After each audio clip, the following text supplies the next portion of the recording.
we are live. Hi chat, welcome to the stream. We're live, we're here.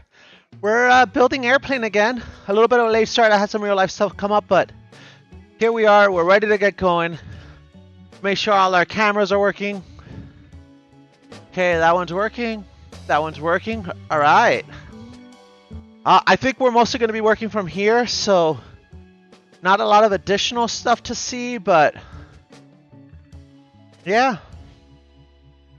And then this is revision D of page 16. We're just going to double check for some drawing revisions before we get on, but yeah, welcome to the stream. And because we're starting a new page, we're definitely going to look for drawing revisions. And I can show you guys that because we can go to the chat page and we should be able to see this. And we'll go ahead and let's take a look here at the web page for the manufacturer of the kit. And we're going to go to support. As always, we're going to check drawing revisions.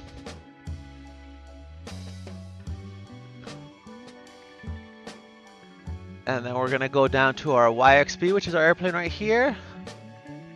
And we are currently on page F16. And here is F16, and the most recent revision that he changed is C going to D. We have the D page. So since we have the D page, we definitely have the most up-to-date revision. So we are good to build. We are good to build.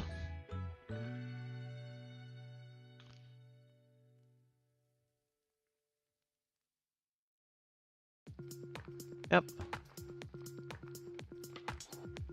Oh, I like what they've done with the new collaboration menu. I have to check this out. They revamped a lot of their pages, which is kind of nice, chat, on the Twitch homepage. So, okay, let's talk about this. Let's go back to our plans page. Here we are. We gathered all the pieces last week. We didn't have surgery on Thursday because some stuff got canceled, so we're building. We have to build this spar tunnel lower end, but before we build that spar tunnel lower end, we need to take our lower skin and prep our lower skin. We've got to put a slight angle on one part of the skin.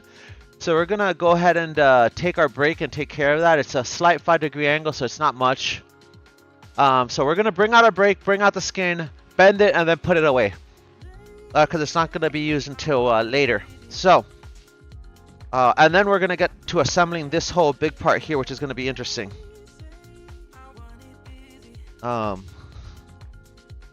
But before we do that, like I said, we're gonna work with the simple part, which is the skin, and we got to put a 5-degree bend up, okay, on the full length of the skin. So let's do a couple things.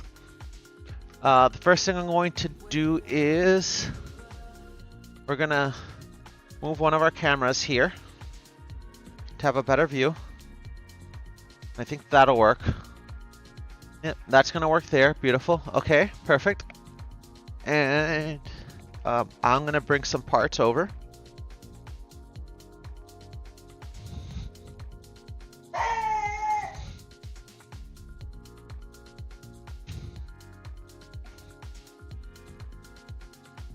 So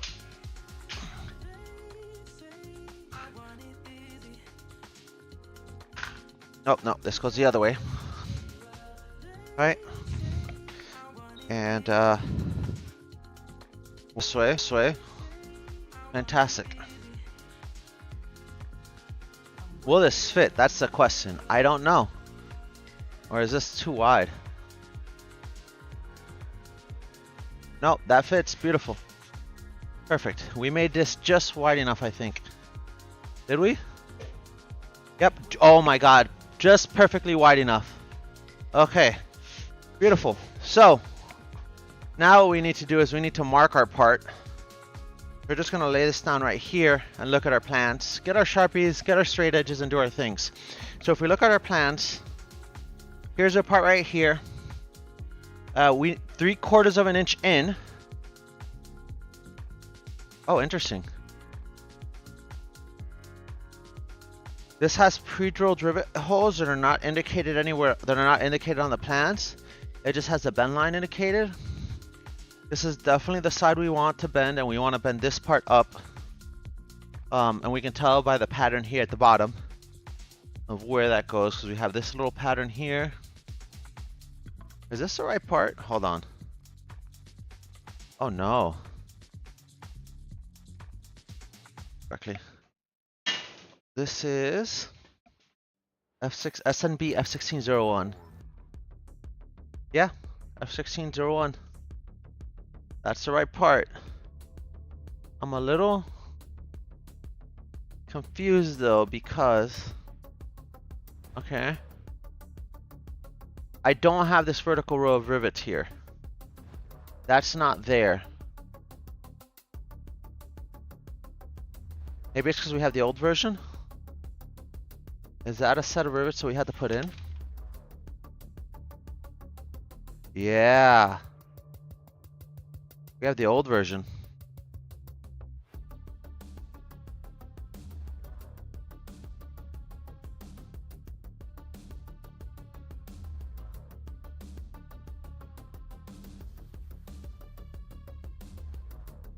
Are there two of these? Did we get a new one of these when we got the skin kit? Let me just double check. That's a concern, chat.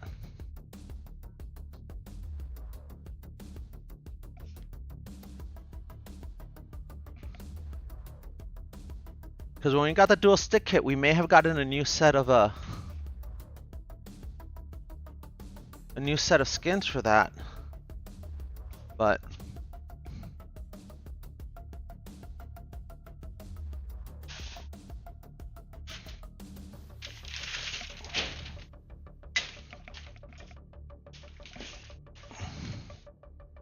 yeah, this is just a flat sheet, so it's not that guy.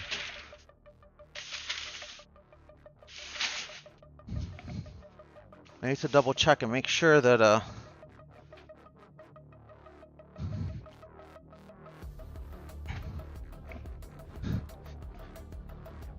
and it could just be that we just have to drill out those parts.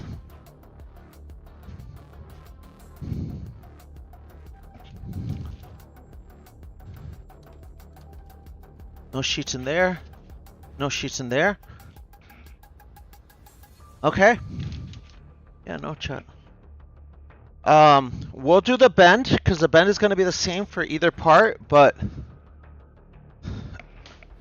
we may have to drill those extra holes in at some point. There is no details for our drill spacing on it, so we can't make it right now. Because we don't, like I said, the part doesn't have the drill spacing right. If we look at this, I see where the row of rivets goes, but I don't know what our spacing is for that row of rivets. So that row of rivets is basically going to go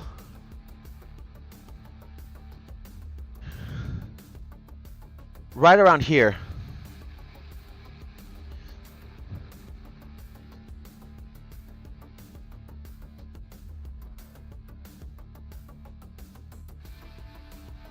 Gonna go like right around here and then go right across, but we don't have that row here. We have this row. We have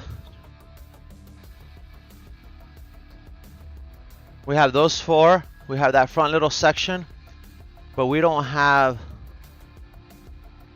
the extra cross piece, which is a little bit of a concern.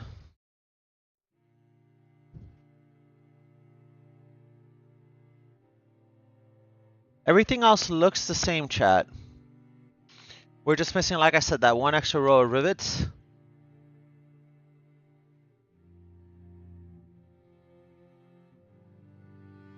And I know I didn't get another flat sheet because I just checked.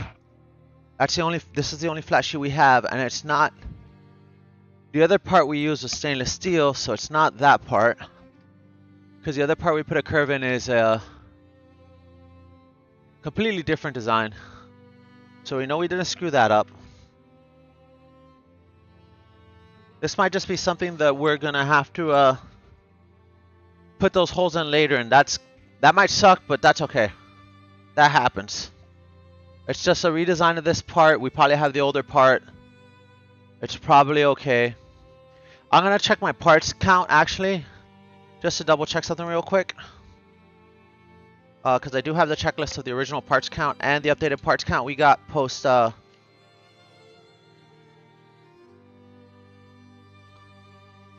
update. So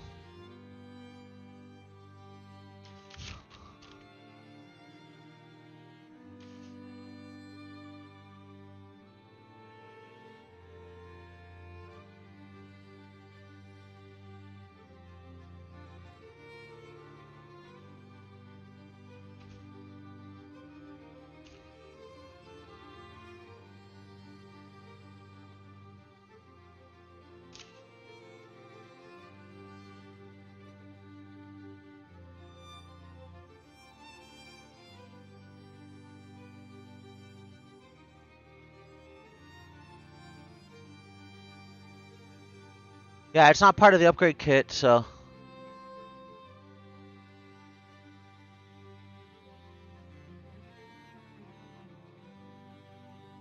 So I'm assuming we just have to manually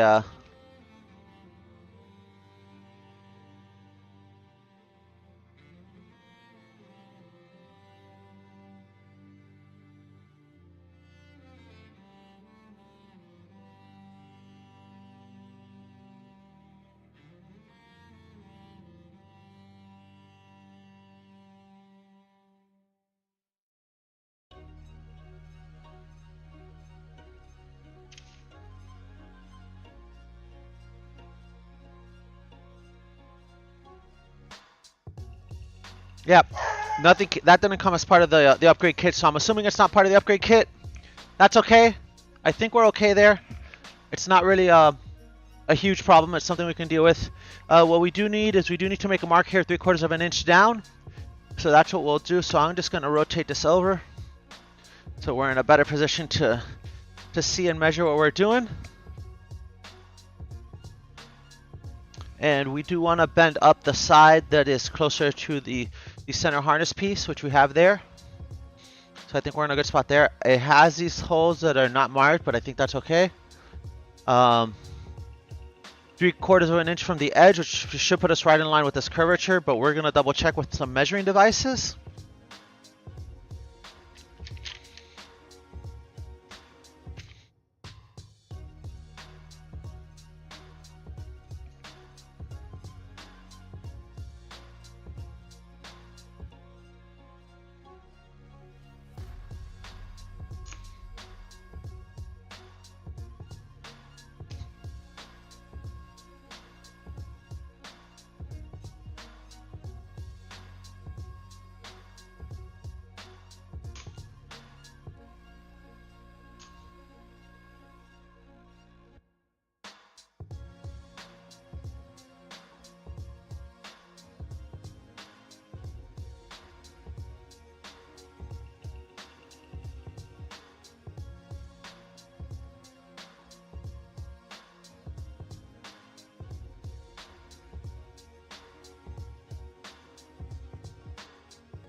Okay, and we're going to do the same thing on the other side.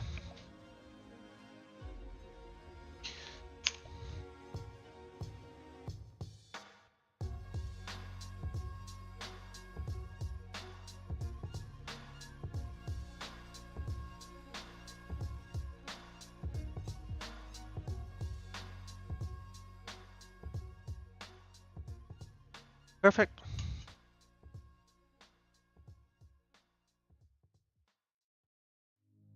We'll keep that there so we can take an FAA picture. Okay.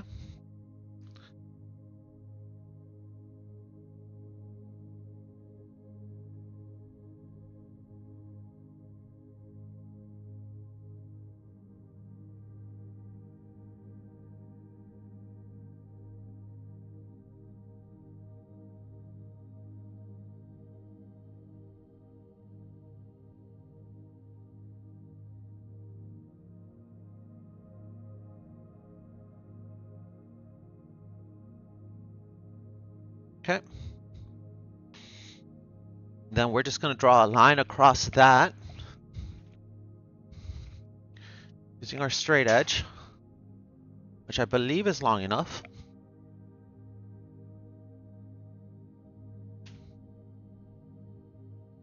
Oh, no, it's not. Okay, that's okay. We'll do one more mark, and then we'll do a two-parter here.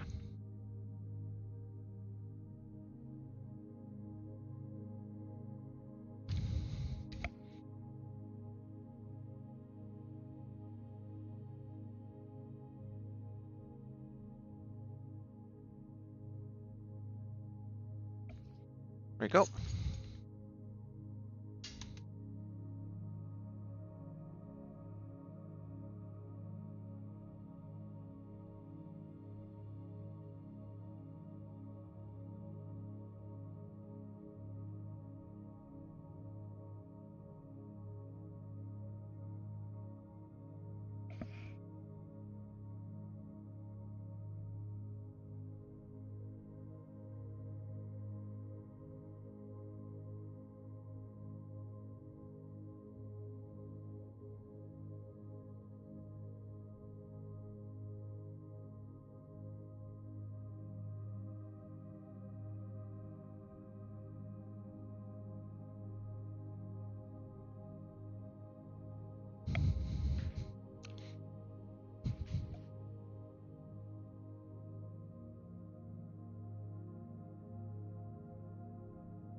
Perfect.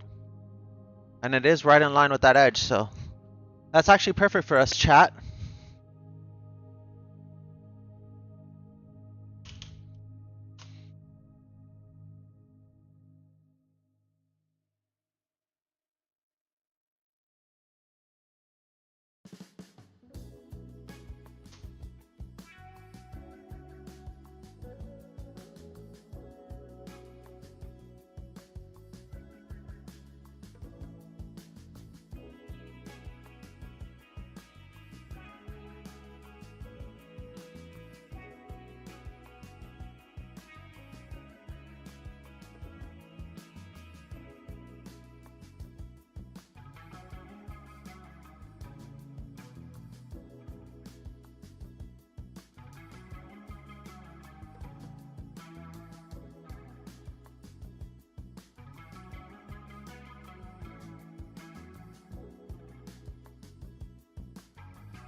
Yep. All right. Let's get our big clamps and let's get ready to bend this in a break. We don't need a lot. We only need 5 inches, so. Or sorry, 5 degrees, so. Should be super easy. And we do want to bend this up towards us, so.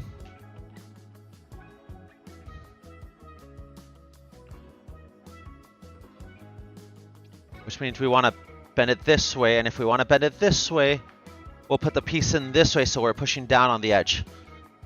Oh. Damn it, chat. That means we need to mark it on the other side. Okay. That's okay. Yep, we need to mark it on this side. So we're going to do that process again. Unfortunately.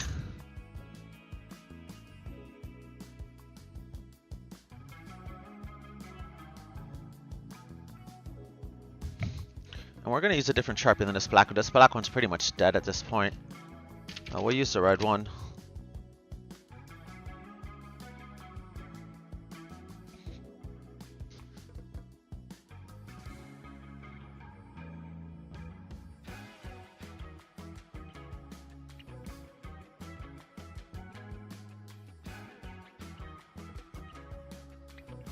Okay.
Perfect. Exactly what we wanted. Alright. Now we're ready to break. Or bend. And we're only looking for 5 degrees. So 5 degrees is not a lot.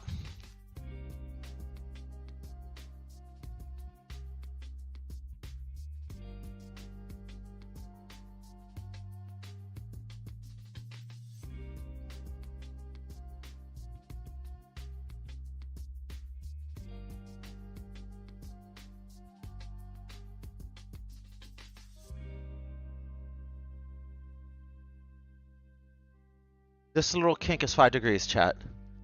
That little kink, that nothingness right here, that's 5 degrees.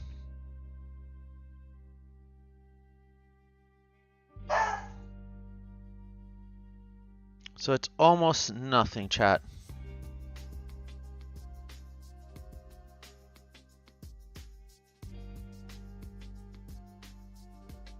It's just enough to relieve a little bit of pressure.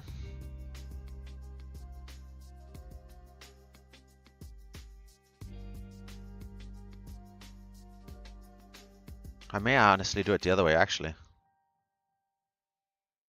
Yeah. Actually, I can't even get to 5 degrees that way, so it will have to be this way, so.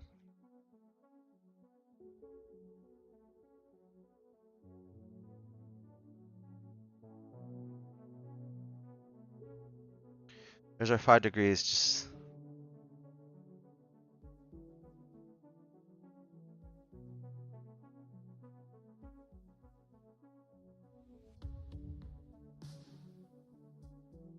Okay. All right, let's get ready to bend some metal, chat.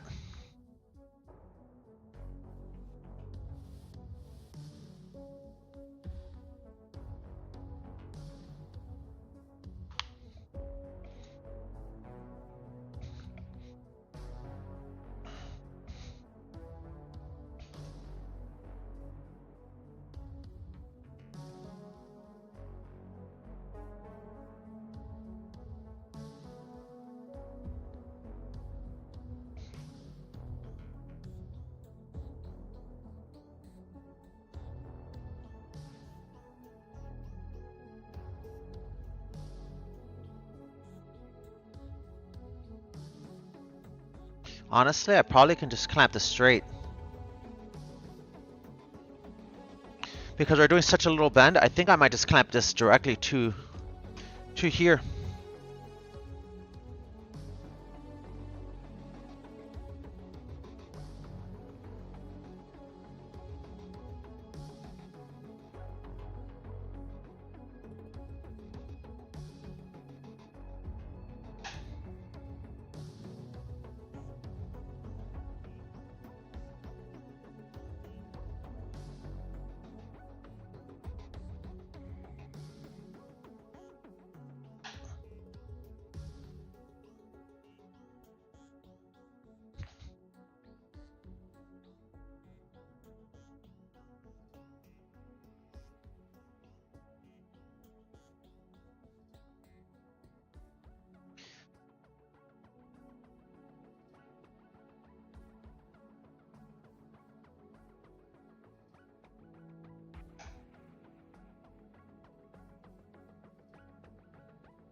Okay.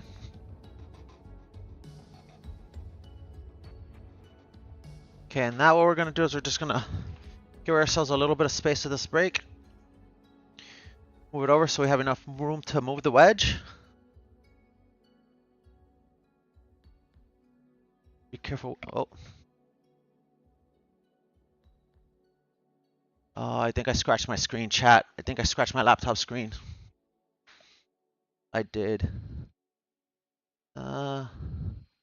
It's not too bad. It's pretty minor, but we definitely did put a scratch in the laptop screen.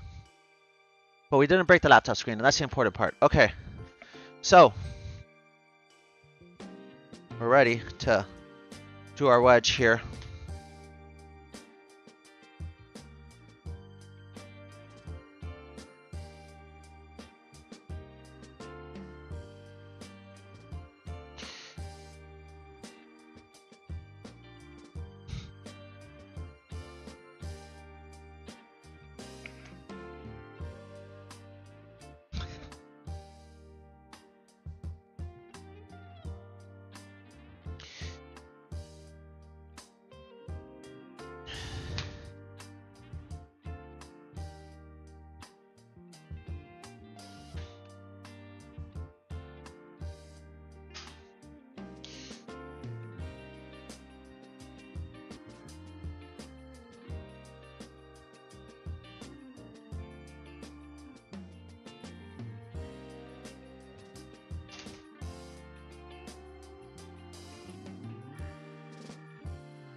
Okay.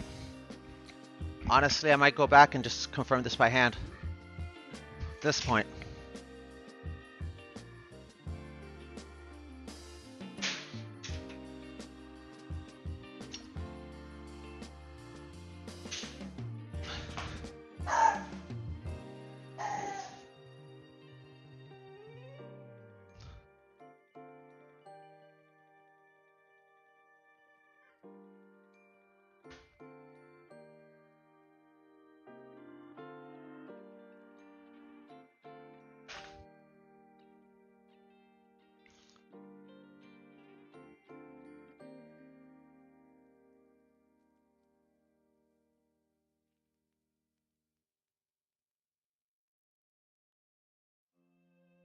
Okay.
Hey, how you doing, Natty?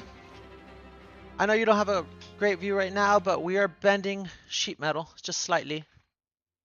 Sorry about that, Hell.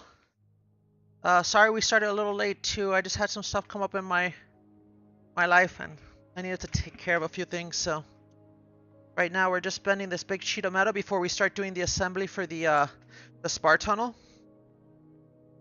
The bend in this is so small that the brake doesn't really work well for it. It would if it was a better design, but based on the design I have, it's really better for larger bends. And this bend is so small that I can't really put a 5-degree bend in the metal.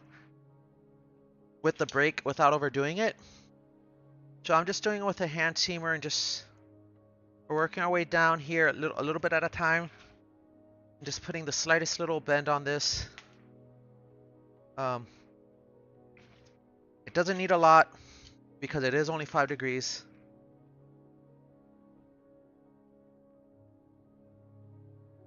And we're almost done with that. And then we're going to start working on the aft spar tunnel assembly, which is going to be the big effort for today. Or just the spar tunnel, not even the aft, just the spar tunnel.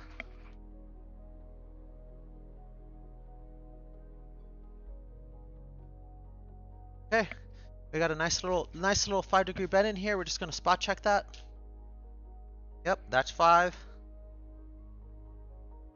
I'll spot check this along the way. See how it looks so far. So far it looks good. Oh, over here I think it needs just a hair more. Take care of that. Not a lot, just a little bit.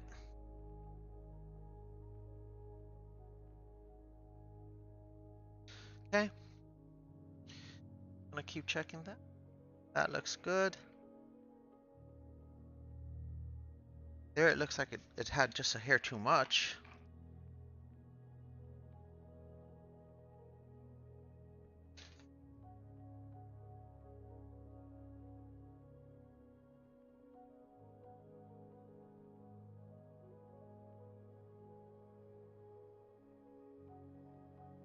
Honestly, I think that's good enough for government work. It's got just a very slight, like if you look at it straight on, it's got just a very slight, I don't know if you guys can see that in the camera, but it's a very slight bend up. Which if we look at the plans, that's what we need. Right here we need a 5-degree bend up. And we have literally a 5-degree. If we lay it flat this way, we have our little 5-degree bend up. It's not a lot, just a hair, just a little bit. Just enough to be there, to be visible. I feel like we might want just a little bit more on this end. Because when I lay it flat, I feel like the bend dies a little bit. So we're just gonna do just a hair here. A hair more.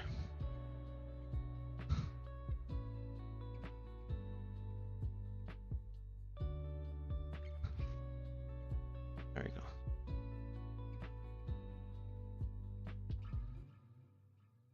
Okay. Okay, I think we're good, chat. I think we're good. Like I said, it's a very slight bend. 5 degrees is almost nothing.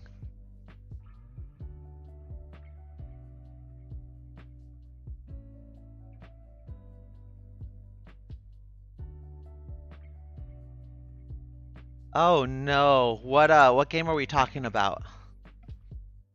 I'm gonna put this part away because this part is done. This is going to be we're gonna relabel it WXB F1602.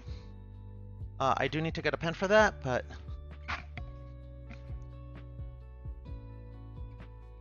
or a Sharpie really, but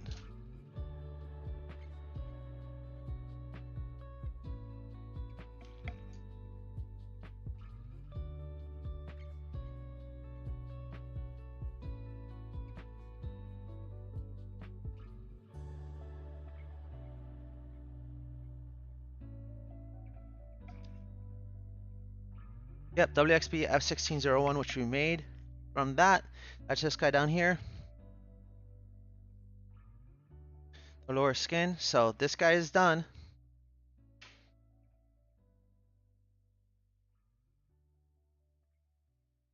So now we get to have some interesting fun.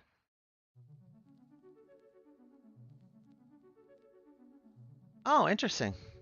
I might check that out for a cozy stream one day. I'm gonna put this part away. We'll be back.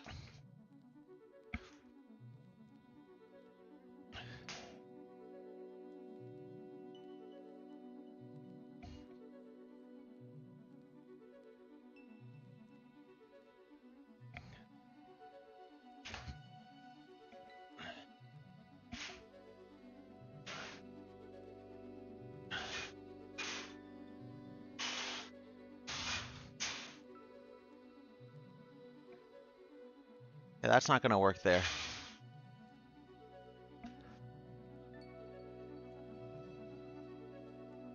I think I'm gonna put this part away, back behind the wing. I think that's where it makes the most sense. Put it away.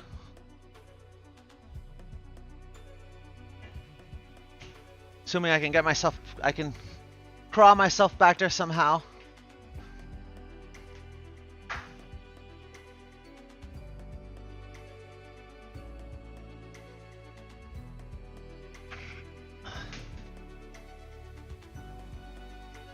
Yep, that worked. Perfect. All right.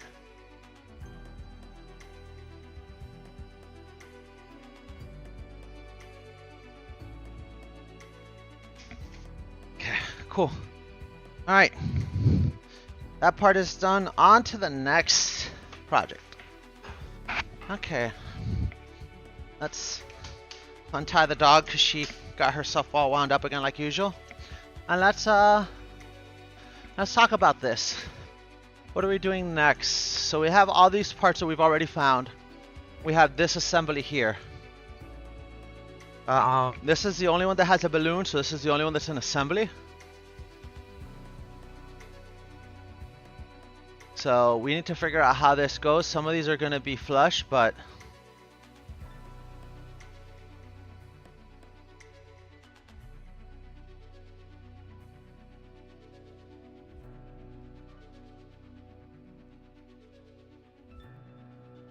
okay, so this assembly, this is an interesting assembly. Assembly is a couple of things. There's a couple of brackets. This is kind of a sandwich. This is kind of a sandwich.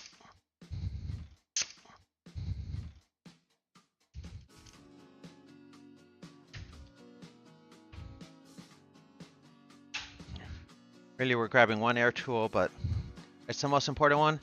It's our click installer. What, more ads? Oh no. Did we get a hiccup? I don't have any packet loss, so I don't think it was on my end. But yeah, let's talk about this. We need to find some parts here. This is a sandwich, so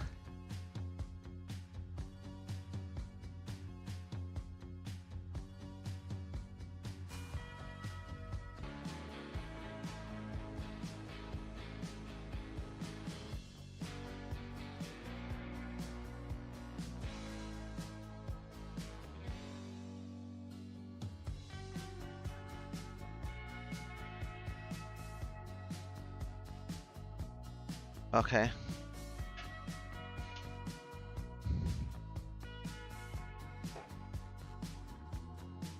Zero 2, I think it's just gonna like get used as is. I don't think we need to make any changes to 0 2. Here's 0 2. Oh, we gotta make those rivets actually. Let's start with that actually. We did 0 1, let's do 0 2. 0 2 we need to do some manufacturing on, but it's not actually part of this assembly. So we're gonna start with that first actually. Here's 0 2.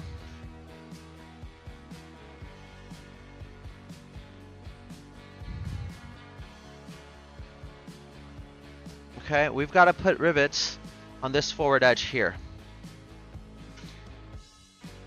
So we've got, all right, I'm gonna move some parts around so they're out of the way. Okay, here we go. Here's 0 2, right? So if we're looking at this guy right here, this is 0 2. Okay, this has all my sets of holes here, the 3 lightning holes, the extra hole, and then a bunch of holes here. And then if we tilt it up, we have our lower angle, our flat piece, and then this part that comes out flat this way. Okay, and then in there, we need to make some holes 1/4 inch from the edge. Okay. We're probably going to do that on the drill press because that'll be the easiest way to make this set of holes, but we're going to mark them not using the drill press.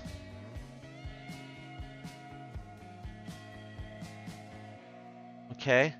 And so to make our marks, we're gonna start by making one line across, and then we'll go from there. The line across has to be 1/4 inch from the edge. So what we'll do is we're gonna mark 1/4 inch from the edge. We'll actually use our 90 to make sure that this is square.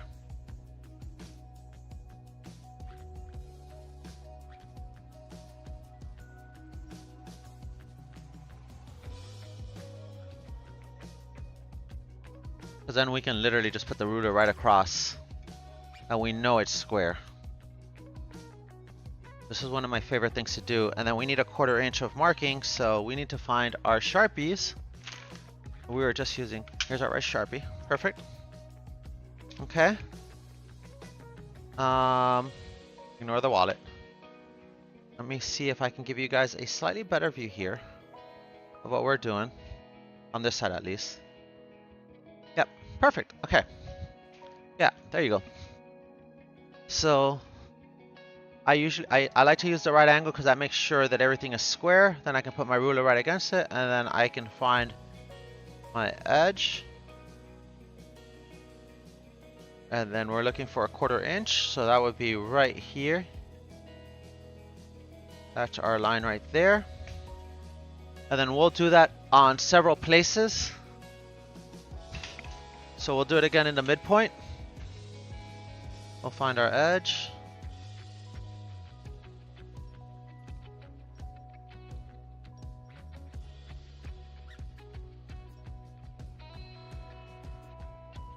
Quarter inch, which is right there.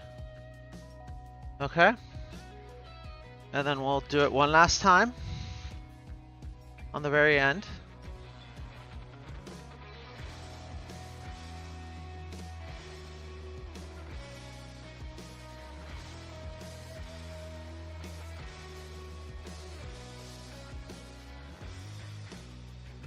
And then we can just double check our markings.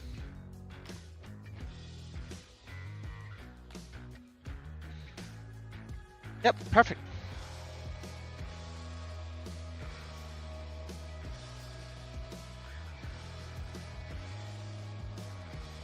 Take our obligatory FAA picture.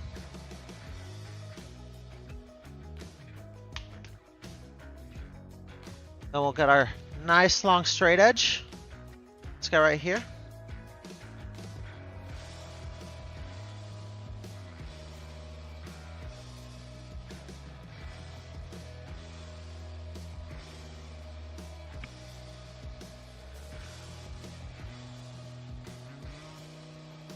And we will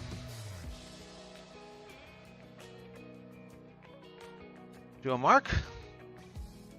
And then we will do the same thing on the other side.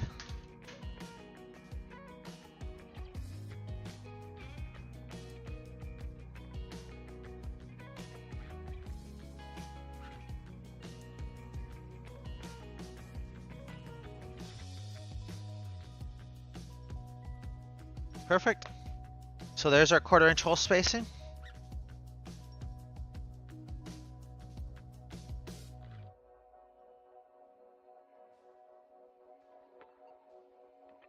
Okay.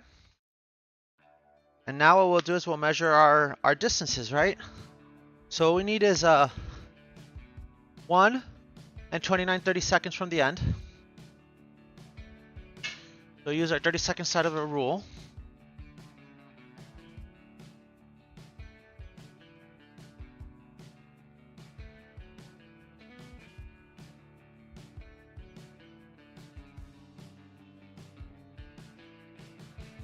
We'll set that at 29/32, so that's 29/32 and then 1 more inch. So our first hole is going to be right here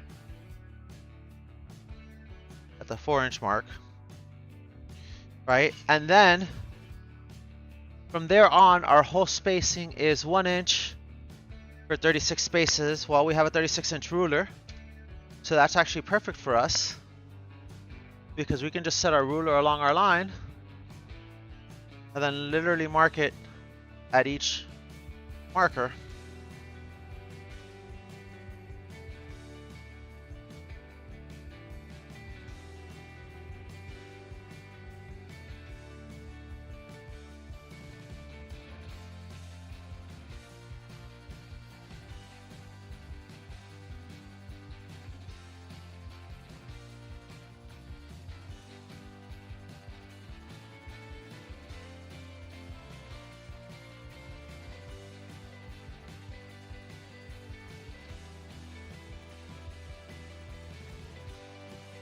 And if everything goes well, we'll have enough clearance with the drill press to get to this edge. We may or we may not. I'm not sure yet. We'll find out though. But either way, our holes will be marked. And if we have to manually drill them, we can.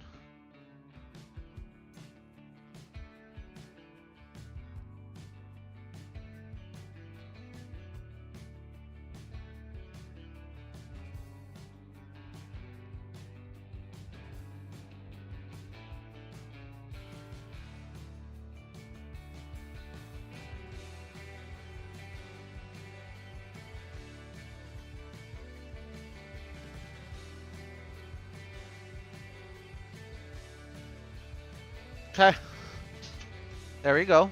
We've got 1, 2, 3, 4, 5, 6, 7, 8, 9, 10, 13, 14, 15, 16, 17, 18, 19, 20, 21, 22, 23, 24, 25, 26, 27, 28, 29, 30, 31, 32, 33, 34, 35, 36, 37. And if we have 36 spaces, we should have 37 holes, and that matches up to our plan, so let's freaking go. We still have to drill these out, but they're marked. What I would like to do is, before we do this, I want to see what this attaches to, because we may have a piece that already takes care of telling us. We may have a piece that already takes care of telling us what holes we need to make. And maybe not, but we'll find out. Right? Because it could be that we're using that piece to define the holes. But in order to do that, we got to look forward at the plan, so that's what we're going to do. We're going to move all our tools and all of our pre-discovered brackets that we have. And we're going to look at page 11. And here's page 11.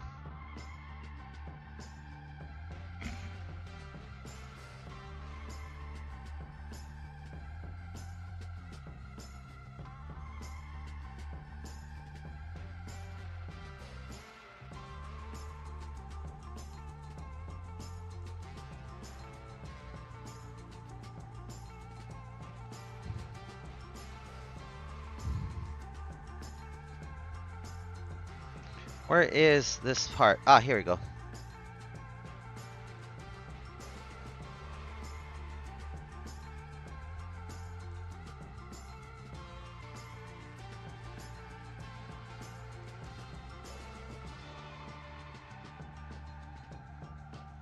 Okay.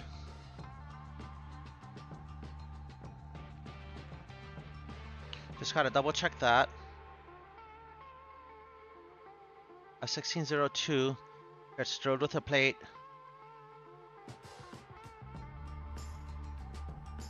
Okay, but it doesn't get installed. Okay.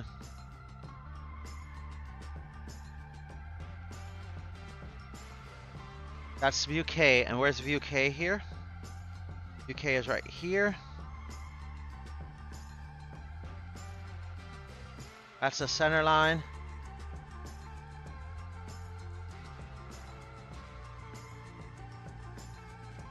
Okay, that gets put in place between the two skins. Interesting.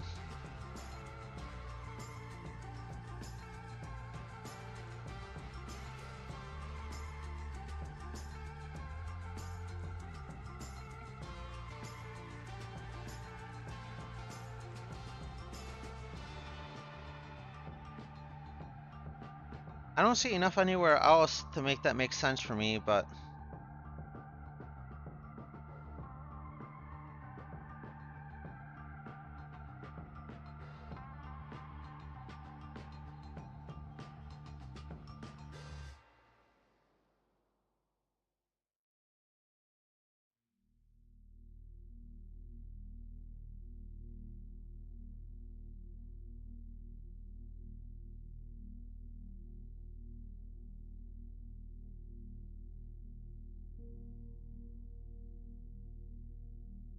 okay.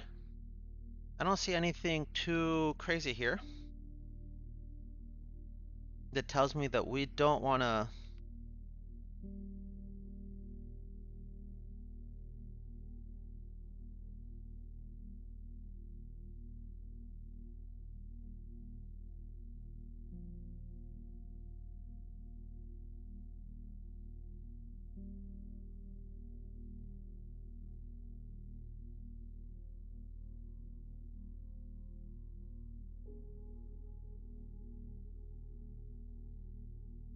That's the 03 assembly.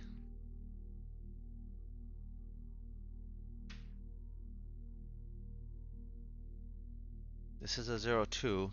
So this is K and this is L. K is the front half, L is the back half. So they are two separate sections. Okay. Yeah, so we're just going to prep them. And then where else does this get used again? Right?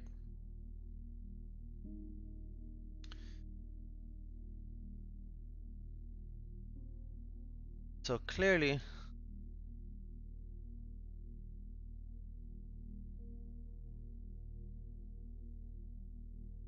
we're looking at the forward tunnel Z, which is interesting, right? So I'm assuming this is going to get drilled this way, right? So this is, I don't know what side is the forward, but it doesn't really say which side is the forward, so that's kind of a problem.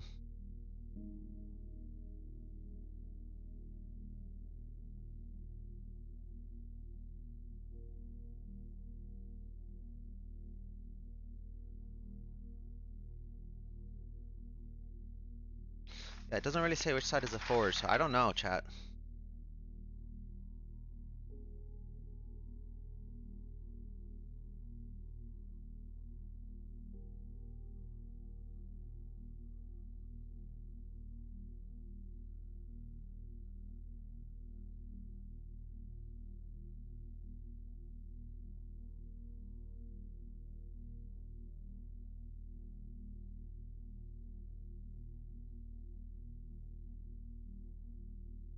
Yeah, does 16 tell me which side is the forward?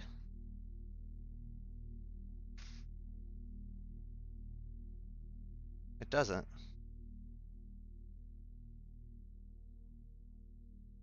All it tells me is this goes this way. All it tells me is this goes this way. If I go this way and I go that way, that goes that way, right? I know I gotta put pilot holes on that. So I don't know. I don't know actually how this is gonna get. I don't know if the. I am assuming the holes on the lower skin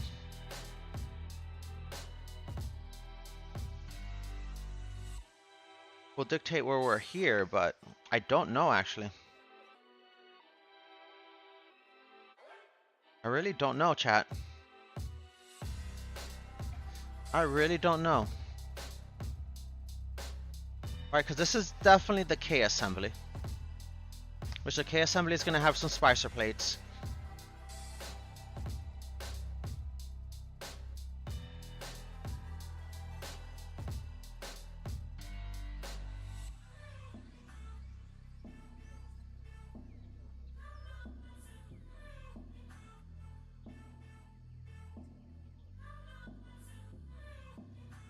Okay.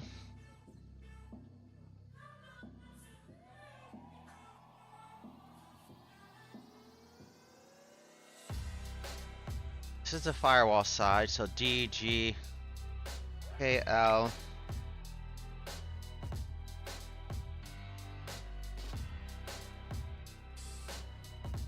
Maybe N?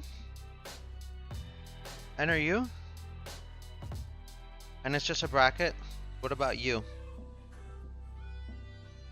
Nope.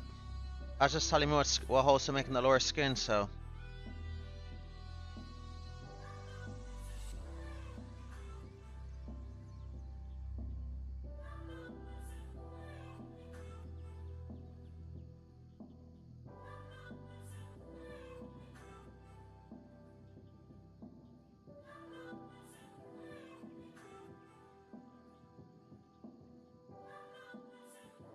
Yeah, I don't know.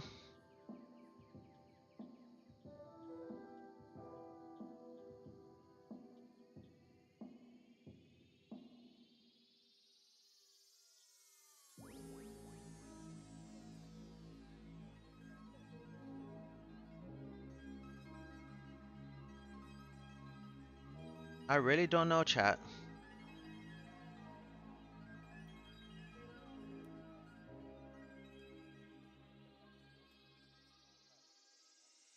Oh.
Yeah, I don't...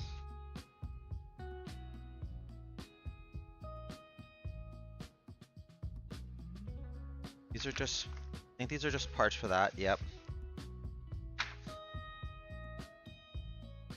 And are just parts. 11 is the fuselage assembly, right? So this is really where we do the assembly of the fuselage box. So the Z's would already be in here. So I don't know.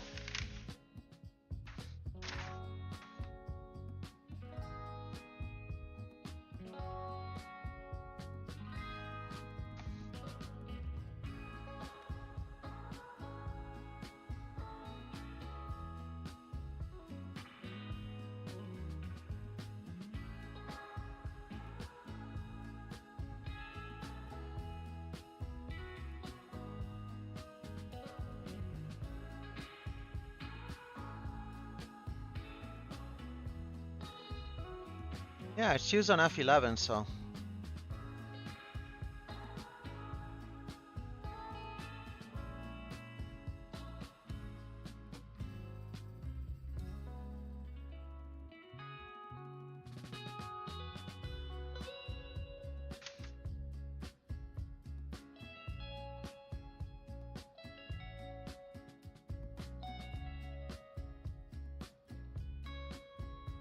Yeah, that's used on the...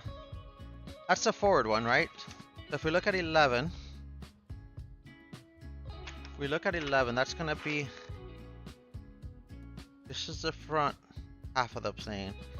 So it's going to be K. Right? I just don't know which way is forward.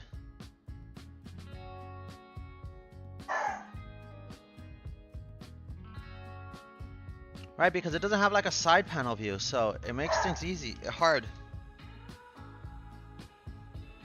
There is no view that shows me how that Z goes that makes sense.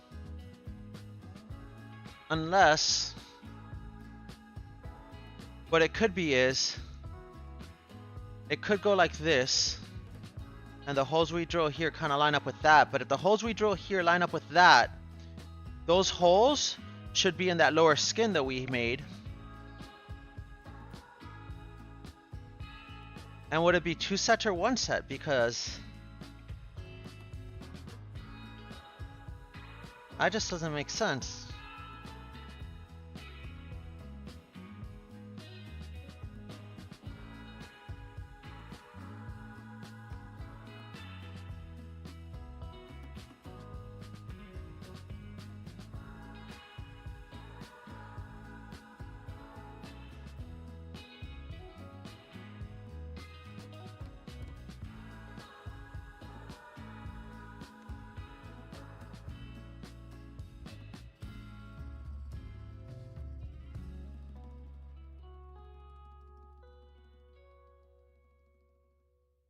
Yeah, it doesn't make sense, chat. I don't know, chat. 'Cause I really don't know how this piece would go on here. There's nothing here that tells me how this piece would go on here.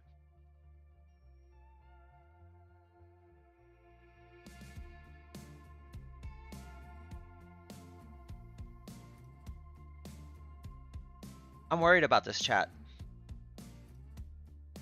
Because normally I could look at the forward part and know how a piece is going to go together. Here, I have no idea. Like,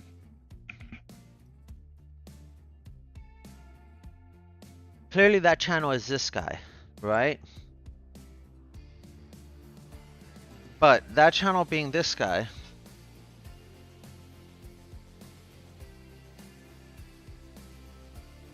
unless this channel could be like this. And if this channel is like this, actually that makes sense. If this channel is like this, these holes that are up here,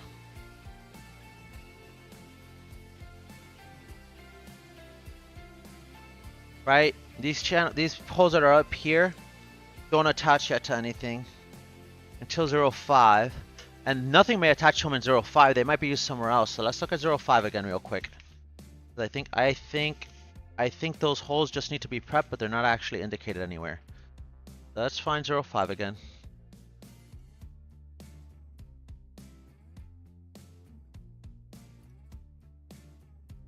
Here's 0.5, right?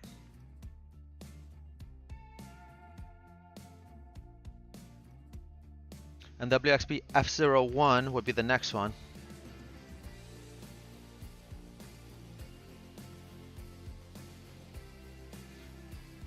This is the side panel. We don't know anything about this. These are the ABS side panels. We're not worried about this.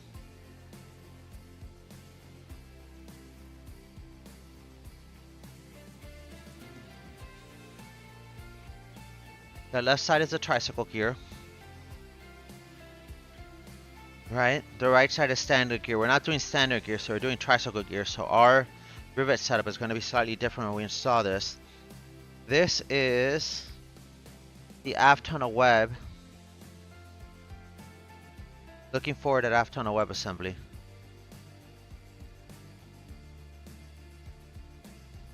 Yeah, I don't know, chat.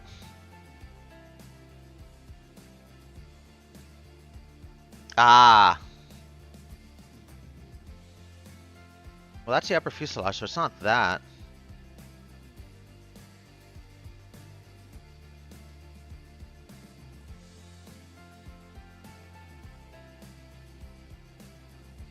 This is the aft tunnel web assembly.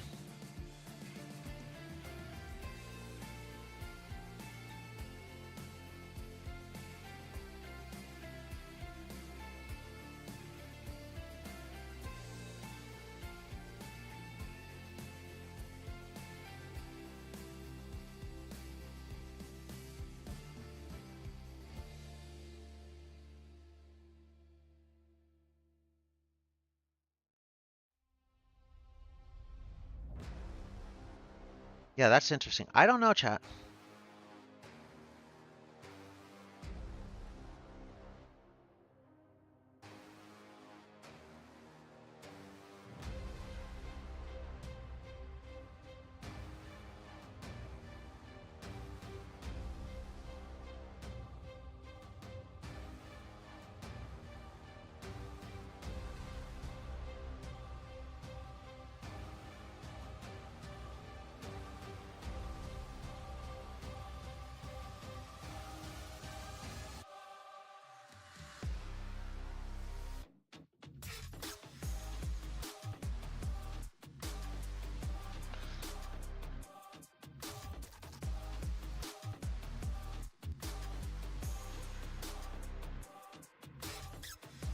Yeah, I just don't know how this goes. Let's go look at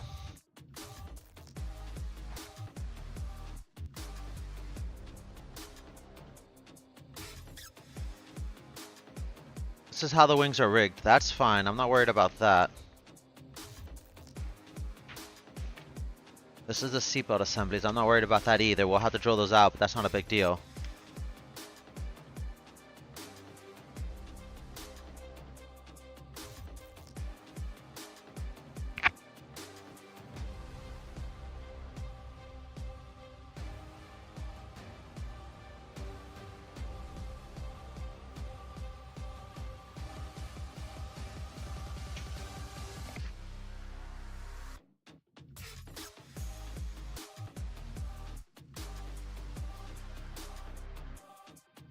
Here's our updated 01, right?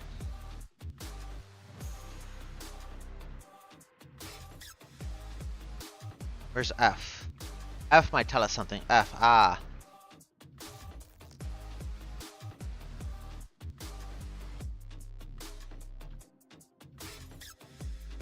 Yeah, I don't know, chat.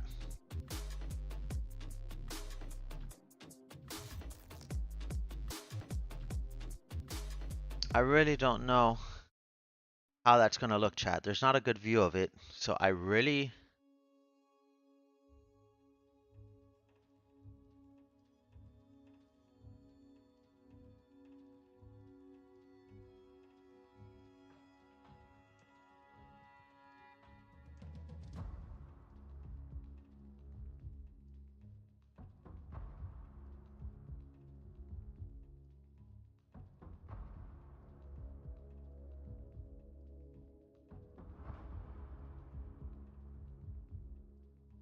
That's the seat pan.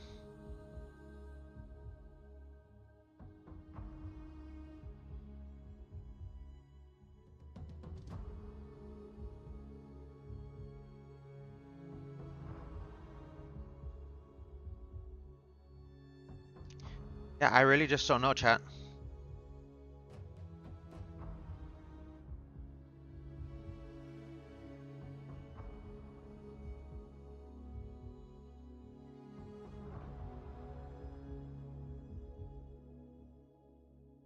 Well, we can prep it and hope for the best. I really don't know. I am hoping that there's not another part that's pre-drilled.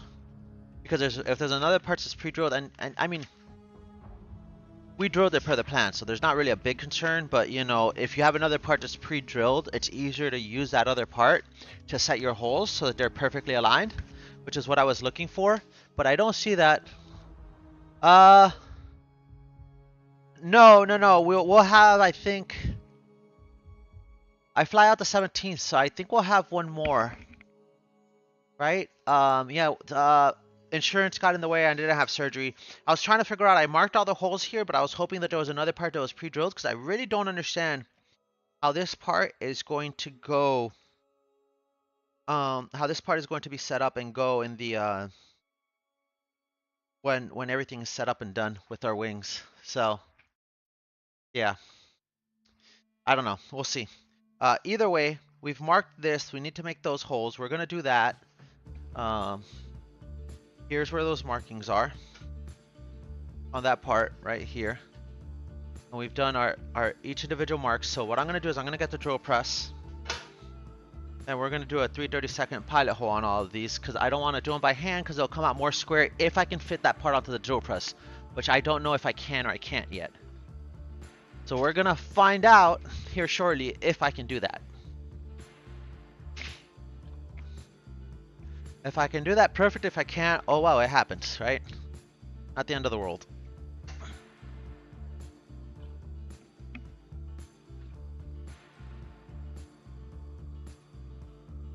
But ideally, this is where the drill press comes in the best, because the drill press will basically ensure that the holes are flush and square.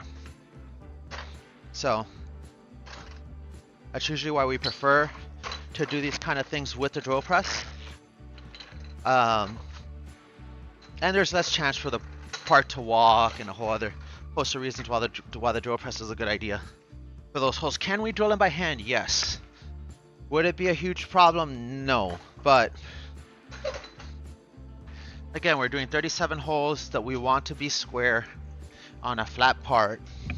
The drill press makes sense. The drill press really makes the most sense on on like thicker pieces, but it still has value here. So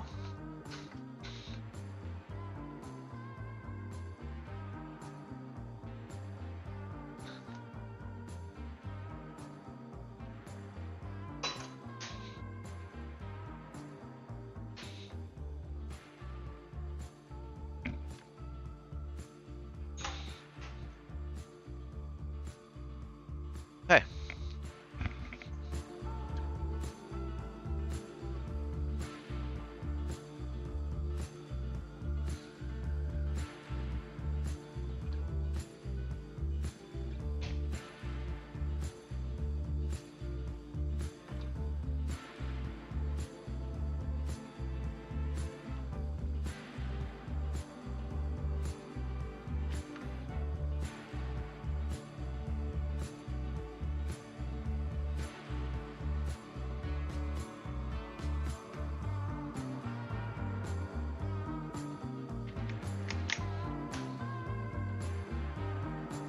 Got our little baby drill bit.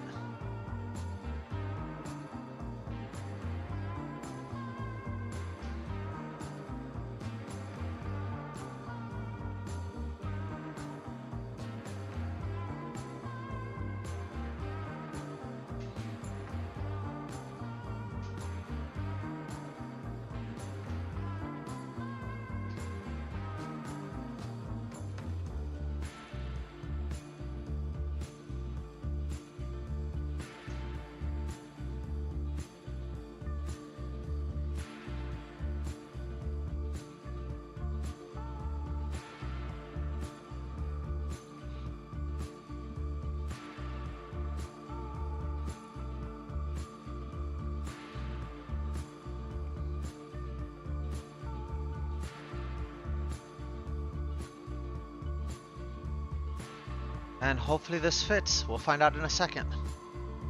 And it doesn't fit. Of course it doesn't fit. Oh, chat.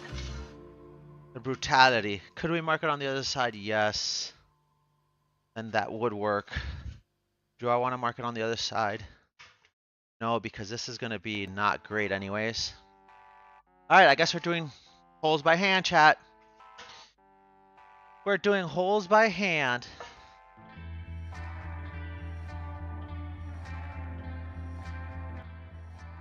We're gonna just use a wood block to keep our stuff semi okay, and we're gonna be drilling by hand. You know, that's just the way the cookie crumbles. So we don't have the clearance we need. Fail. It happens.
Let's freaking go. How are you, TK?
I probably should order a drill fence. Do pilot drilling like this. Because a drill fence will make these holes perfectly straight. Perfectly in line. And you can just use it, but...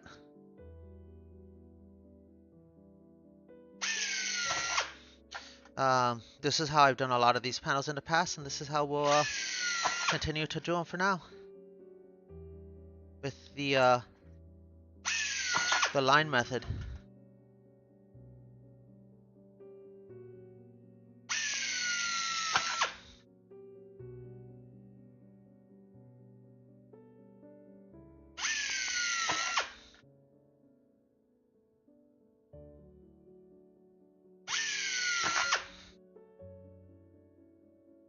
For people that are hand building, this is typically how they'll do it anyways. Some of them will use a fence, but a lot of people who are hand drilling just literally just freehand it like we're doing right now. So, yeah, I'm kind of sad that the drill press didn't work because that would have made quick work of this, but you know, that happens.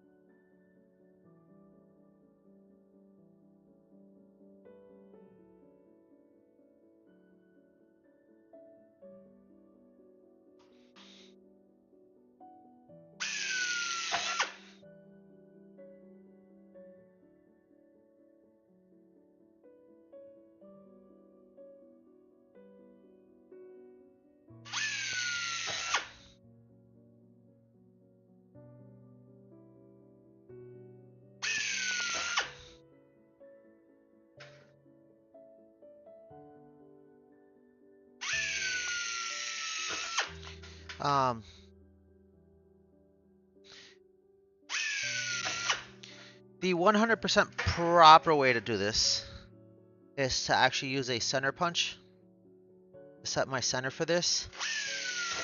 I cheated a little bit. What I do is I use essentially the tip of the drill bit. Because it does have a sharp tip, I just give it a little bit of pressure before I start drilling. And that basically puts enough of an indentation in the aluminum, because aluminum is fairly soft, that the bit won't walk.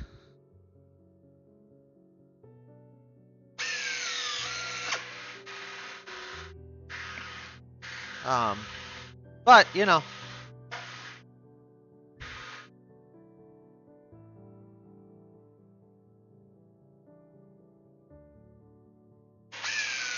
I mentioned that because if you are doing this, you should use a center punch.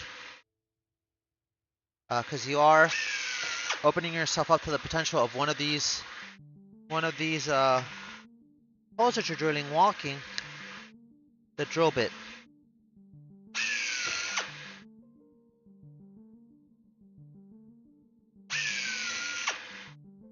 Not to mention putting pressure on the drill bit, you can bend it and potentially break it, and that can be a safety hazard. So, you know, I don't put pressure on it when I'm drilling. It's just initially to I mean, you always put a little bit of pressure on the drill, but I just do it before I start up, basically.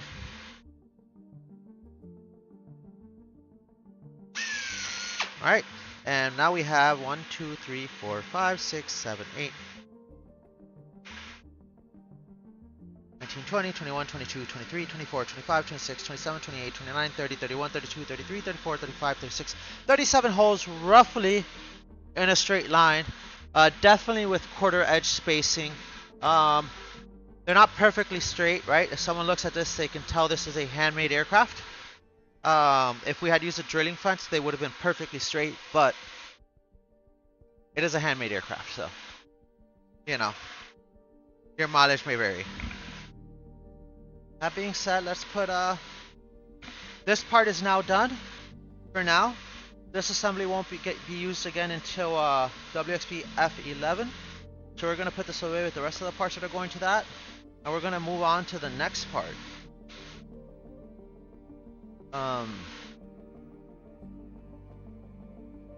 which I'm looking at all these assemblies and I don't see anything. We put the bend here. We took care of the drill holes on this guy.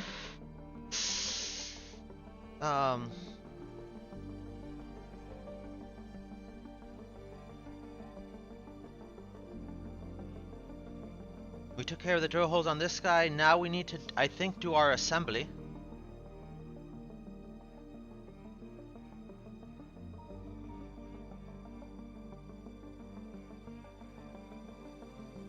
Which is gonna use F1605, 02, 03, is this assembly, so that's what we're gonna do now. Which 03 I think is gonna use a bunch of parts, so we're going to pre-assemble this guy and then move on from there. Let me just take a picture of this real quick. Just to show that, you know, our holes are drilled.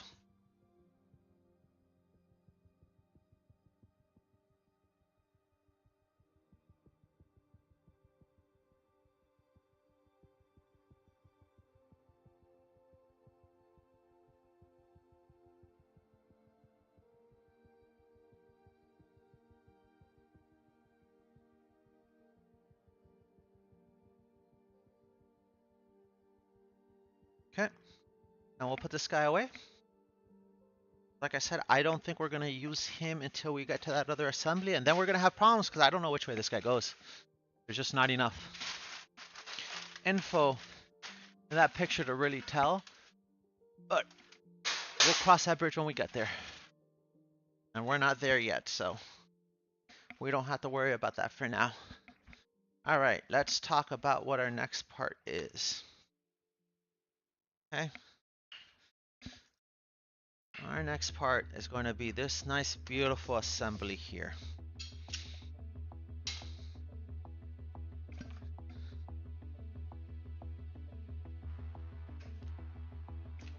And all these clips, all these parts, all this good part. We know that 07 is this guy.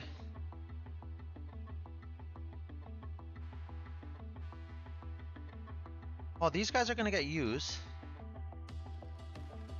Are going to be used in 11, but they're part of the assembly, so that's a little scary for me. They look like they're part of the assembly, so we got to think about that. This is saying that they're just going to move on, but they're getting assembled here, so I'm not sure about that.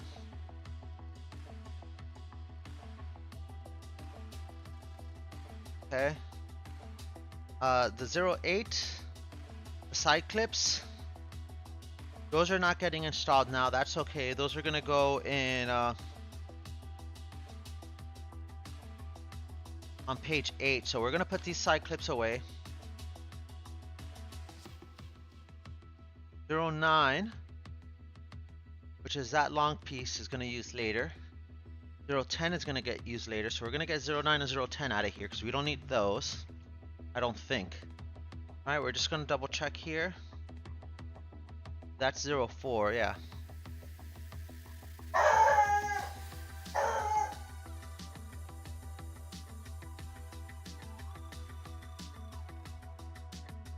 This definitely goes to 07 though. But so 08 will be used later.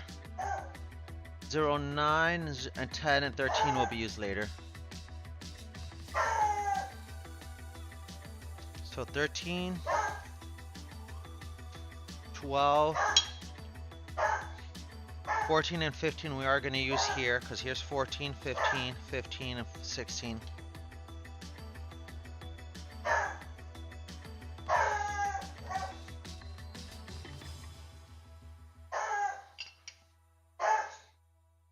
Alright, so 14 and 15 are definitely going to be used on this assembly. This big plate is going to be used here. 12 is a spacer plate. That looks like it's going to be used there because it's there. Right?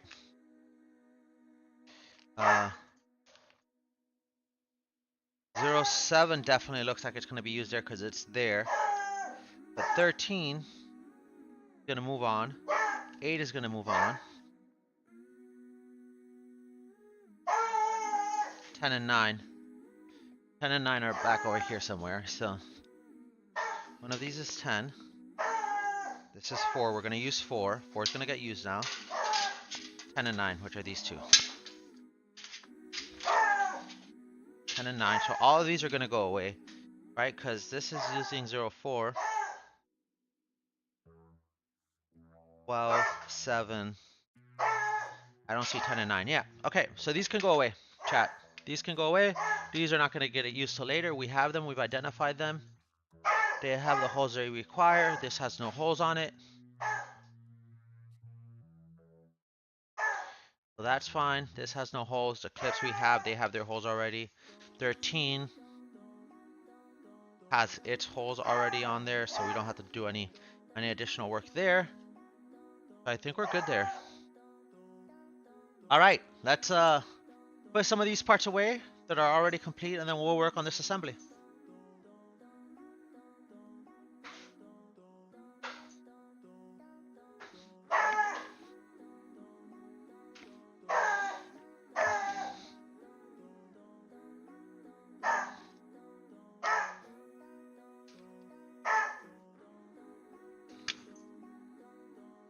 F16, F16.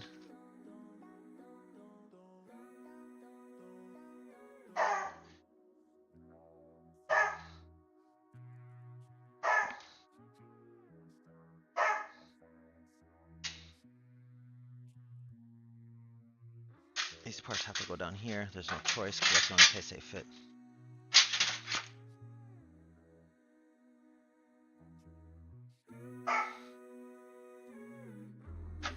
I really want to put these up here somewhere. I just don't have the space for them. You know what? We'll put them up here.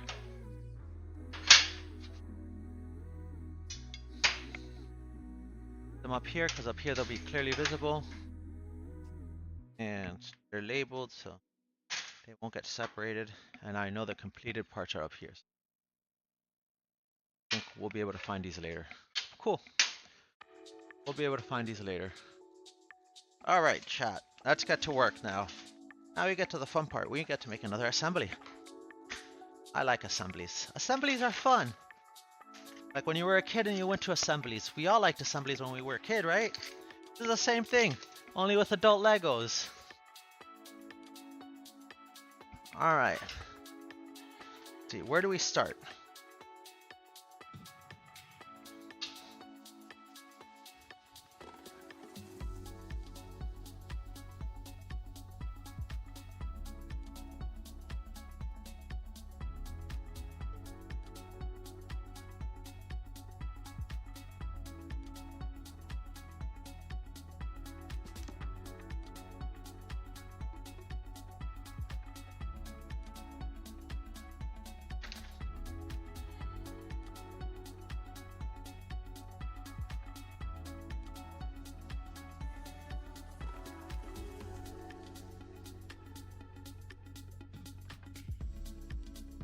Okay. So this part goes here, right? We're looking at the plans. This guy goes here. This guy looks to be like all the way in the back. So everything goes on top of this guy. So let's start with the 0-4 angle. This guy right here, I think looks like he's the next layer in the sandwich. I could be wrong, but he looks like he's the next layer in the sandwich. Right? This guy right here is going to lay right on top of here, up to a point. Right? So let's install him where he belongs.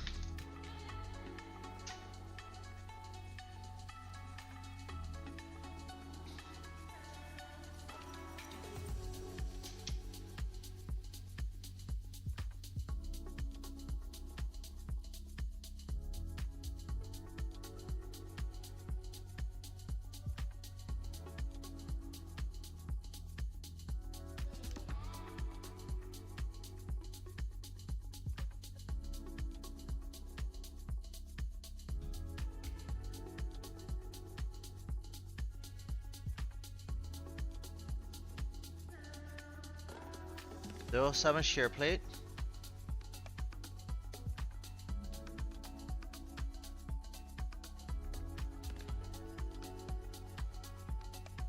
Zero 04 and 05.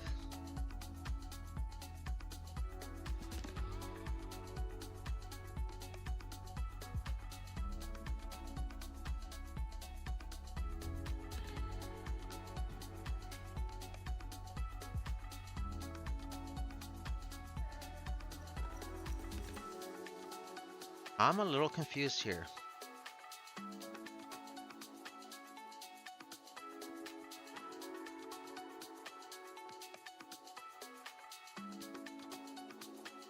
It looks like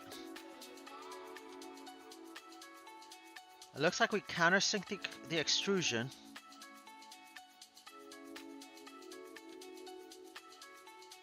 Okay, but we dimple the web.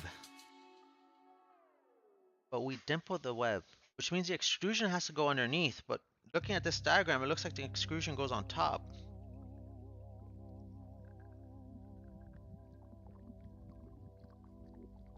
Oh boy, chat.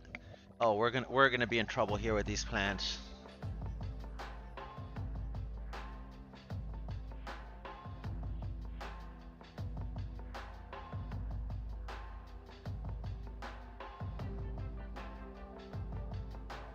You know what? Let's start with the easy part. Okay? Let's start with the easy part and then we'll figure the rest of it out, okay? We know this is the aft tunnel. 05, right? We know that these angles go directly on here. This is SMB F16 15 left. So 15 left.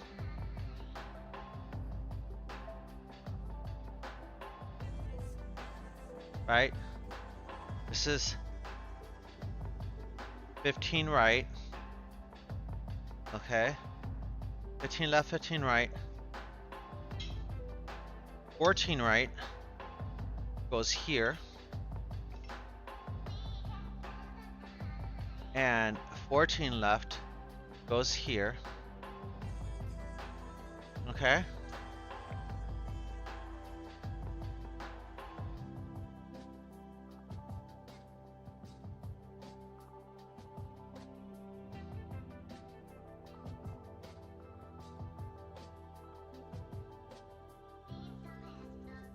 Okay, so let's place these guys where they belong. Okay. I'm gonna pre-assemble this. So we know this guy goes here. Okay? No doubt about the fact that that guy goes there. Okay? Yeah? We got one.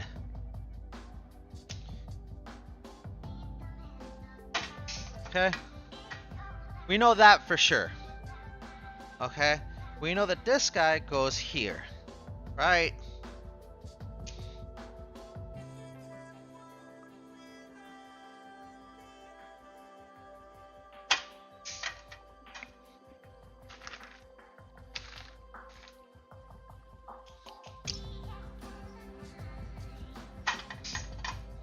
Okay.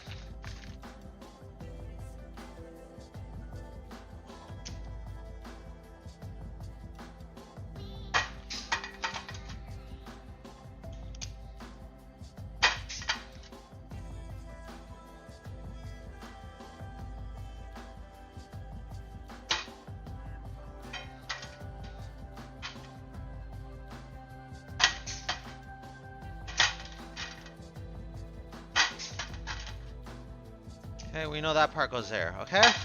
Okay. We know this part goes here. We're gonna have to updraw all these, so we might as well put them in now.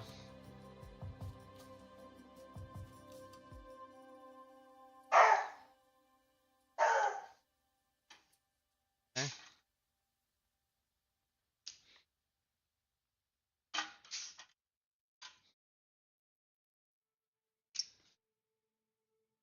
Assemble what we know, and then we'll figure out what we don't know. Let's start with that. That's how we're gonna do this, okay?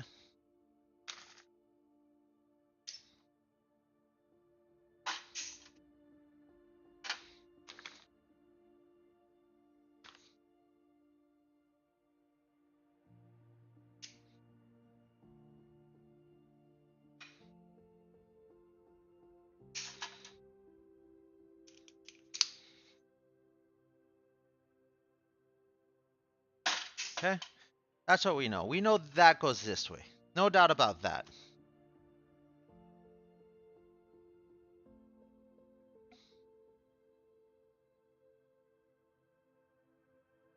Okay? All right.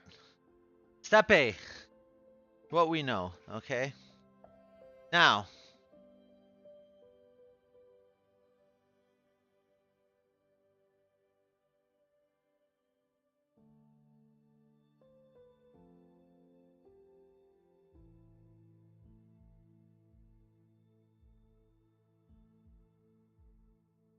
these are per detail B.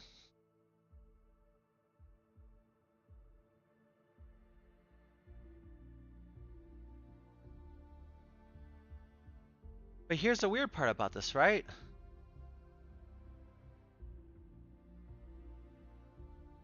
What side is the forward side? I don't know what side the forward side is. That's my problem.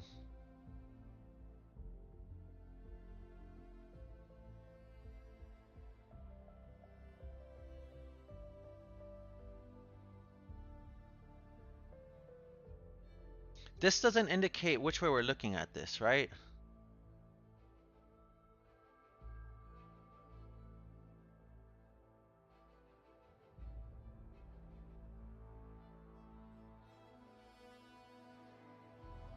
Are we saying we're riveting from the opposite side?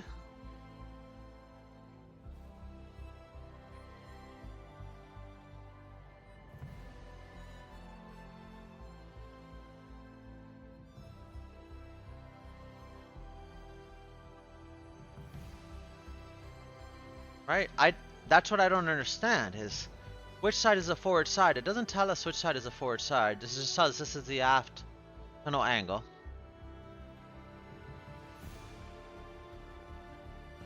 Oh. Right? We're symmetrical across the center line.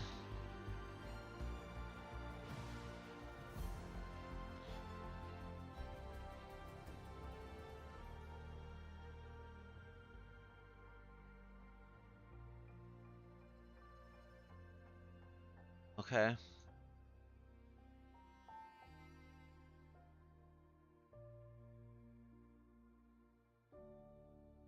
The only way this makes sense is if the rivets come on this side.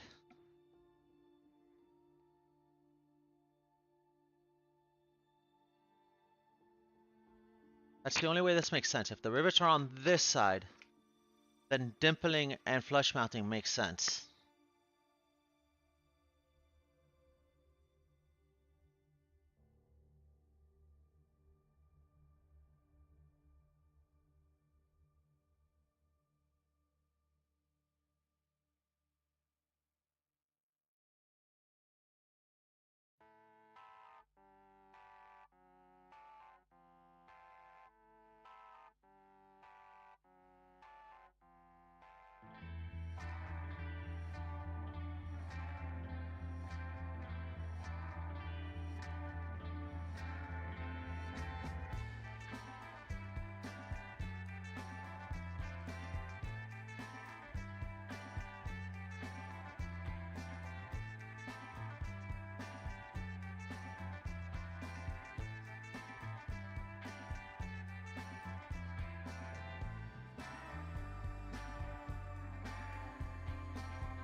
Okay. Yeah, the only way that makes sense is if this comes in here, and that might be okay. That might be okay. This is the aft side.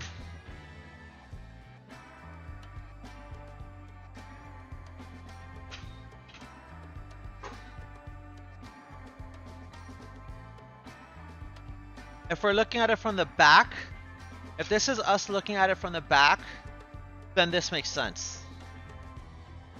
It would be nice if they said our view was looking at it from the back, right?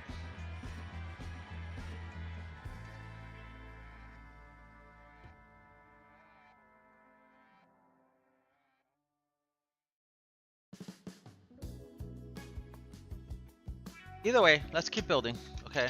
Let's keep assembling, and then we'll figure it out, okay? So, the angle goes on top.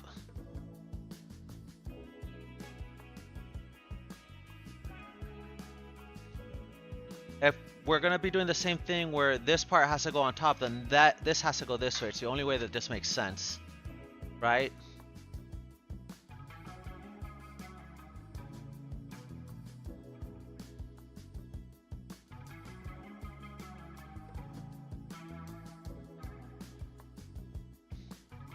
It's the only way that makes sense. Okay? I think... No, the drawing's not misleading. The drawing just isn't telling you which side is forward and which side is back. So, I'll show you what my confusion is here. The detail in this little corner here is not good enough for me to know the overlap order.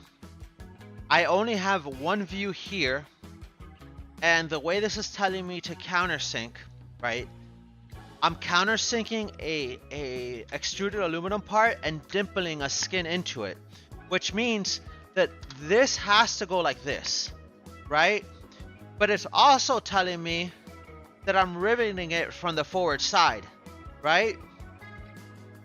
And nothing tells me what is the forward side of this part,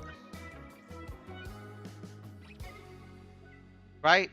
There's nothing that says this is the forward side or that's the forward side, other than if I have to install these guys here per detail B, the forward side has to be the back side of this part. It's the only thing that makes sense because we have to countersink this and dimple the other skin into that. So that's the only way that makes any sense.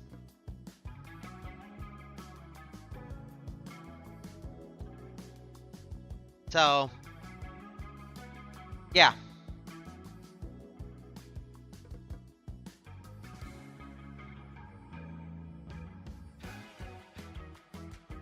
That's the only way that makes sense. So, we're going to continue to assemble with the assumption that that is the right way to assume this.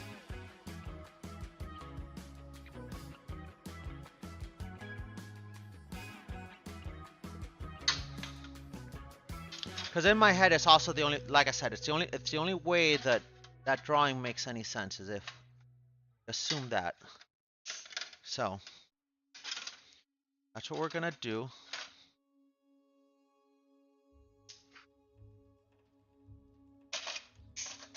Okay. That means that this Z goes like this.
The weird part about this is I am missing some holes on this part.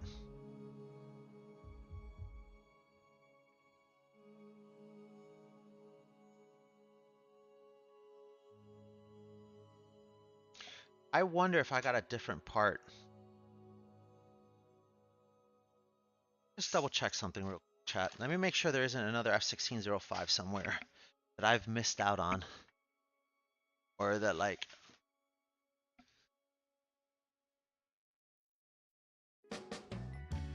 I just want to spot check something because if I got a different one, which I don't think I did,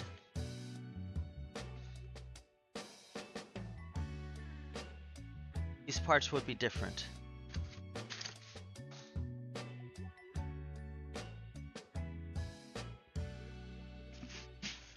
I just want to make sure F1605 was not one of the replacement parts I got as part of the upgrade kit for the dual stick.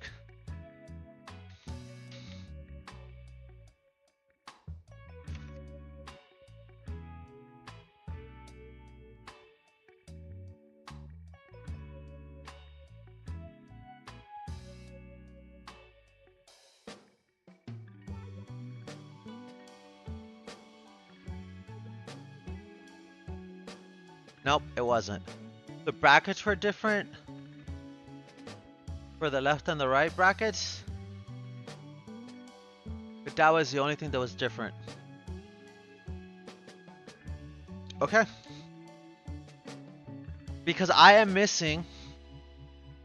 definitely missing some holes on this part, which is a concern. I don't have any spacing for that.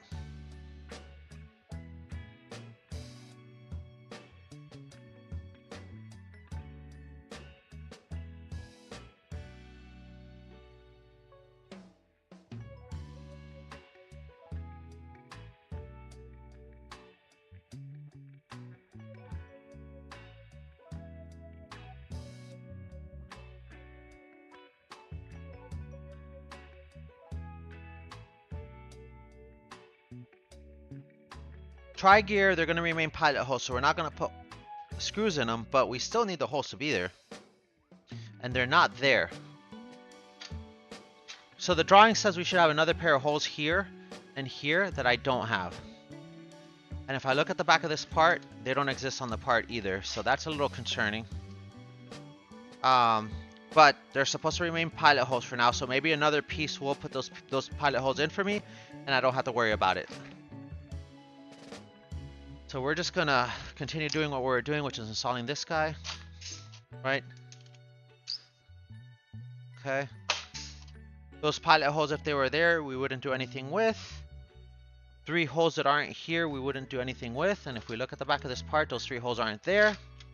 And these 2 holes we do nothing with either. Tricycle gear, those all stay pilot holes. So right now, I can say without a shadow of a doubt that if I can find my red Sharpie, these holes right here are not going to get drilled. Okay, so we're going to put circles around them. They're not going to get drilled. There should be some extra pilot holes that I don't have that I'm not seeing, that might be just because these parts were probably shipped to me before this upgrade kit. I shouldn't have not in there, but I may be able to grab them from another part. But there's no measurements, no indications. I know the holes are supposed to be in there, but since there's no measurements and no indications, I can't really figure them out and pre-drill them. Other than I can assume they're probably the same spacing as this, so they're equal spacing there, and then there's one equal spacing from the center. So in theory, could I make the holes? Yes, but if there's another part that I could use, I'd rather use that when we get to that stage.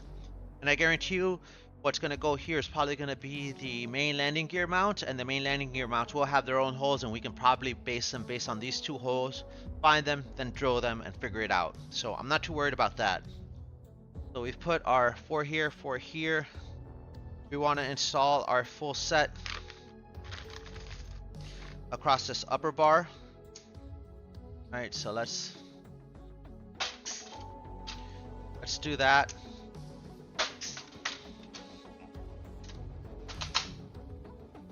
And in typical Joe fashion, what we'll do is we'll alternate clicos every other hole. I think should work.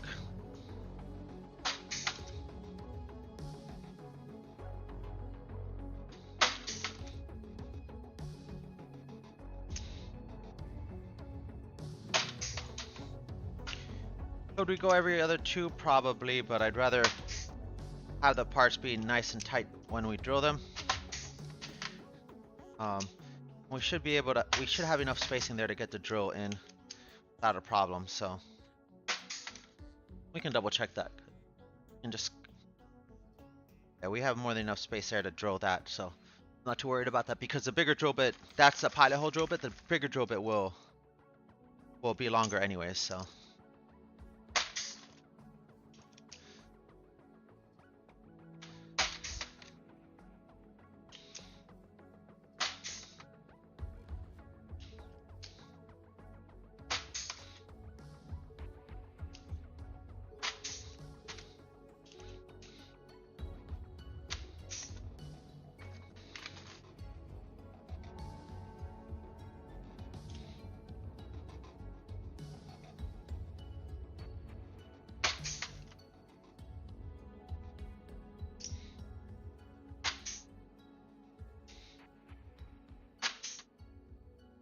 Could I do this with less clicos? Probably, but again, I'd rather we don't have any movement, and it'll essentially end up just being 2 rounds of drilling, so I'm okay with that.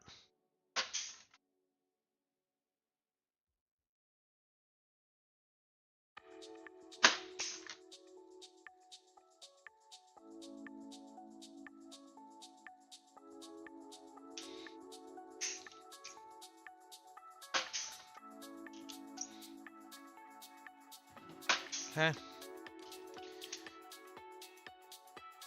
Okay.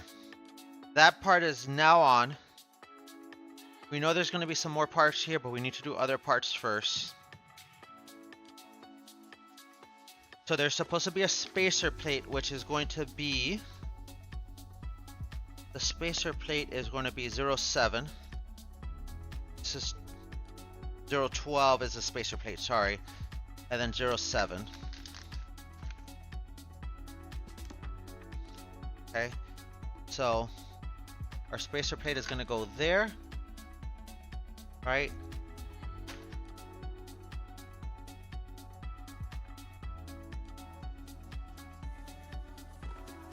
And we're going to have a 07, so I think this is just mislabeled, and instead of 4 it should be 2 to go to the next drawing, but I could be wrong.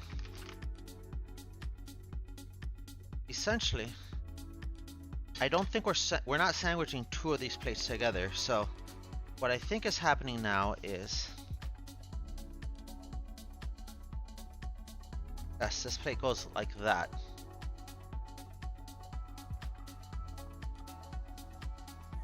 And this goes like that. Right? That goes like that. This is how this all goes. That's why we need the spacer plate, so I think that works. I think what we'll do here is we will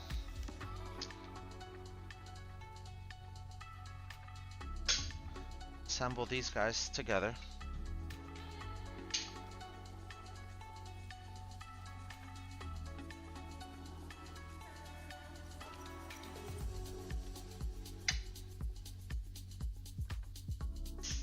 Let me take a photo of that, of this actually.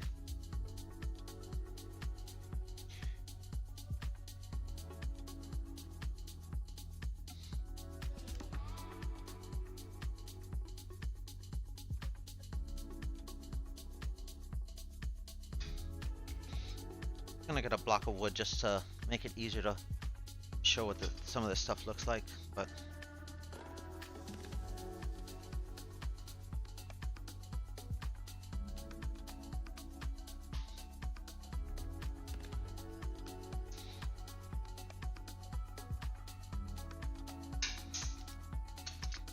okay.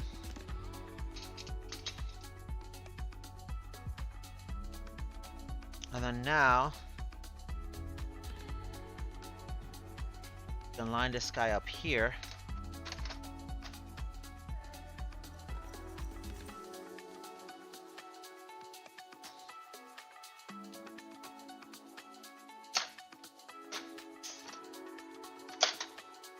Okay.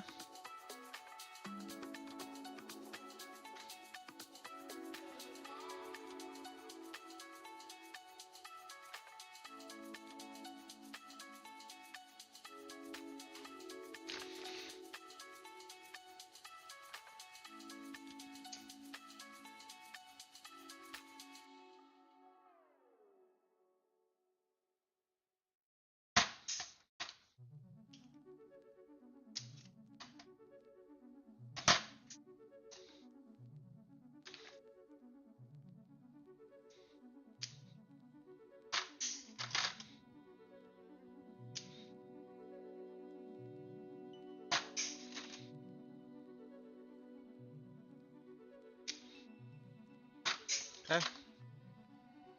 Do that, and then we'll mark these red. These are do not drill for now. Okay. We'll mark those red because those are do not drill for now. Take a picture of this.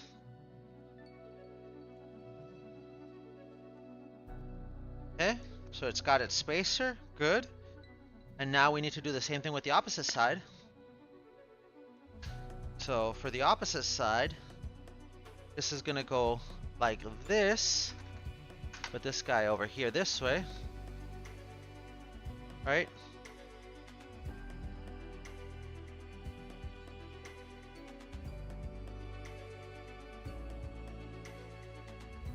Okay. And so we're just gonna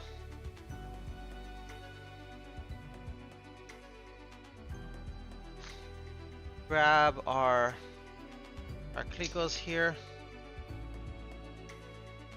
Oh, actually,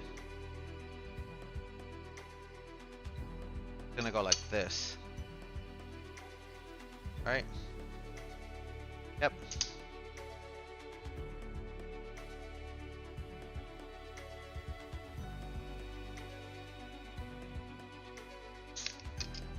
Okay.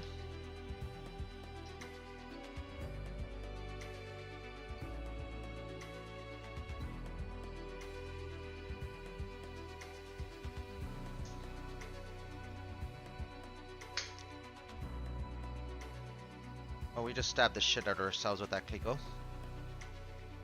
Never actually been able to puncture wound myself like that, but I did for the first time. So that's new and painful. That's new and painful. Nothing like a puncture wound. Hopefully I don't get tetanus. If I do, that's gonna suck, but not rusty iron, it's aluminum, so.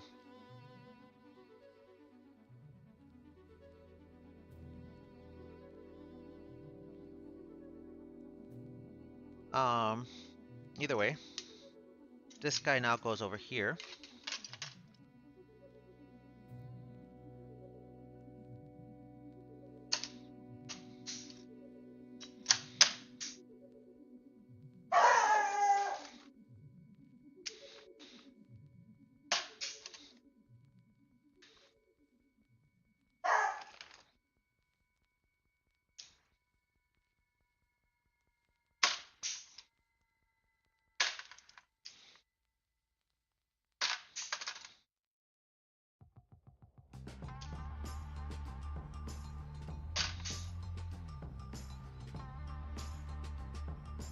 Okay. Alright, so that guy's in place now. And we're gonna do the same thing on this side where the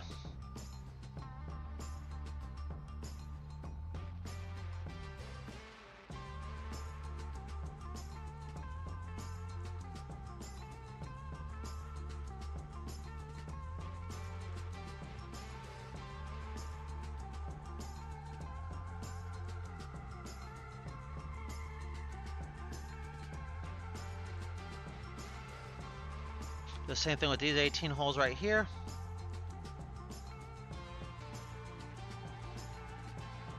Those are do not drills for now. Okay. Perfect. Okay, so I think,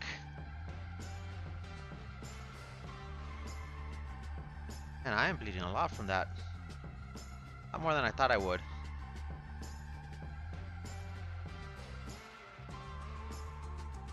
I really did a number on myself there. I may go get a band-aid real quick. I think we're good now.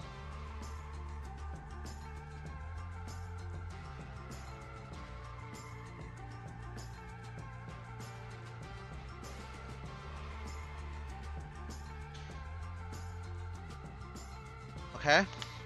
I think this is what our assembly looks like, chat. Right?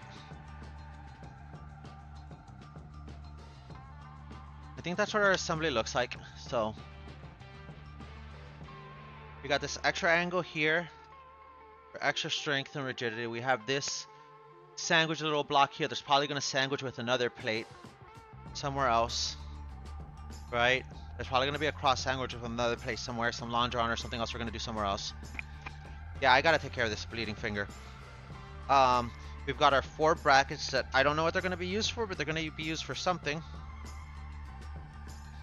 Okay? And if we go this way... Yeah, I'm leaving blood everywhere, chat. If we go vertical, which you can't see the vertical, but if we go vertical here, right, that kind of lines up.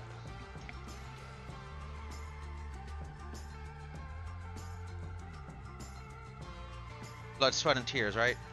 That lines up. If we're looking at this from a vertical perspective, like we're here, we've got our angle, you've got our little thin sheet that then comes forward, we've got our thicker sheet with another piece, with another spacer, our spacer down low, and then we have the upper thick piece lying on top of the whole giant assembly.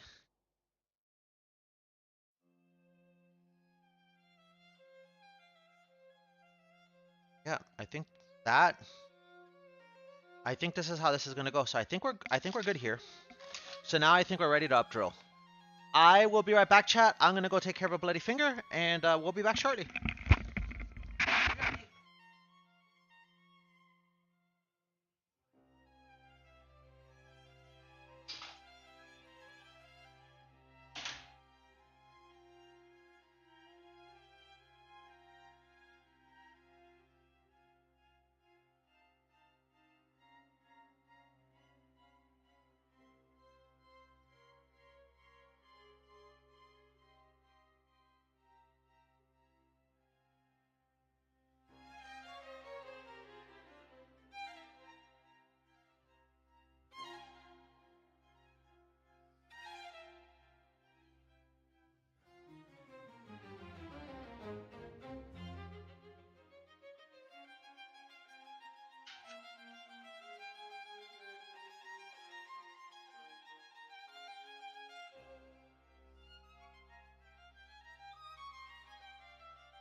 Stabbing our fingers, we washed, we cleaned, we made a nice little butterfly bandage, and now we're back to being able to work again. So let's get back to it. All right, so where are we at right now? We now have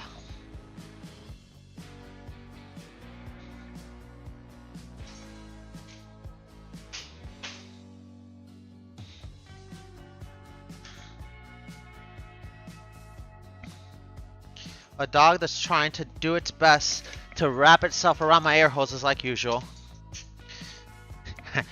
And semi-succeeding, but not quite. Okay, I think I believe this. I just think now my problem is the detail. So we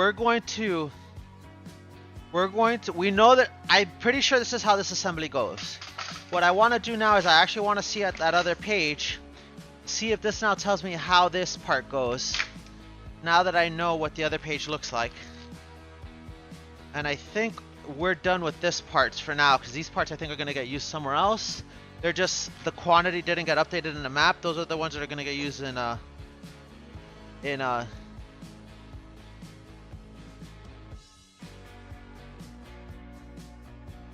those are the parts that are going to get used in F11, right?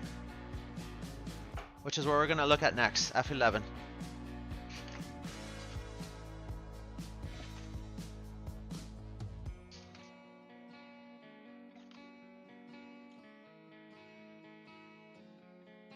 I need to get myself a little like rolling cart or something.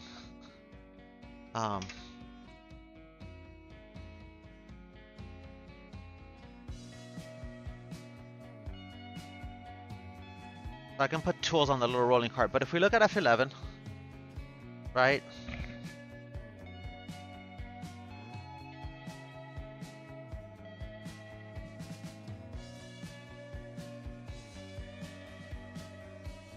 Now this is the other Z.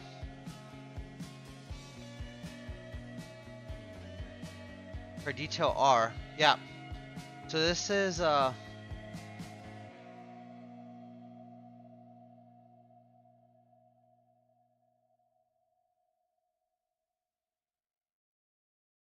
this guy right here is going to be the other Z, which is this guy, right? This is, oh, this is the, ooh, okay. Interesting.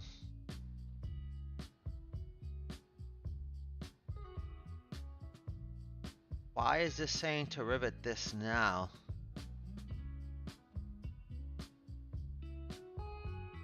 Or is this the back side of that?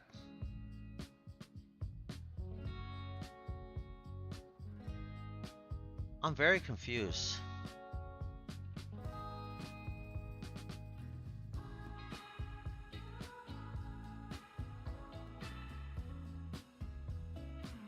Now this is saying, where are those brackets used?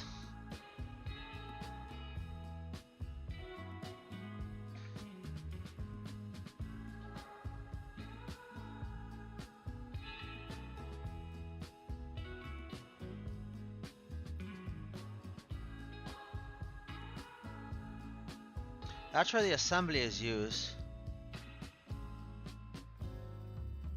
Ah, here's where the shear plate is used. It's used on the other one.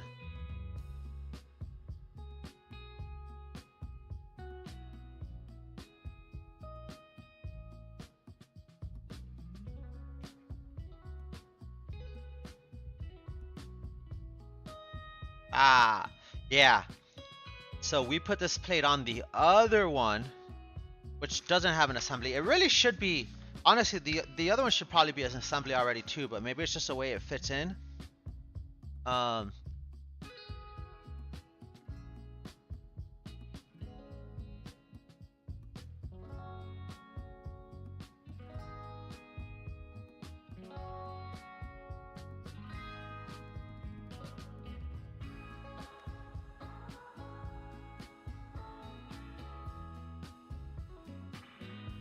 I'm just confused because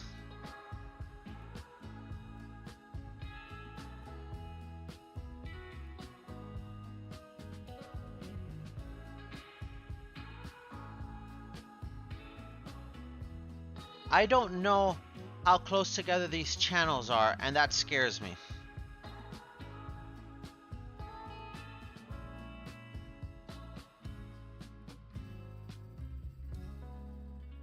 I don't know how close together these channels are, and that scares me because these may be...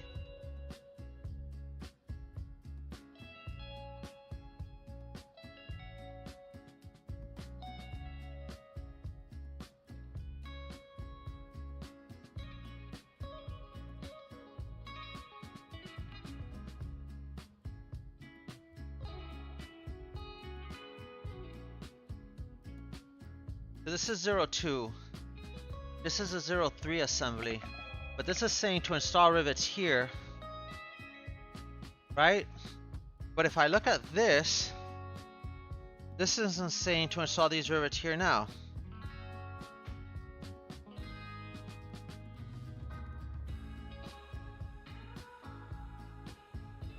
So am I installing these rivets now or not?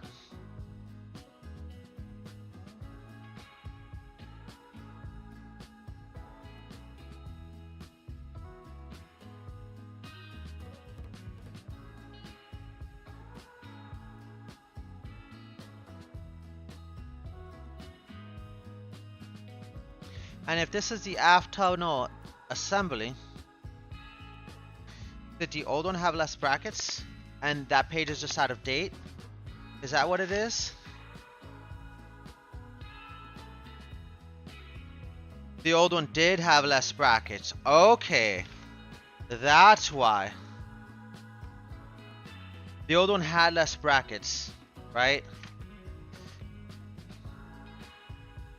So this is the old 03.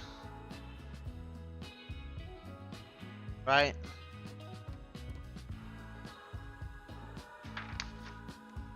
Okay, this is the new 03.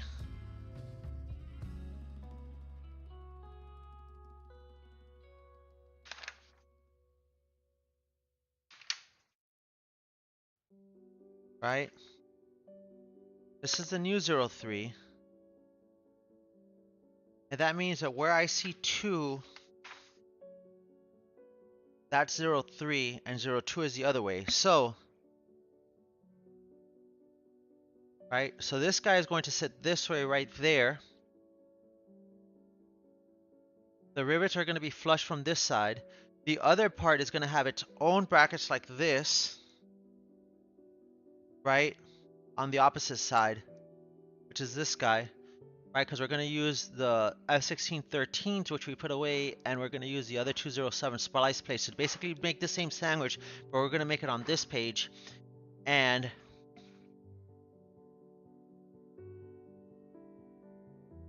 that one's going to go on the opposite side of this guy. And I am assuming, we don't see it yet, but what I am assuming is going to happen if I get that other part. We'll be right back. Chat. Get that other part, right? I'm going to cut myself again. The sharp corner of this part. But if we get this other part here, right? Here's what I'm assuming, right? Because the way this part is going to go doesn't necessarily tell me how, but I am going to assume that the brackets are going to have to go on the outside.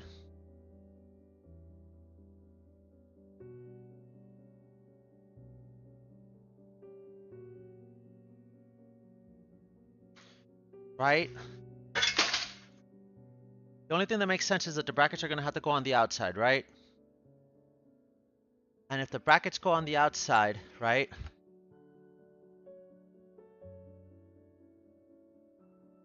They can't go on the inside. The inside doesn't make sense.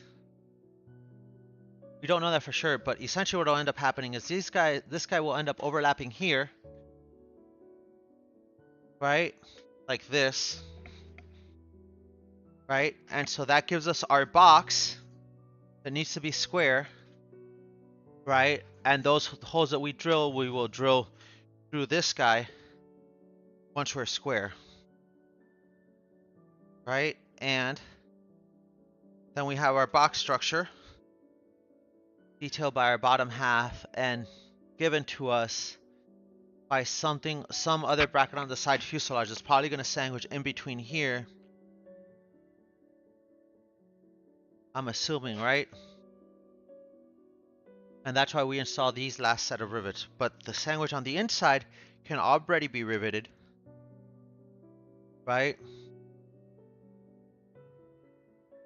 And they're going to be flush rivets, so they'll be inside coming this way and here coming that way and then dimpled in.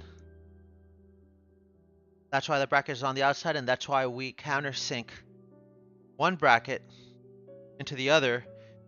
And okay, I think that makes sense, chat, because this is going to make a box structure, and then it'll all make sense. And then we're just not going to probably rivet these in the top until later, until we put like the seat pan or something in there, I think. Most likely. Maybe not, but maybe we do. I don't know. Because there's nothing that talks about doing the top half of this. But at some point, the top half of this will have to get done. So, okay. It's making more sense now, chat.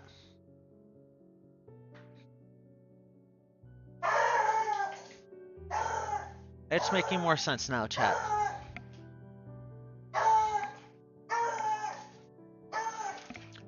Chloe, yeah? Hey, yeah? Sorry, chat. That all makes sense now, though. It all makes sense now, though, chat. Okay. We're not crazy. It makes sense. We can up drill this, but we need to countersink it from the back side. We can up drill it, but we can up drill it from this side, which is fine. But we need to countersink it from the back side.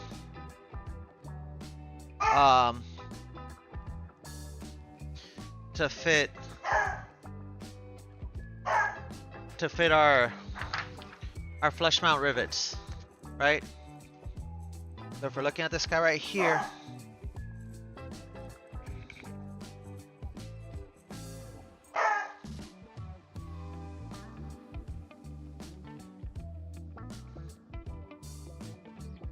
this is the back side. We're looking at the forward.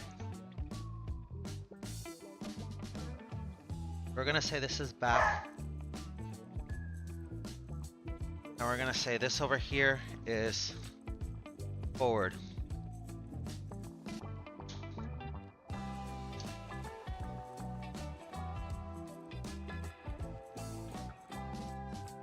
Okay. There we go. That all makes sense now to us, right?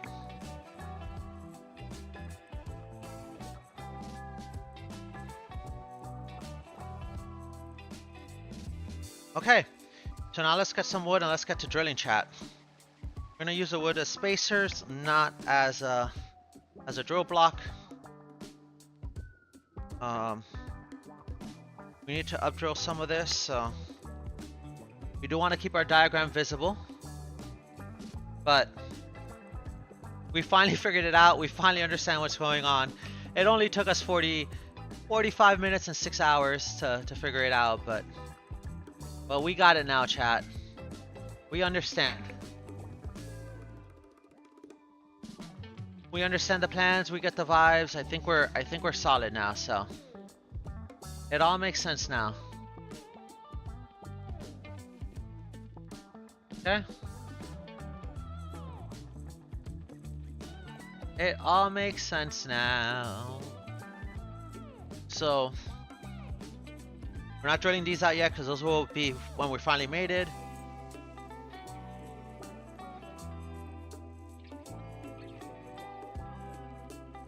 Let's get our bigger drill bit that we need.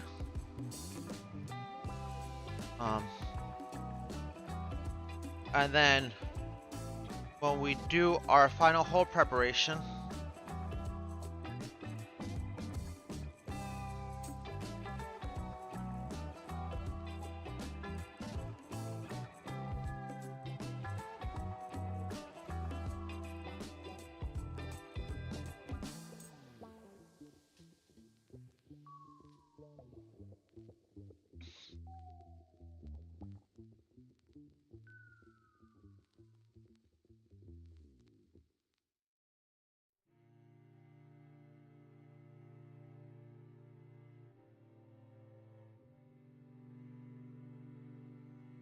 I wish our countersink had the depth that it was countersinking. We're gonna have to kind of play this by ear a little bit until we figure it out. But let's updrill everybody we need to updrill. Our holes here don't exist. We don't have to worry about those. We marked these guys red. These guys are not drilling. We're gonna do this whole set, that whole set, this whole set, these guys, and our brackets over here.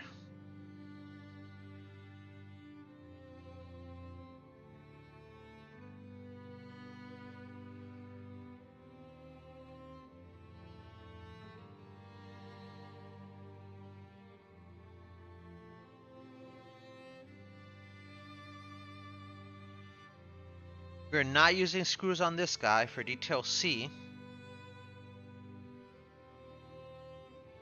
Where is detail C?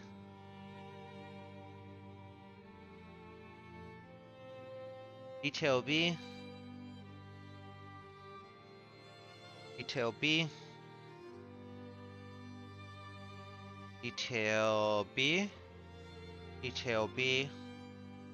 This is detail C.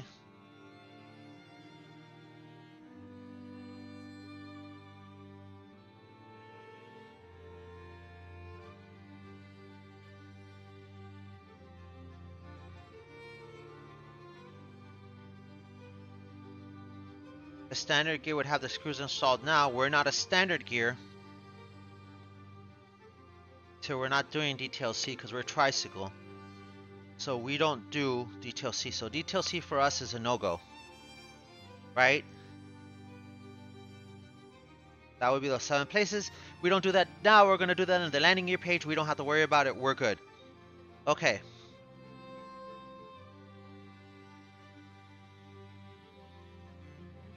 All right, let's get up drilling, chat. Let's get up drilling. Let's do our thing.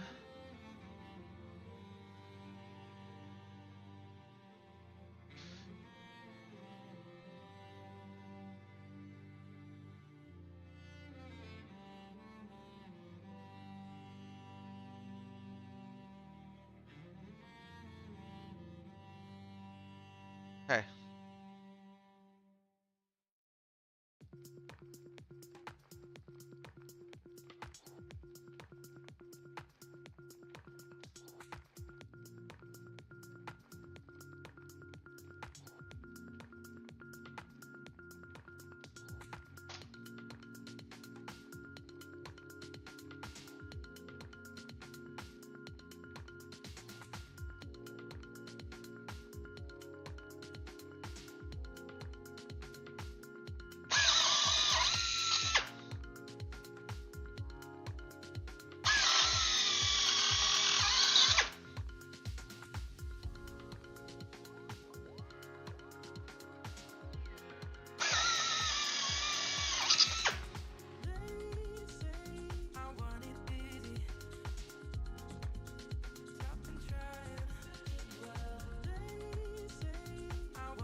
Okay, what did I do with my phone?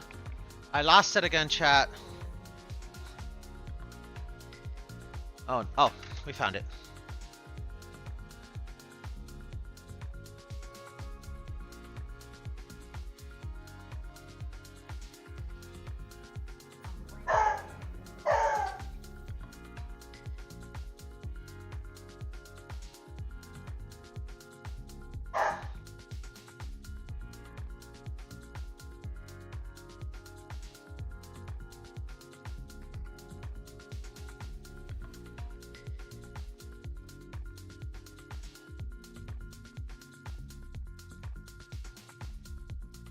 Okay.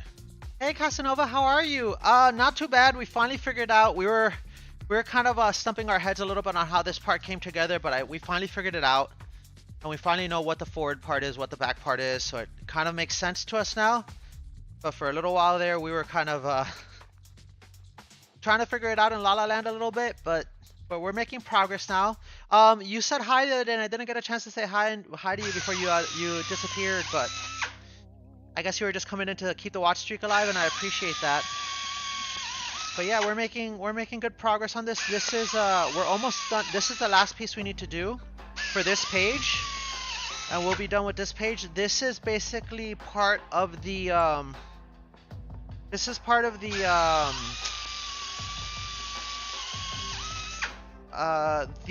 the Spar tunnel.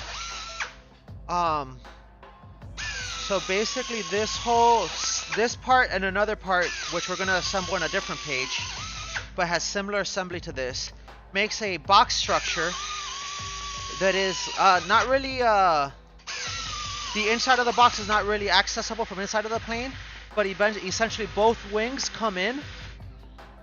They're gonna want this. So this is the back part, right? So essentially the way it works is you'll have this part, you'll have another part very similar to this up here with an overhang, and this will be sealed, and then the space in between is where the wings come in and overlap and lock.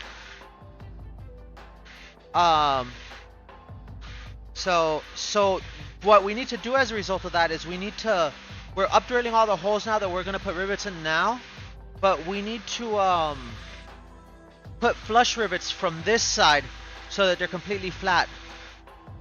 These were pre-drilled, so I didn't have to worry about them. The holes I drilled in that upper part, I did not center punch them. I just used a drill bit. They're not perfect, but it's just a flap that's gonna drill into the top of this, and it's not structural. Whereas these are structural because this is gonna hold us to the side of the plane, and the wings basically. When we're done, we're gonna drill a hole through here, and through here, through the wing spars, and through the front box, and that is structural. But the top cover that was up here that we kind of freehand drilled, and I'll show you that part. Let me go get that part real quick and I'll show it to you. That part is not really super structural. It just closes off. It closes off the channel, so like nothing can fall in there, get jammed, get in the way, right? So the way this is gonna work is we have this upper part, and this tunnel right here is going to have a sandwich of plates up here, just like this part. So if I show you this part, right? See how we have that sandwich of, we have those thick plates? We have these thick plates here. This is actually a sandwich of three different plates. So there's like a spacer plate, this thick plate, this plate on the back. And this side up here is going to have a similar sandwich of plates here that are going to get flush drilled from this side. And then we free-handed this row of screws up here. But where that row of screws goes is basically, when this is making a box structure, these will sit like this. And then that upper part there is not really where the rigidity comes in.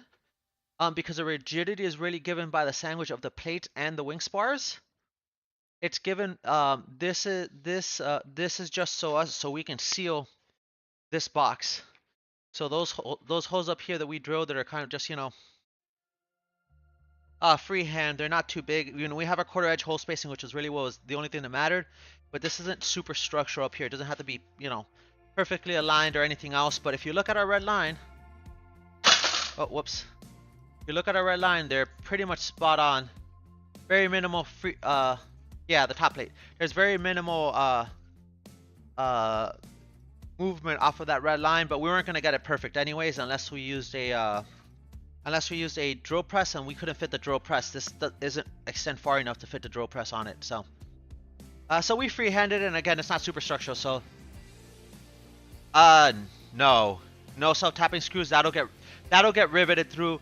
So what'll happen is once we have both of these in place in the airplane and the wing spars in and rigged, and we have everything in place where it needs to go, we'll final drill these plates and put the rivets in this guy. Drill out these holes with the rigging, and then once all that is done, then we'll drill this top cover here and permanently affix it to this part. But we can't do that until the very end, until we've basically done the full wing rigging, put these parts where they belong, do everything that needs to happen related to that. So we just prepped the part, but we're not really going to do much with that for now. That's going to be way later. So, but yeah, that's the progress we're making on this page, is prepping all those parts and making this sub-assembly. And then we'll be, and this is, like I said, this is going to take a little while because we're going to have to do a bunch of countersinking and testing to get the height right on our microstop. And then once we get the height right on our microstop, then we can go from there. But for now, we're up drilling so that then we can start doing the microstop work to do a countersink on it. And that countersinking is basically per this little section here. So we've got to use a 120-degree countersink about a quarter of inch into this plate, which that plate is less than a quarter of an inch, but that's how deep we need to go in order to get the spacing we need. When we dimple the other plate, because we're going to dimple the other plate into that countersink space so that the rivet will lie flush. But to really set that depth, honestly, we're going to go tooth by tooth on that countersink and dimple over the top until the rivet is basically flush, because there is going to be a little bit of variation. And our countersink doesn't, our countersink isn't necessarily flat because it has like a pilot countersink, so we can't just use the microstop's distance. We can set the microstop flush, roughly find a quarter of an inch, drill that with one hole, and then basically from there dimple in, check spacing, and if spacing is good, then we'll do the rest of them with that microstop set to there. If not, we'll adjust the microstop as necessary so that the rivet is flush. But we've got to finish this last set of holes that we're drilling so that we can get to that. So, because we got to up drill first. So, and we did have a moment where I stabbed my finger, so we went all band-aid, and I made myself a little like makeshift butterfly band-aid. So, airplane building problems.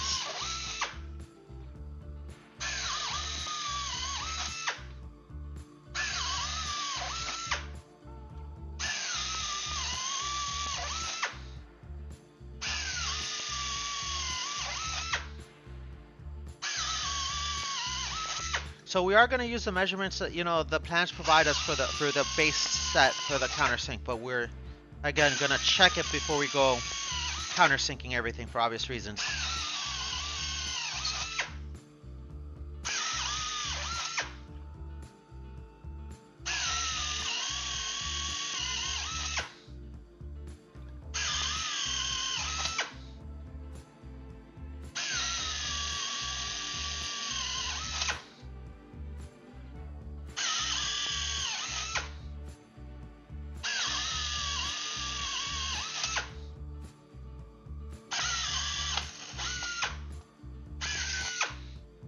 Okay. All right.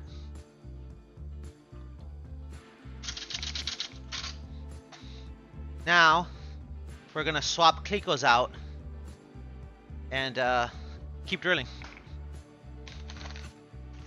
And this is why I have a million clecos. But And this is why I have this air Clico tool so that I don't give myself carpal tunnel doing this.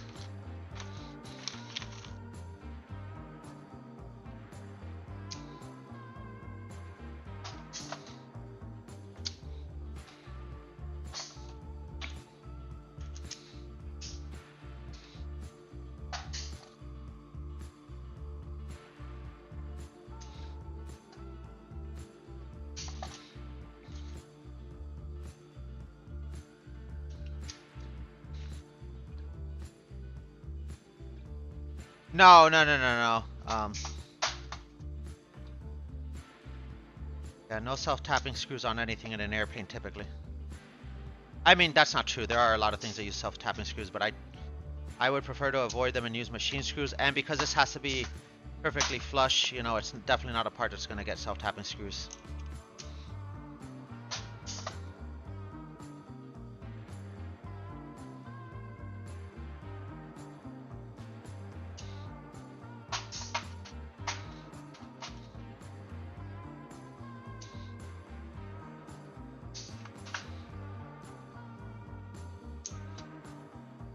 But yeah, it took me a good hour of reading these plans to figure out like how this thing went together, because it was like, it wasn't, they didn't give us enough pages to understand which was the front and which was the back side, and it sounded contradictory on how we were going to do this, because the original read, I thought that this thin plate was on top of that bracket. But then once we started putting together what we did know and kind of looking at how things sandwiched together, it became pretty evident that that's not the case. And it's just the reason we're countersinking this is because we're not countersinking this side, we're countersinking the other side.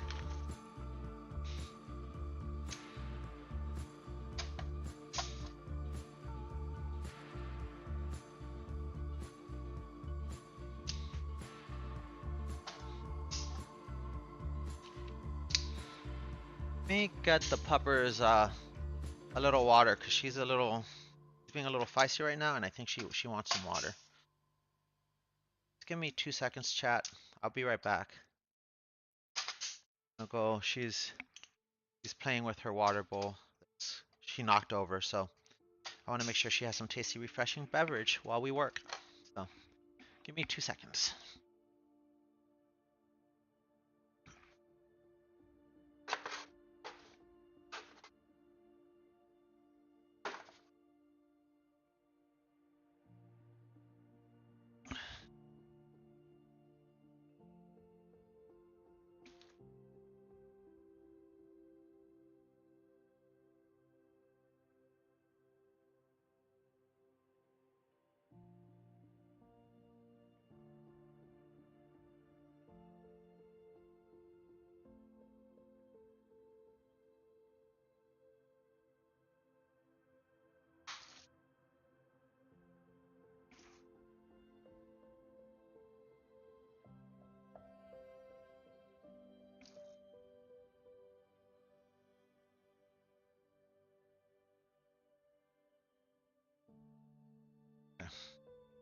Cool, that's taken care of. She's got water now. We can get back to building.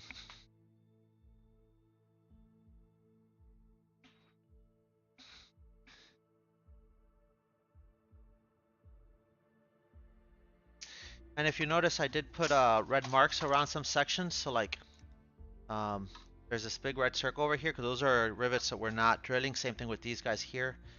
I have these red marks.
But yeah, we're gonna get to use our microstop, which we haven't used in a bit, so that should be a lot of fun.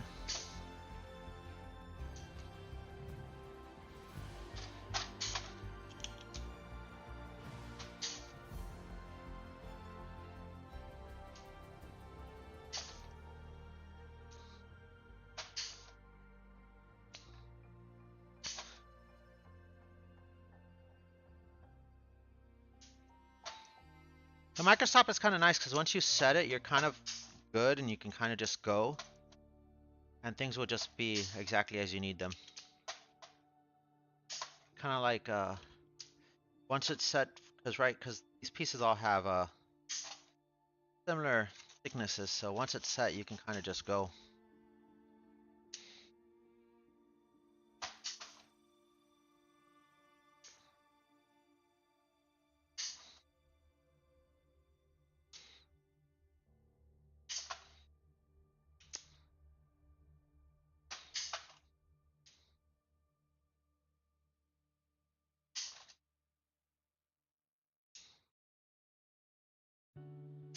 Okay.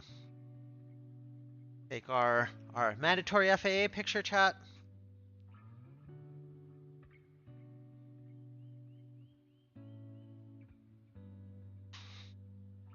We're gonna remove some clicos. Take off this guy. Take off this corner. Alternate down the row here.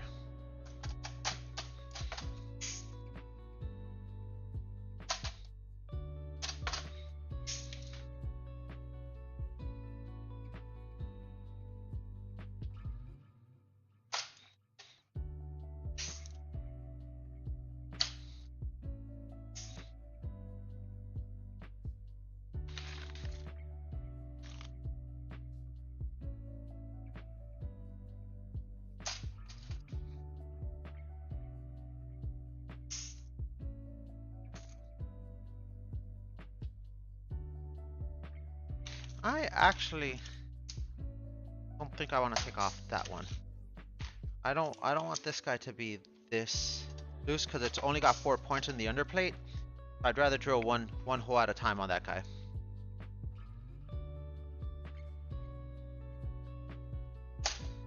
This guy up here though, this guy can alternate every other one. That one's fine.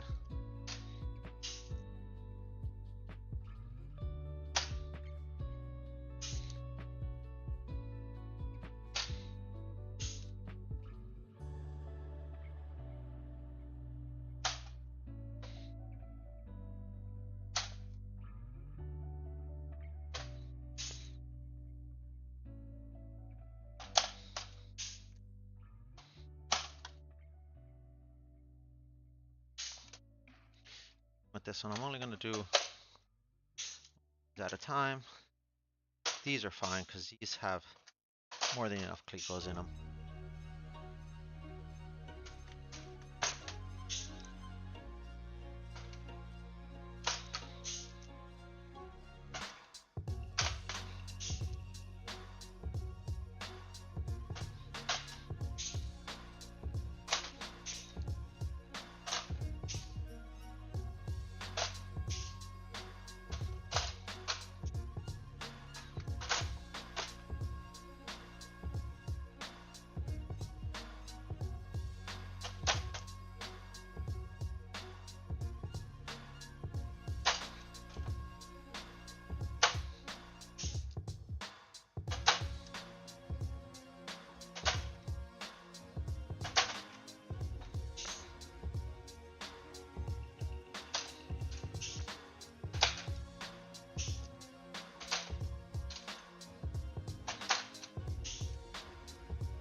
Let's freaking go, chat. Let's freaking go.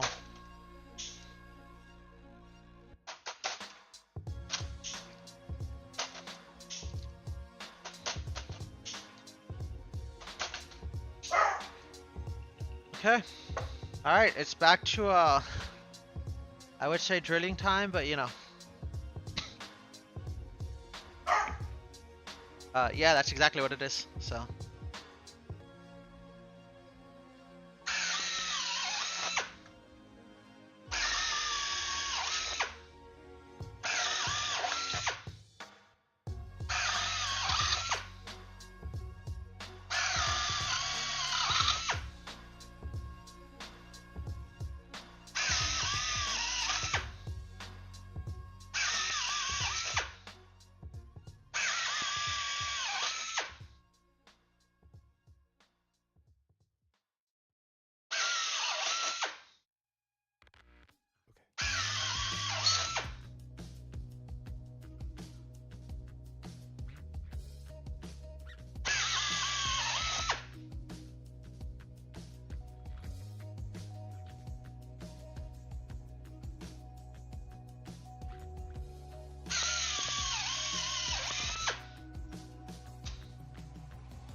You know, for someone who works on airplanes, I really should have a center punch, and I don't.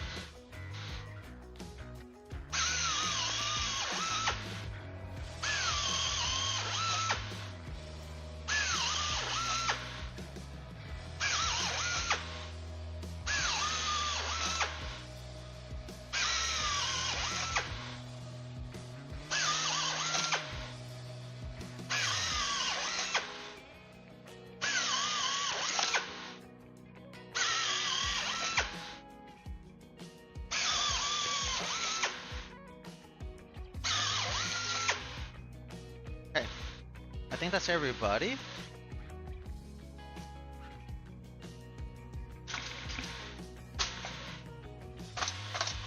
I think that's everybody.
Okay.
Okay.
Okay.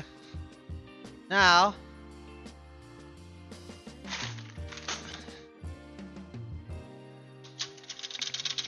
this part is done. Let's talk about these plants. So now what we need to do, the next part in this assembly is we've got to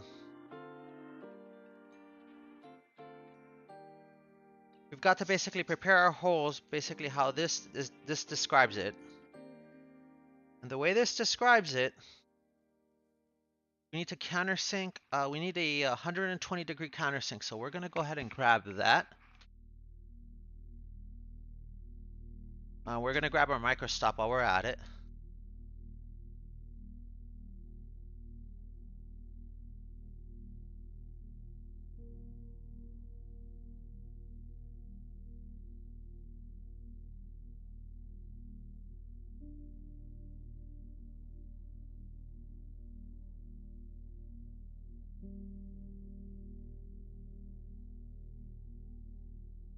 Okay.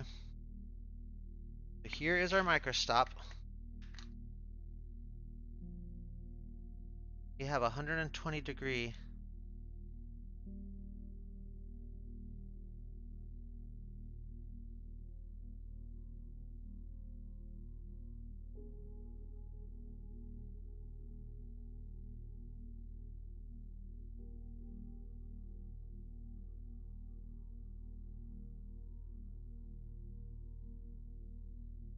A 120 degree countersink. Okay.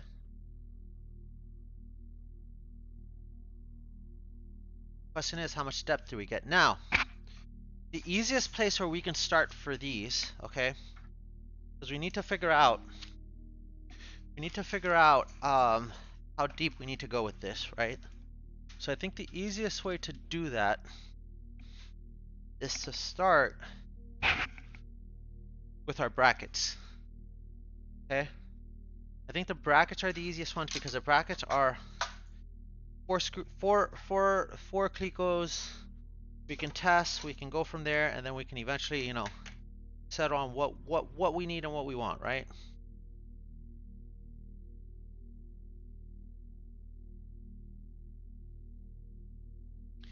And once we're settled, we can just run this guy and we'll be set.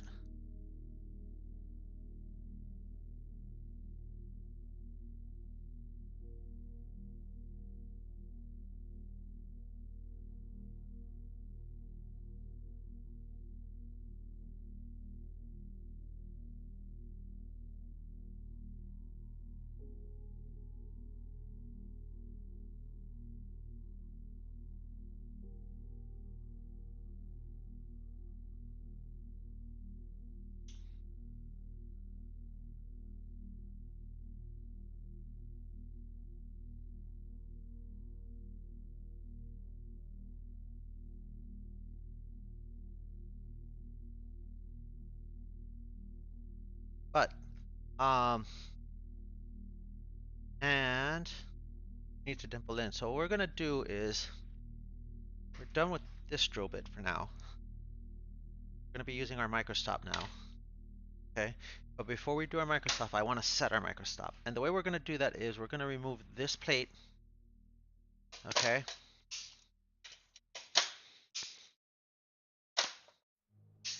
Okay, and we're gonna use this side. Okay, we're gonna use this side as our side. Now what I do want to do is I do want to deburr these holes before we dimple them in on the other plate, because that is important. Because since we're gonna dimple them in, we want to make sure we don't have any burrs on here. We can't get rid of those burrs once we dimple. Right? Once we dimple, there's no getting rid of the burrs, so.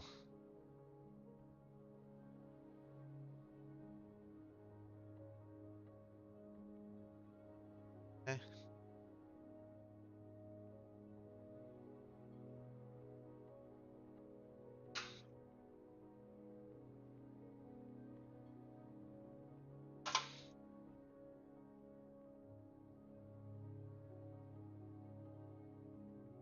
Same thing on the opposite side. Again, we're gonna dimple this. We dimple. Not gonna be any more getting rid of the burrs, so. We're just planning ahead here.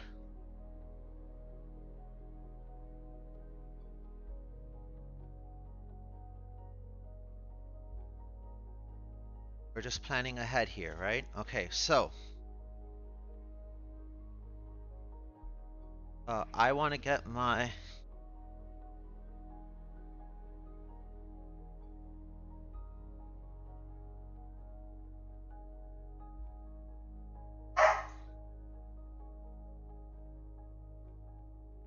This is crazy. That is a significant amount of like countersinking.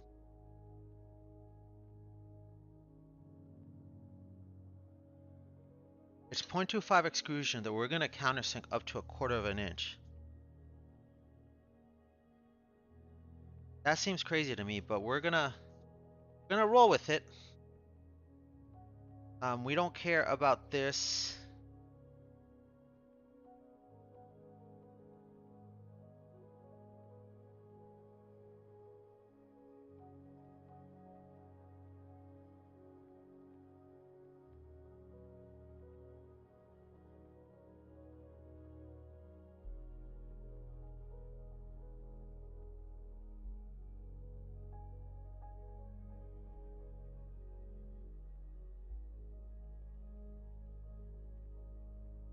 The fact that these stay pilot holes,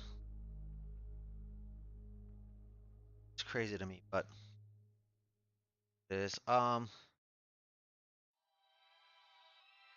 Because we're gonna countersink this side, we don't have to deburr this side, but we do want to deburr the other side.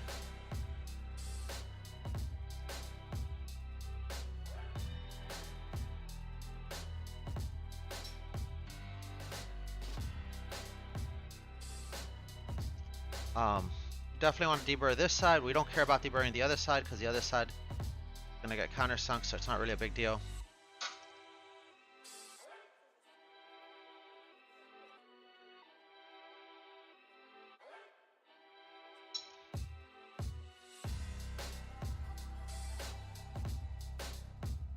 Okay. These guys are deburred on both sides. We're good there.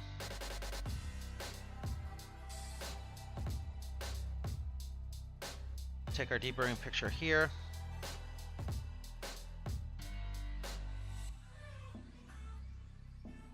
Okay. Now, I think this is freaking crazy. The amount it wants me to countersink this. So here's what we're gonna do. We're gonna. Okay.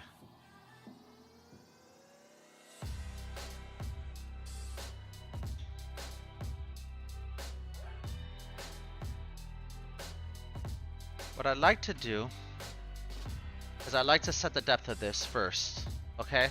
What I want to do is I want to set the depth of this, and then we'll measure out a 1/4 inch from that depth. Okay. And then set it there.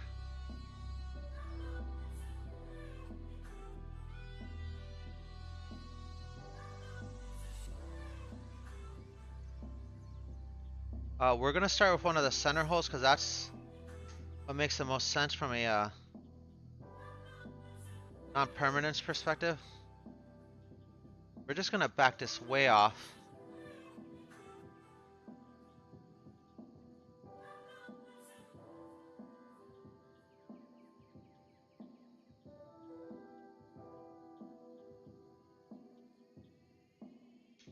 Okay. This right here. That right there should be our zero depth. Okay. If I take this part right here. Okay.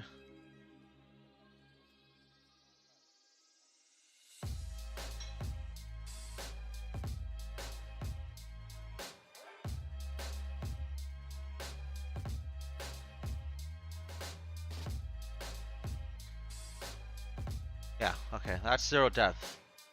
Now we want to go a 1/4 inch back from this, so for that, we can use our ruler, but what I'd rather use is I'd rather use my, well, let's see. Yeah, 1/4 inch is a lot, chat. 1/4 inch is so much.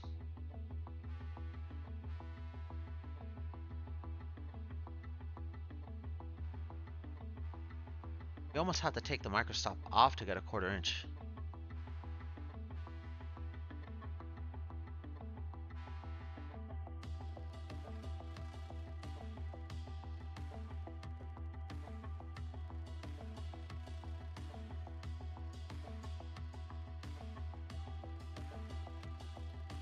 Like, that's a lot, chat. There's no way that's right.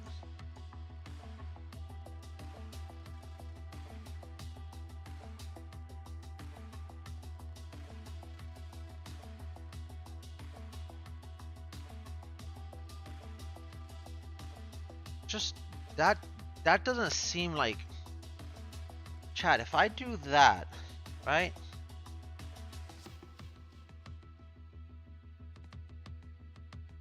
Like, there's no way that's right, chat. There's no way. Alright, we're just gonna test run this, chat. We're gonna do this freehand, just test run it till we get where we want. And then once we get where we want with our dimple, we'll once we get where we want with our dimple, we'll go from there. But this seems like so much, chat. It seems like too far. Like, I just don't trust this value. Like we're talking about a 1/4 inch of depth is that much, which basically means if we're countersinking this part, our countersink is basically gonna almost drill completely through this.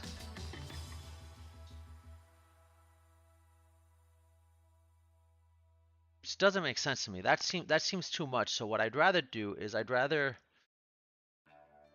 just do steps. Just do taps, right? With the countersink until we're happy with where we're at. Now, the rivet we're going to use for this is a CCC flush rivet, and we're going to be using CCC 44, so we should find some of those.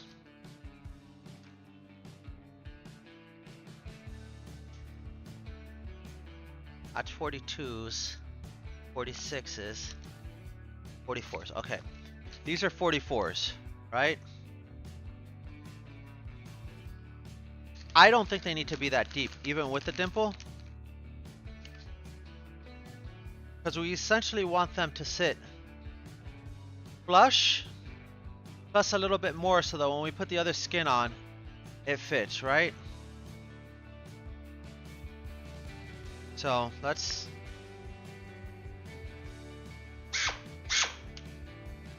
right,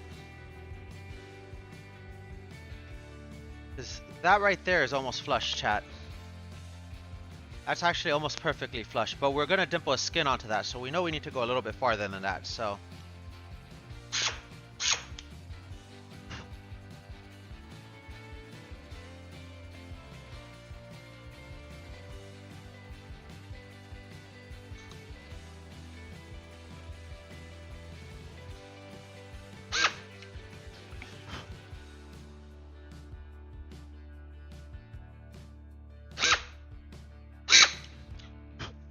okay, right. Now that rivet is extra deep in there, okay? That rivet is extra deep in there, and now if I take this guy, okay? I'm gonna cleco him in place from the backside because that's gonna be easier. Okay.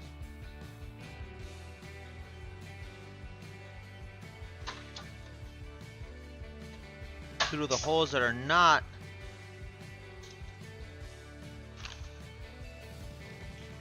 right. We're gonna cleco this guy in place, right?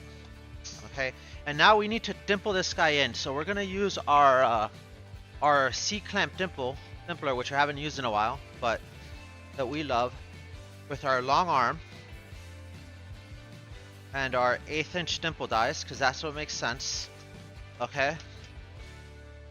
And I am hoping we have enough. Oh, we have enough for these two.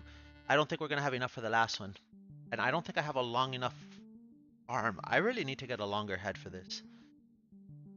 I have a 3-inch. I think we're gonna order one more of like a 6-inch from this.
Let's.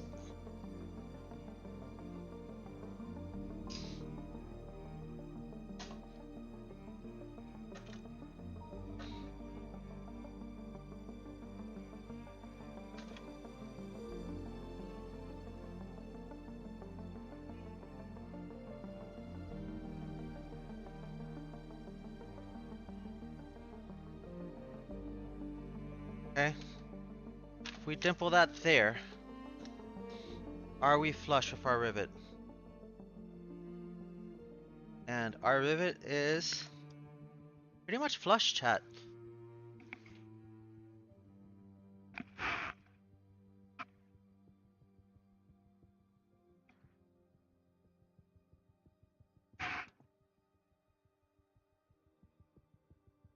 Like, I honestly think, chat, that's like, maybe I can get a little bit more in there, but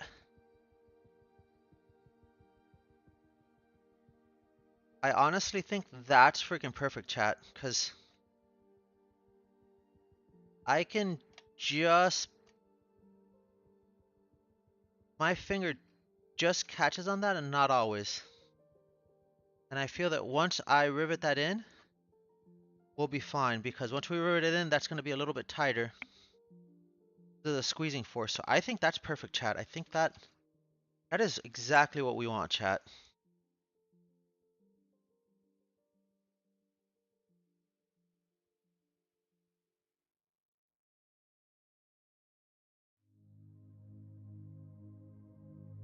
I think that is exactly what we want, chat. That feels good. I don't think I want to go any deeper than that. So I'm going to set my countersink to that. Okay. And then we're going to rivet this in place and we'll see where we're at.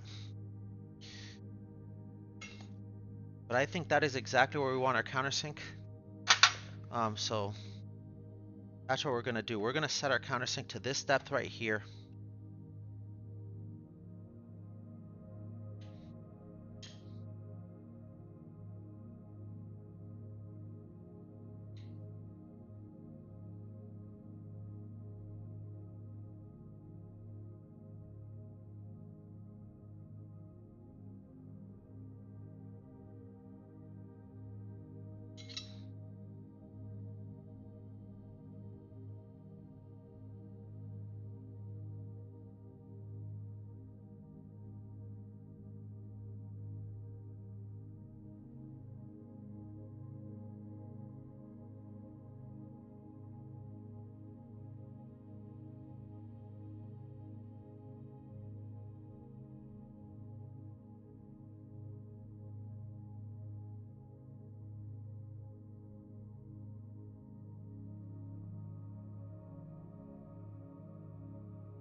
Ironically, I actually think that's a 1/4 inch. Chat.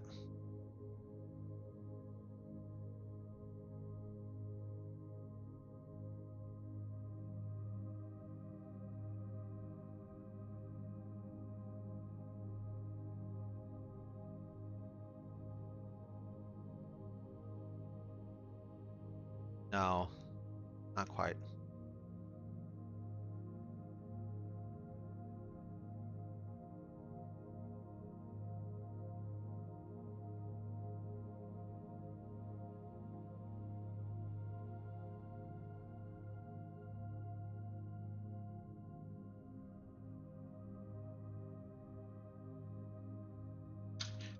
Oh, wait a minute. Ha!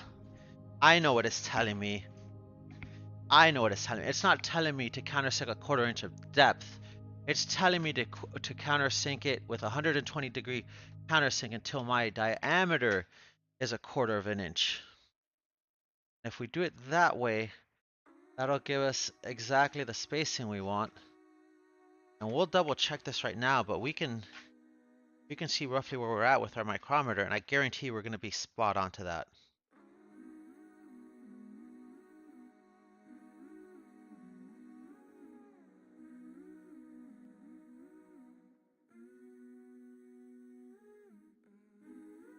Okay.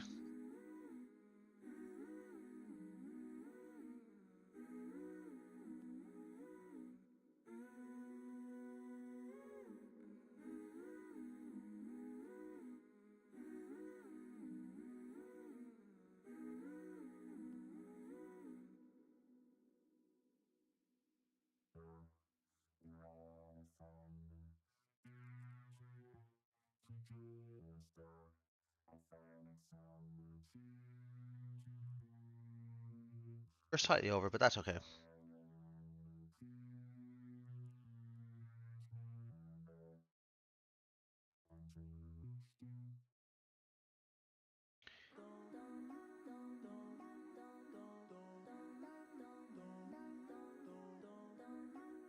Yeah, that's what it was telling us.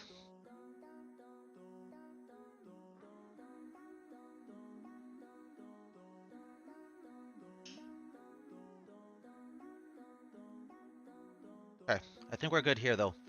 I think we're good here.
Alright, we need some dimple dies here. We need our hand riveter.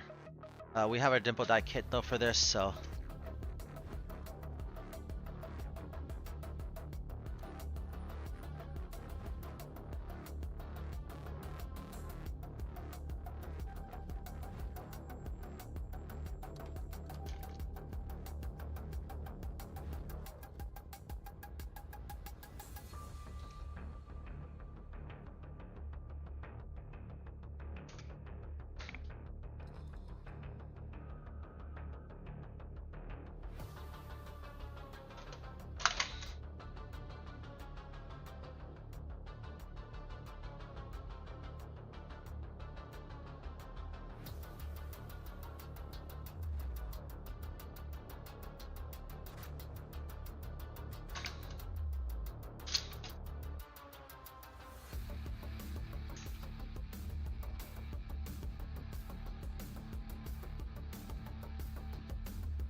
Alright, chat.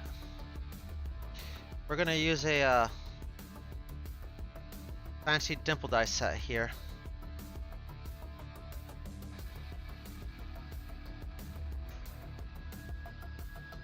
That uses a nail. Okay?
Okay.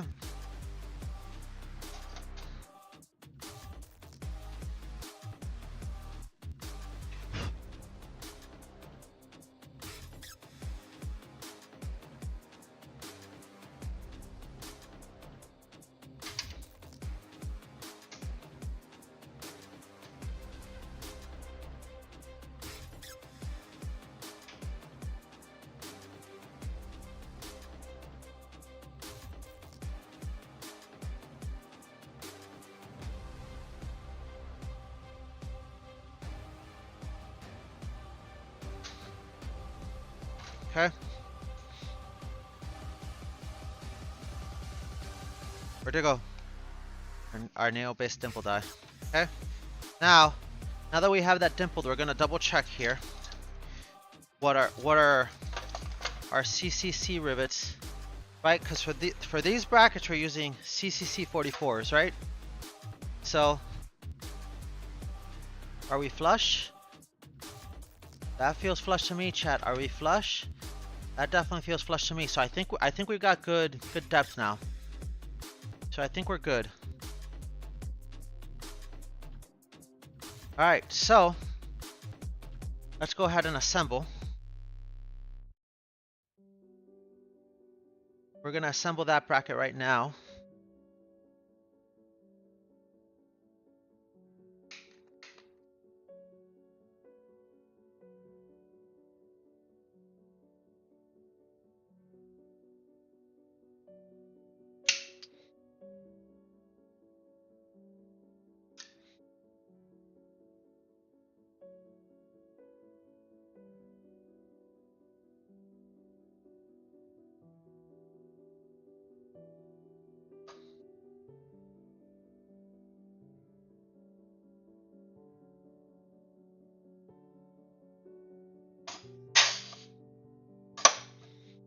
Yeah, that's flush. That's more than enough. We probably overdid it, but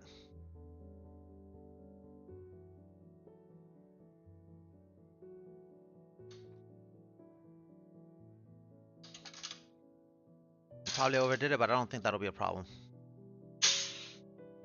All right, chat. Let's freaking go.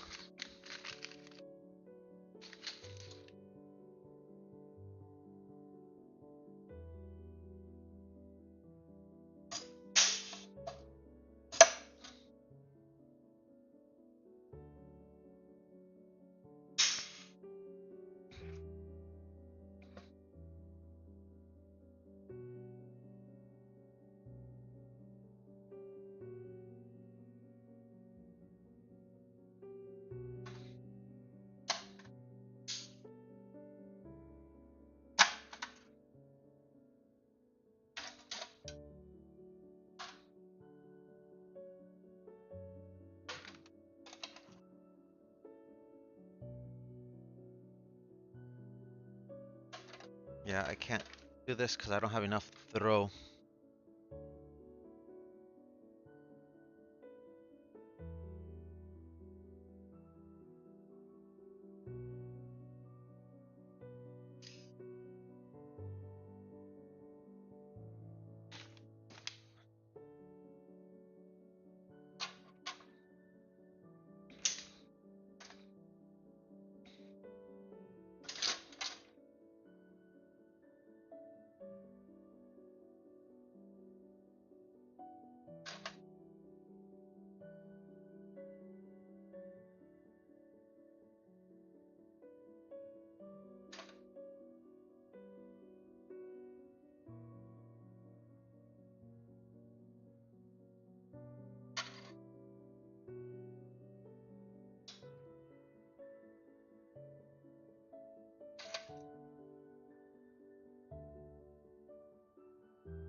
Okay, chat.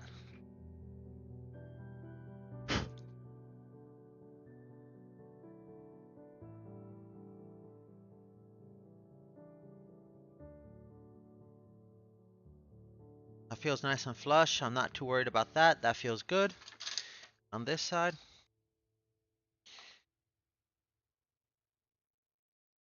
Does have a little bit of wiggle. But I feel like the wiggle is the metal behind it. Flexing.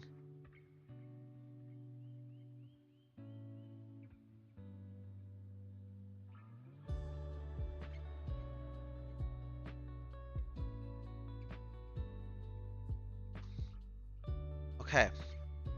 So. Now that we got that, I think we can do the rest of these quickly because we know exactly how much we need to countersink. Right? Our countersink is set, so we're good.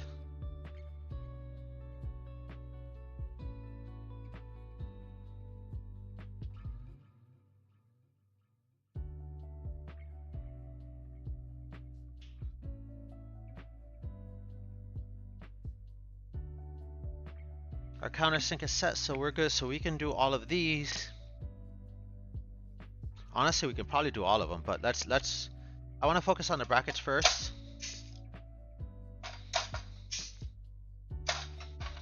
Then we'll deal with everything else.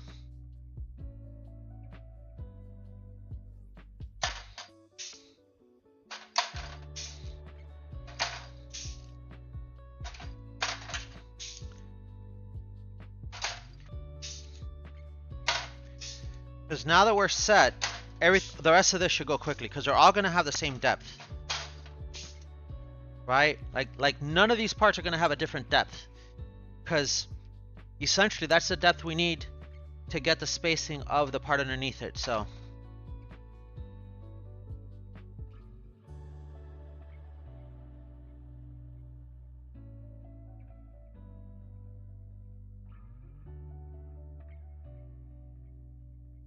And then we're gonna have to do our cleanup, so. Take pictures of that. We'll just clean up literally all of these holes. On one side and then the other.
Yeah, that feels good.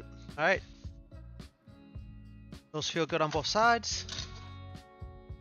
Cool, we're set. Now we can micro stop all of our brackets and then go from there, reassemble and do our thing.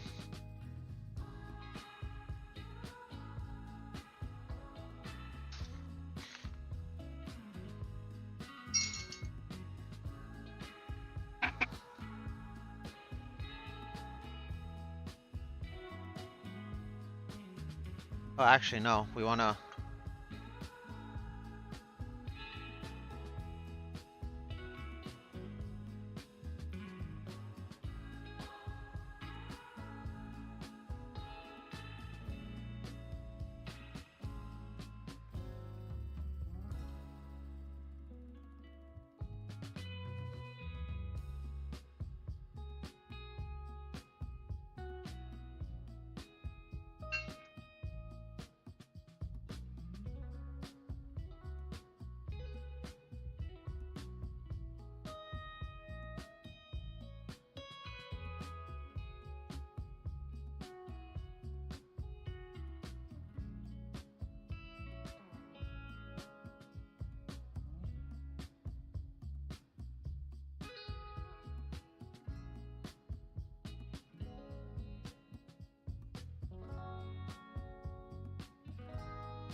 We're deburring, chat. We're deburring.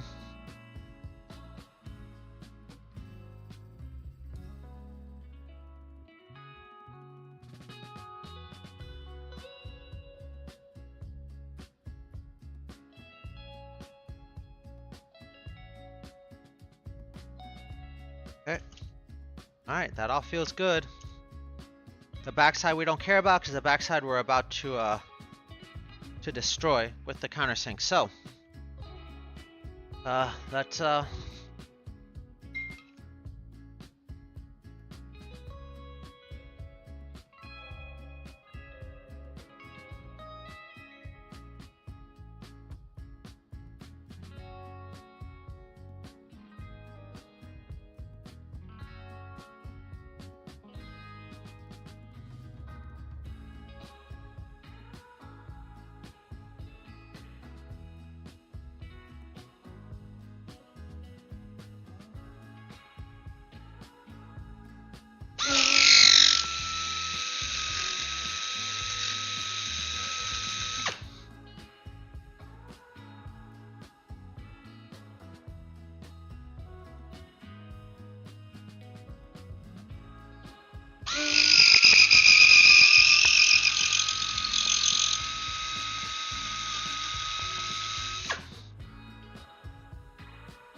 feel like this is Vivaldi.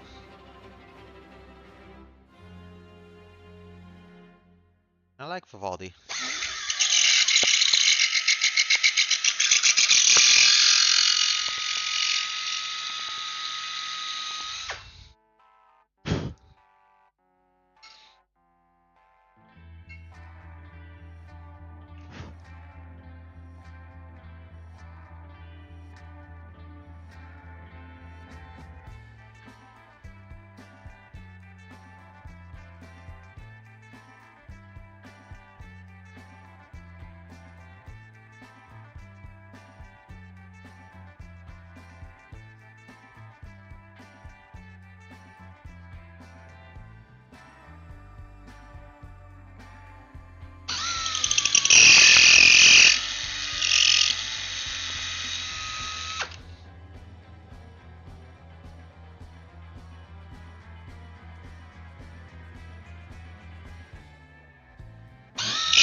Whoops.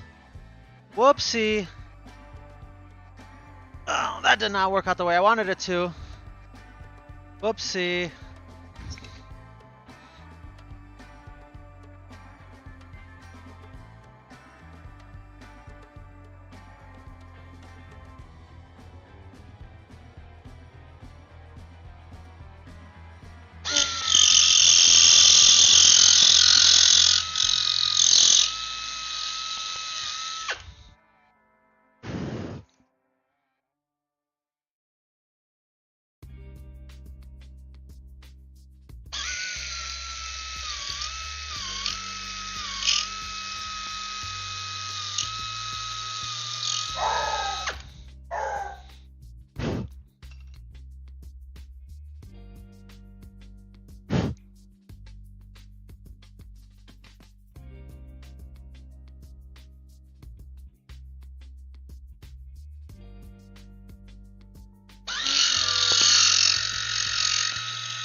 Alright, chat, we're dimpling. We're dimpling.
呀，Chloe 呀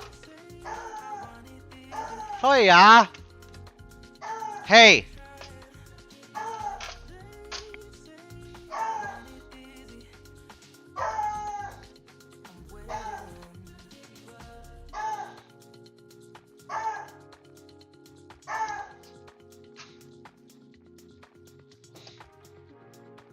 嘿。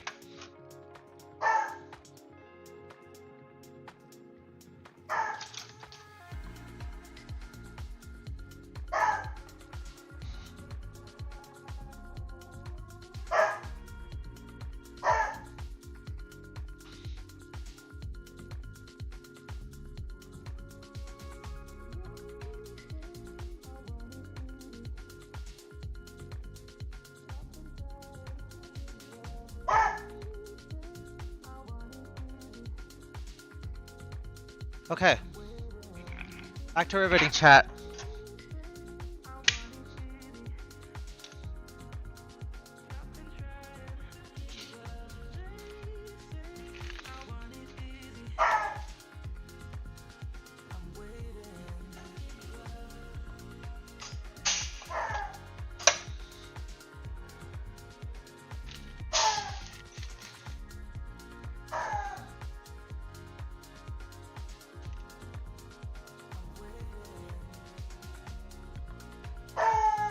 Chloe.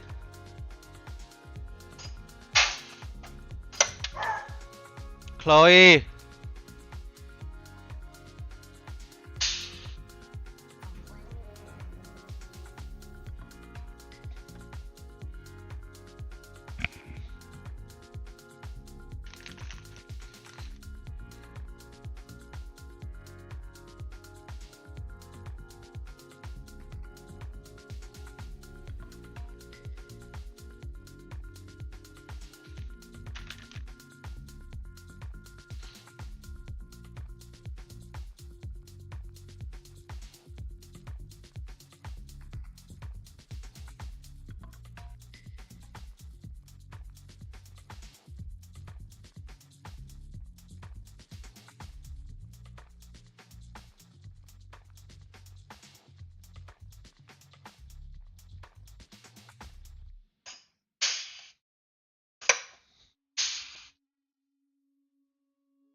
Okay.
Hey Artie, how are you? We're making progress. We're attaching these brackets. Doing our thing, you know. Just building an airplane. Normal airplane things. We were a little confused for a little bit there, but we're good now. We finally figured out what the heck it was that we were trying to figure out, and now we know what we're doing, and we're kind of just doing our thing.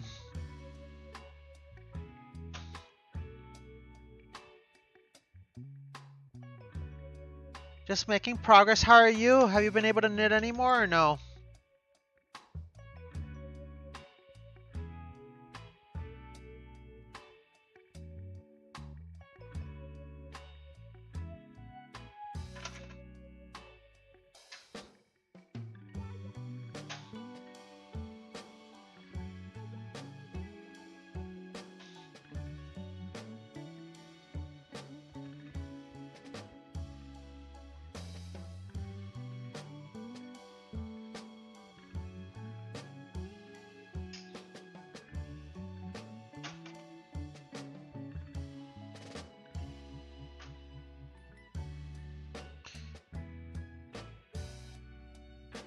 Ah, I got you.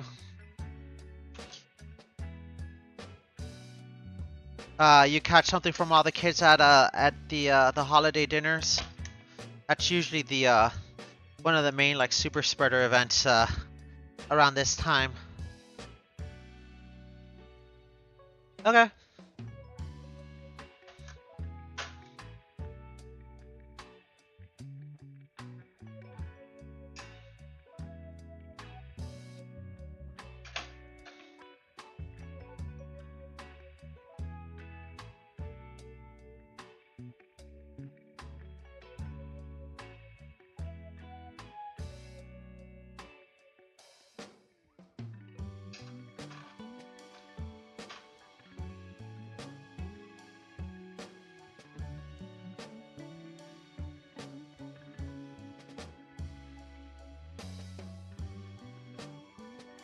Okay, I think we got all of these done. Let's flip this over and take a look. Yep. How does everything look? Everything looks dimpled. I think we are good there. Let's freaking go.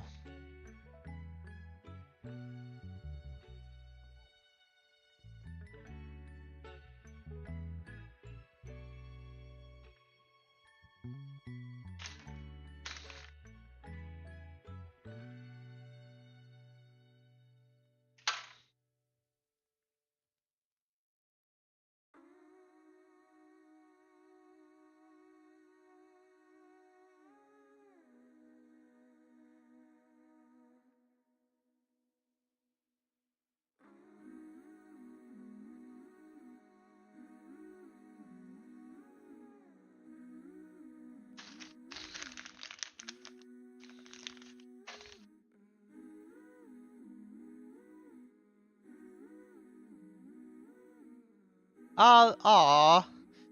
So yeah, did you get sick at the holidays or was it or did you just like catch something? You don't know. I find that Thanksgiving can be a little rough for the kids, you know, spreading their gems, their germs.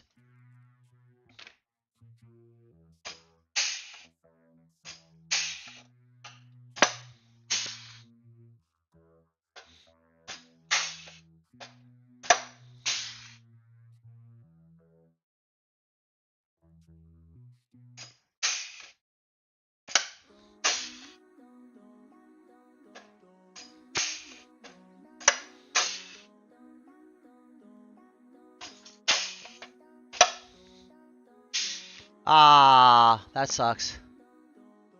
Oh, okay. Oh, yeah. It's like either the kids at school, everyone getting together for the holidays, or somebody's workplace. Otherwise, we probably would never get sick.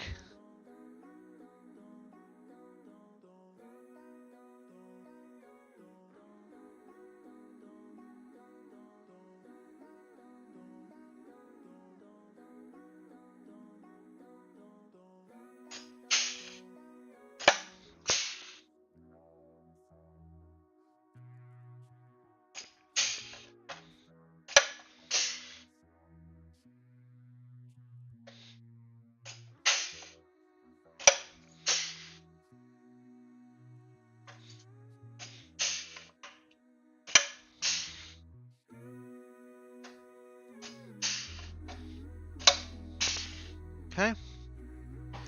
That takes care of that. So now all our brackets are in.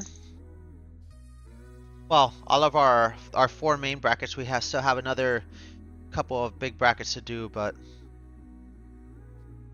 that's all nice and flush. So this is flush, nice, smooth, even, nothing sticking out. Feels good because basically the wings come in between here. They have to slide over this, so you want this to be basically flat, which it is. And we got to do the same thing with the rest of these parts now.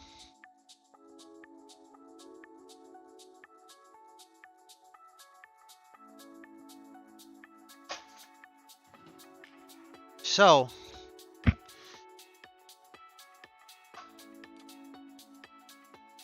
now we're gonna do this whole bracket assembly thing. So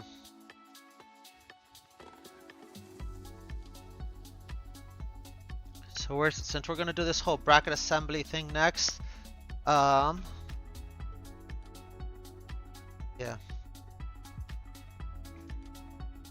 We're gonna go ahead and just disassemble this entire part because we got to do all this at once basically. And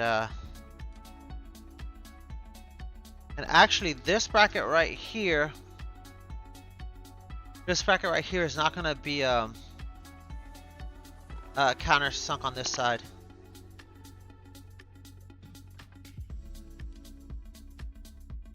I don't know how we're gonna do that, but I know that this side isn't gonna be countersunk. The other side it is going to be countersunk, but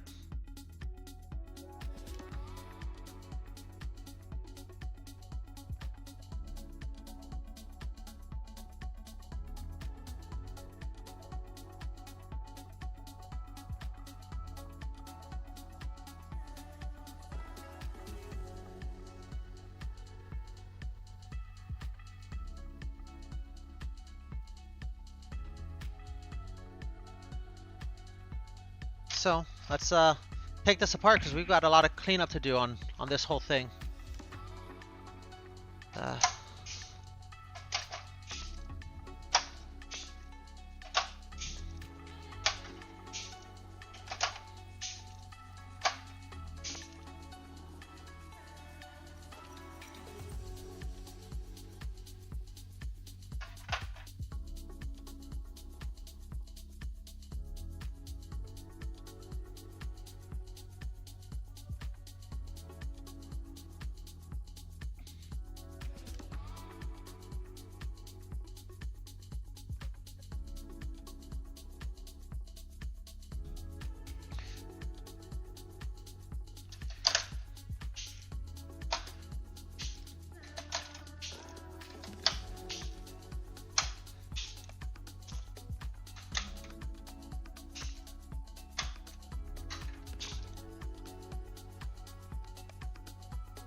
So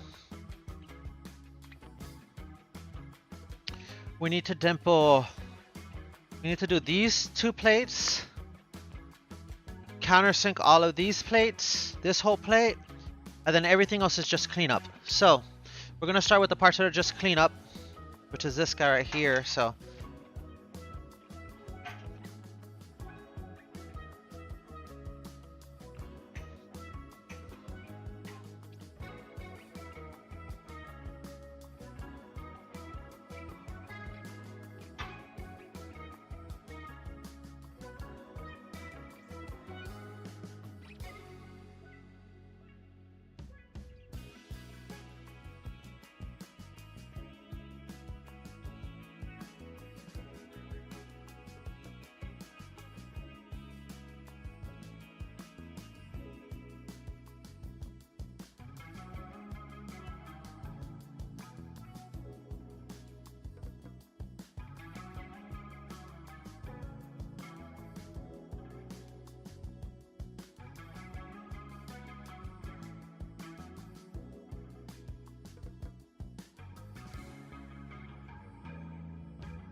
yeah, the flu is no joke though, Angie. You have to be careful with that. Like, especially like, I don't know, maybe it's because I'm getting older, so I'm a little bit more concerned about it. But as you get older, like it just, your body just, you know, it's way more taxing, right? So just something to consider. So I was just randomly thinking about that as I mindlessly clean up holes so we can finish this part.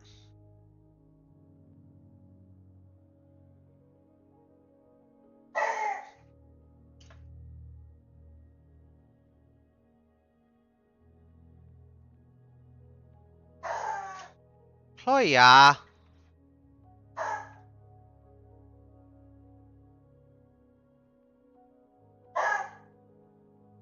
you would think you've never seen a person. Oh yeah, definitely. Yeah, you would think she's never seen a human being and they're like, I don't have friends, which is not true. Like, I don't understand where. Chloe, please. I don't even know what she's barking at. Like, there's nobody walking by. There's no other dogs. Like, she used to not bark. And then she spent a year, not a year, but she spent like 2 months with her brothers and sisters in Miami. And I like to joke that they're the heathen dogs. And every time I would take her to Miami, she'd pick up another bad habit. And the barking was the most recent one. I mean, granted, it's been like 2 years since I took her, but it's like the one habit I wasn't able to like break her of after she picked it up. Most of the other ones I was able to like, you know, get her back to normal and I broke her of it, but not the barking.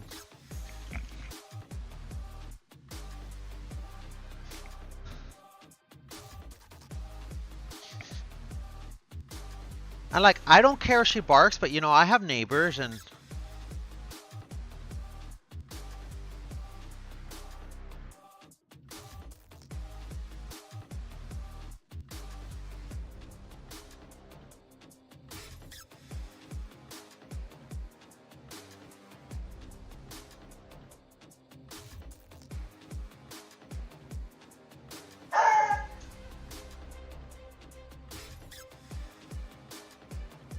granted, it's only like 9 o'clock, but still. And I will say, most of our units here, like where I live, my home is it's not new construction, but it's, you know, it was built within the last like 10 or 15 years, so you know, it's got pretty good soundproofing, but you know, the weather's getting cooler now, so people like to keep the windows open and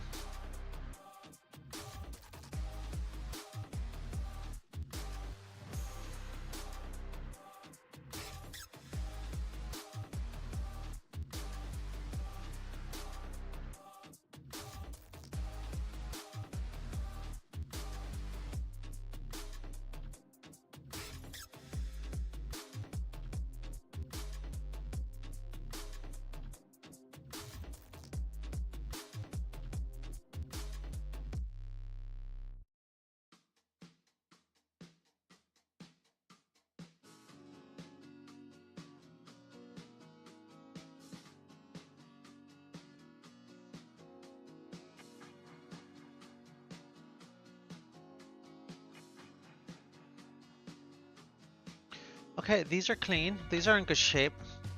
Got the last little bit here at the end to do, and then we have to flip it over and do the other side, because, you know, there's always another side.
Okay.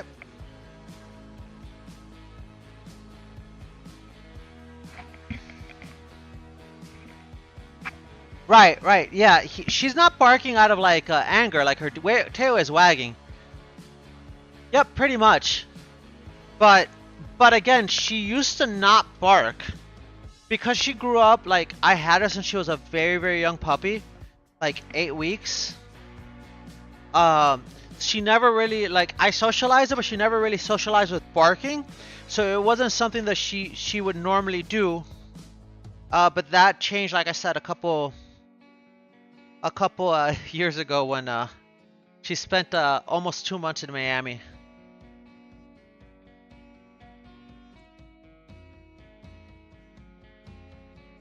Okay, I'm gonna put this to charge while I clean this up because this is gonna take a little while. And my phone is starting to die, so we need to hopefully get a little bit of a charge in there. And I don't really need to take a picture of me cleaning up the holes because it's kind of obvious what I'm doing. I actually think I prefer this way.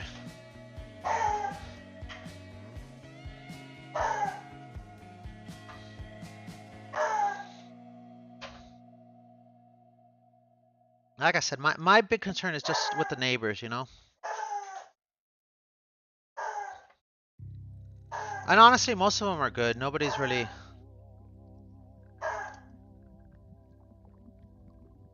Usually if she's barking, it's because there's a car pulled up or somebody is like walking or...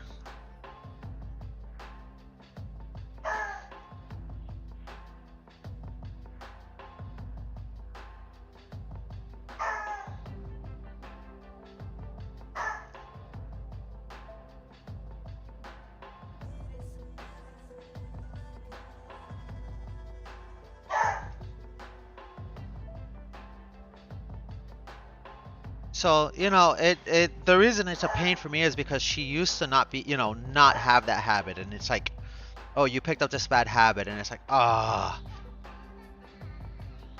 Like, she doesn't really howl. Her mother definitely was a howler.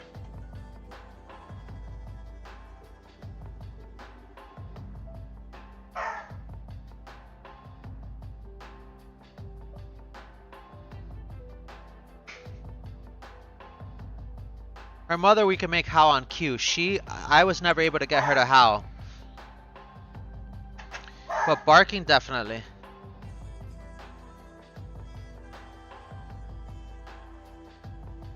Oh, and I 100% agree with you with the growling. Like if she's growling, that's when you know she's upset and like, hey, you need to be paying attention to what's going on.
Okay.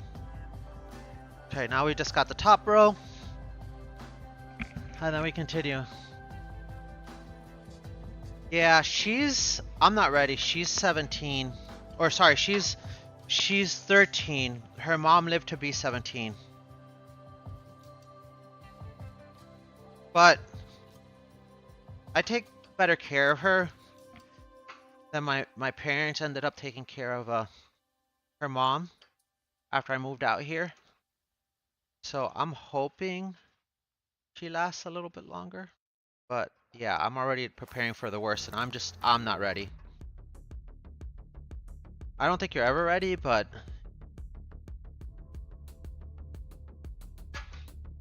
yeah. I have a weird relationship with loss.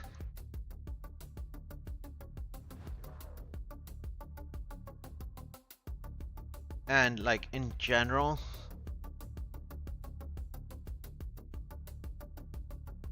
I do okay, but when it's someone that like really close or that I really care about, you know, it's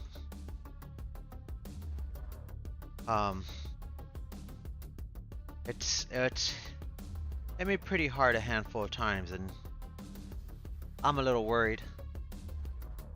Yeah. Like I said, I definitely think I have a few more years with her, but you know, she's getting to that point where I gotta start thinking about it, right? You know, like.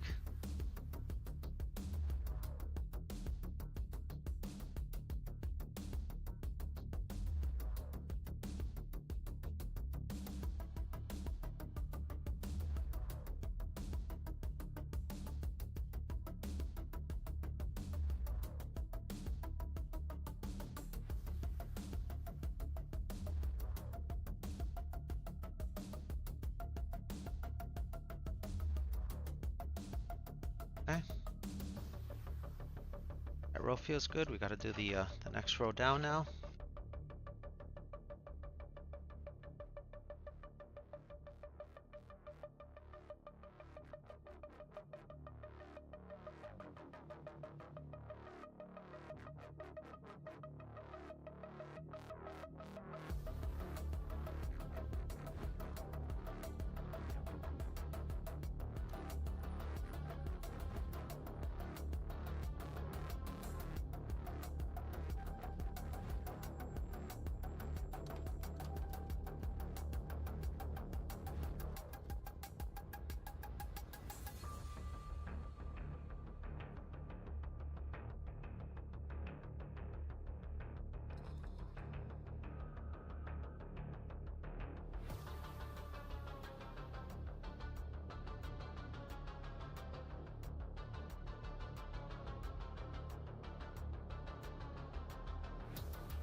Okay. Alright, this whole part is cleaned up but not dimpled yet. But we are ready to dimple on this part, so this part can go off to the side for now. Put it back over here. That guy's cleaned up, so we're good there. Now we need to clean up. So let me think about this. These we just have to clean up. Hey Natty, welcome back. Wow, that is a long match. Did you do well?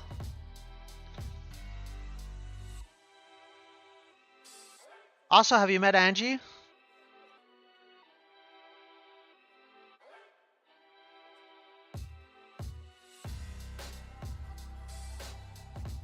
Angie makes amazing Nick creations.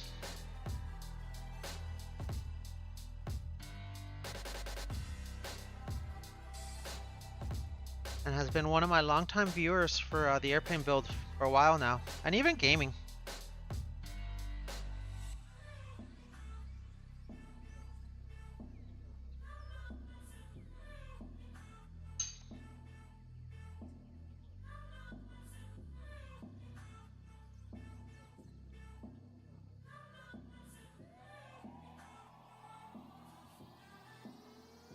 We're slowly making progress on this part.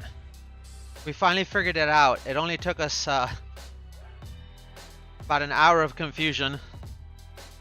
And now we're just in the part where it just takes time to prep everything.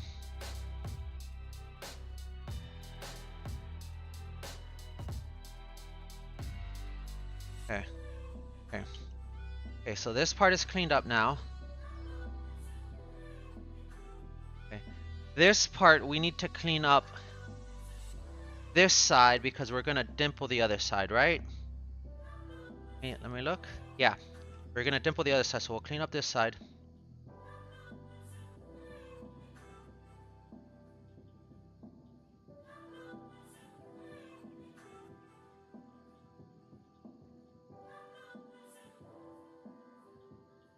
And we'll take some pictures of this. Yeah, her things are amazing. Like, she's so talented. I swear, I need to commission her to make me like a cute like jellyfish or something.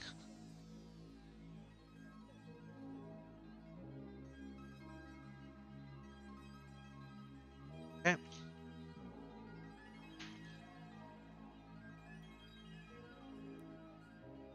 And we've got to do the back side of this.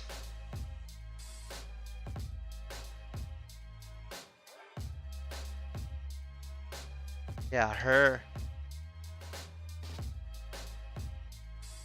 Wow, okay. That's freaking awesome. Infinite damage is kind of like that's a flex.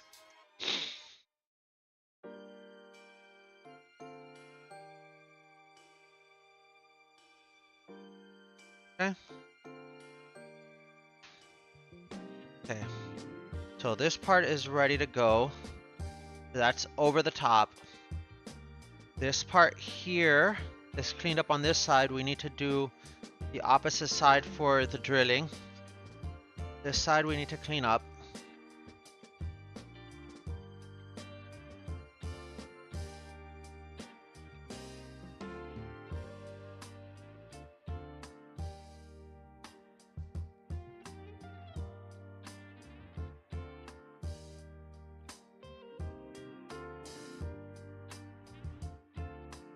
Was this like an informal tournament, or was this like something like you were just playing with friends?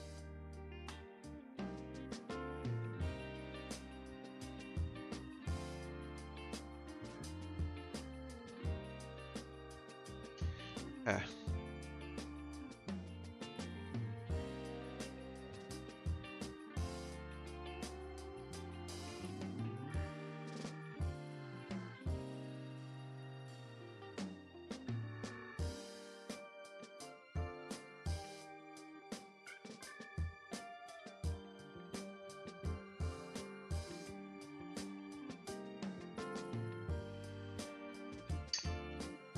Listen, I've seen your learning, Angie. They're freaking amazing.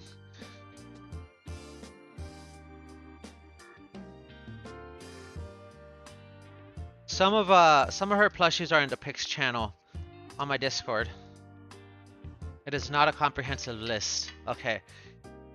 This side we need to clean up this front side.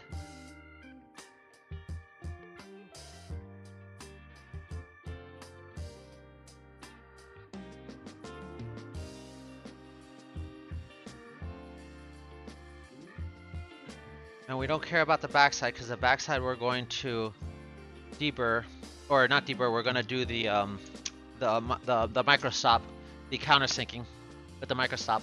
With this fancy tool, I like this tool. It kind of makes life easy.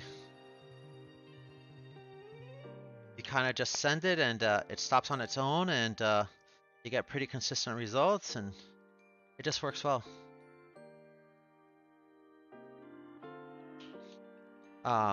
Now, let me think about this part. This part, I have to clean up this side. I don't have to. We're gonna micro stop the other side, I think. Right? Yeah. We're gonna micro stop the other side because the other side's gonna get dimpled in. Yep. Okay, so we have to clean up this side. Okay. Let's take a quick picture here.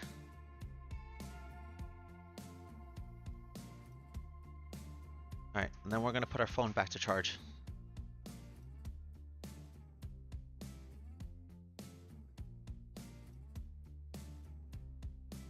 Because, like I said, my phone is dying because I was out and about taking care of some stuff I needed to take care of, and so my phone isn't charged like it normally is right before a build. I'm on a little bit of a struggle. Okay. But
I finished the collecting everything I needed for the expedition in like 3 days for Ark, by the way, chat.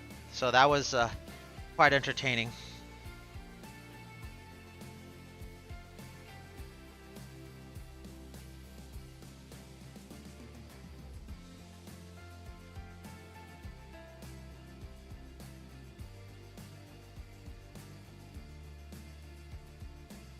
Also, I have Metroid, Kirby's, Mario Kart World, and I feel like I bought and Pokemon Zeta A that we need to beat at some point.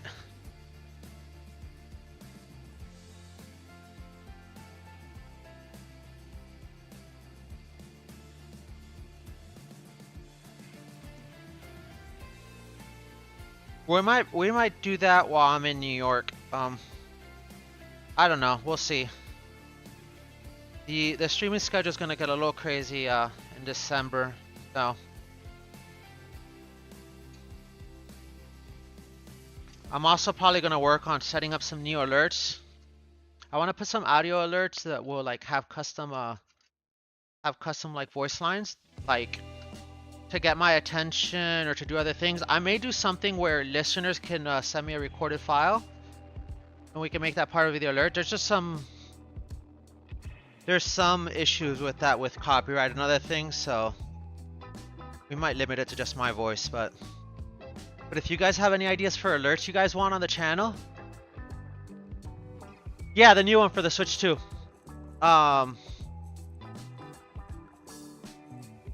Oh, Kirby Air Raiders, that's what the other game was. But I've bought them and I haven't even opened them.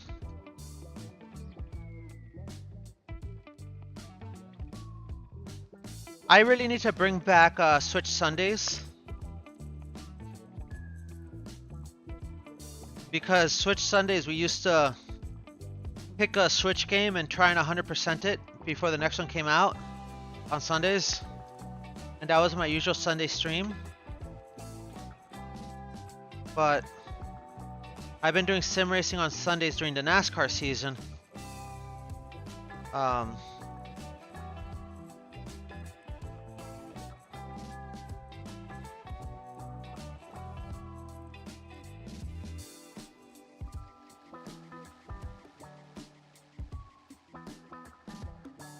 So we haven't done that.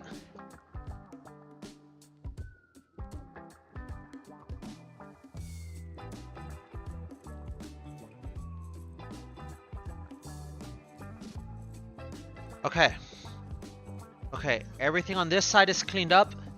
Everything on the other side we don't care about because we're gonna use a microstop on that.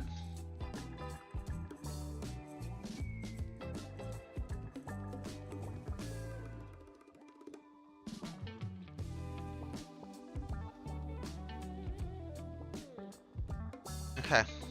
Now we need to microstop everything here because we're gonna dimple all of this.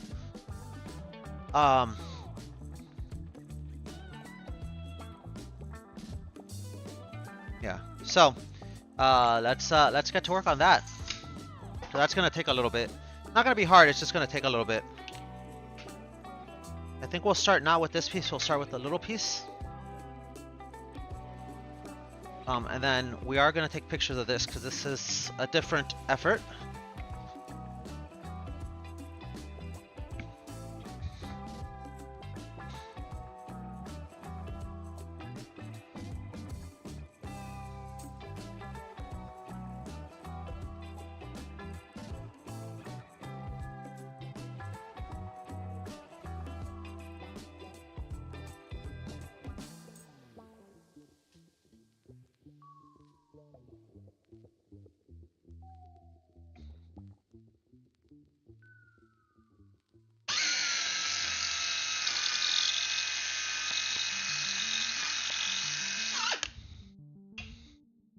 And that's what it looks like after we do the microstop. So we have this, we have a set depth on a countersink, and the countersink is matched to the rivet we're using. So since we're using pop head rivets, we're using a 120 degree countersink, not a 100 degree countersink. Because solid rivets have a 100-degree angle. Pop rivets have 120 degrees, but that's why we don't have to clean up the holes on this side. No, chat. Oh no. We screwed this up. Hold on, we can fix it. We can fix it. Yeah, it doesn't matter. It's the same size, right? Yeah, we're fine. We're fine. We're fine. It's fine. We screwed up, but that's okay. So what we'll do is we'll deburr this side. We'll deburr this side.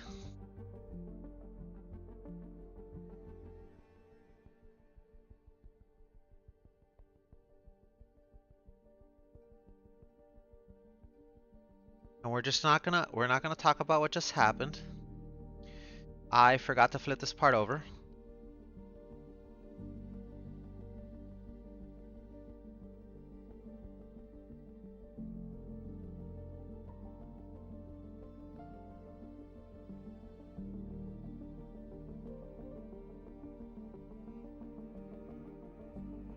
I forgot to flip this part over because I deburred this top side. I needed to put the holes on this side because this is going to get sandwiched there, right? And so if I deburr this side, I needed to put the holes on the bottom side, right? Since I deburred the top half, I needed to put the holes on the bottom side. It's just a spacer, so it's not too bad. Worst case scenario, we could have cut a new one out, but the nice part about it is because it's basically the same thing on both sides. It's not too bad. And the holes all line up, so I think we're okay.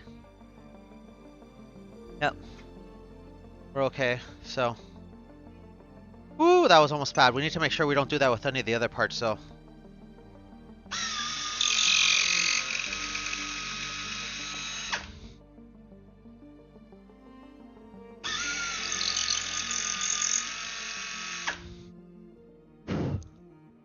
Yeah, so now that part can just go that way and work as a spacer.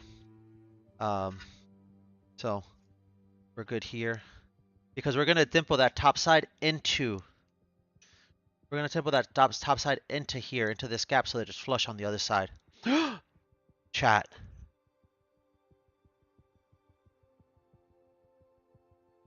Yeah, no, we're good. We're good. We're good. We're good. Right, because this piece goes here.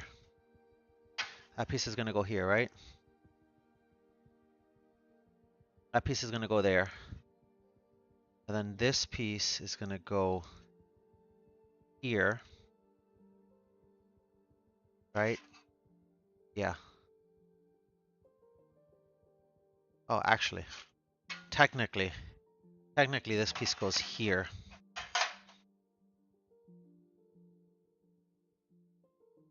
Okay, because everything still lines up. We're good. And we're gonna dimple it anyway, so when we dimple it, it's gonna fit. It's gonna curve to fit. So we're good. Okay, we're good there. That's fine. That's fine. We're okay. Everything is fine.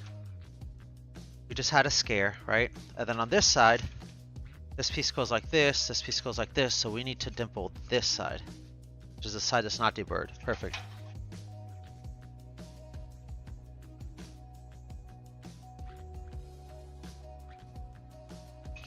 Because this is deburred on both sides, which is fine.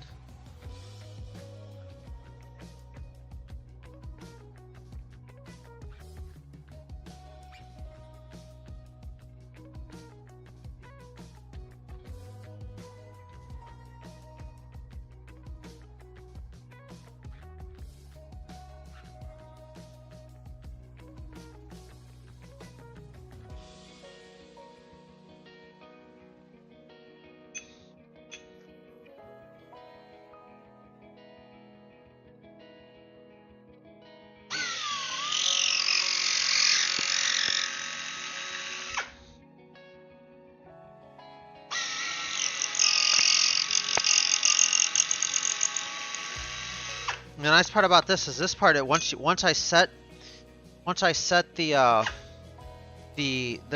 drill stop, I literally don't have to think about it. I can just send it, and it's gonna make me a perfectly sized hole every time.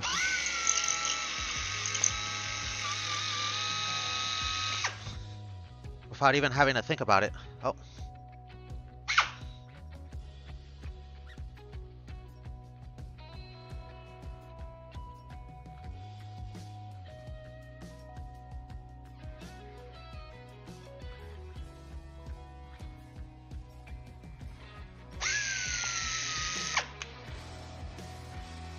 Yep. And like I said, I don't even have to think about it. And then this part is going to go this way, right there. And we're going to dimple that in, but that's okay. We'll take care of that in a minute. Next to that, right? Now this part, we cleaned up this side because this side is going to get riveted, but we're going to do this back side. So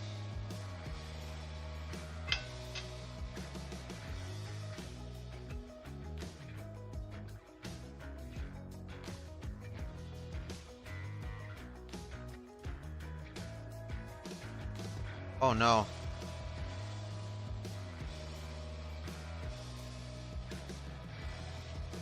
I don't know if this is gonna fit.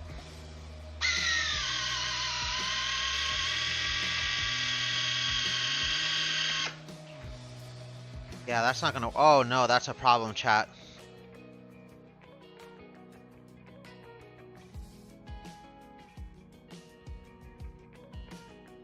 Okay, well, that's gonna suck.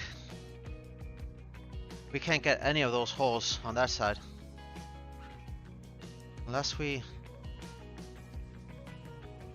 take off the plastic piece. But if we take off the plastic piece, it's not really fitting like it's supposed to. Because we set our size for this plastic piece, so we'll have to reset the size, which is I don't want to do because it's kind of set perfectly right now, but well, we'll have to figure that out. Let's do all the other holes that we can.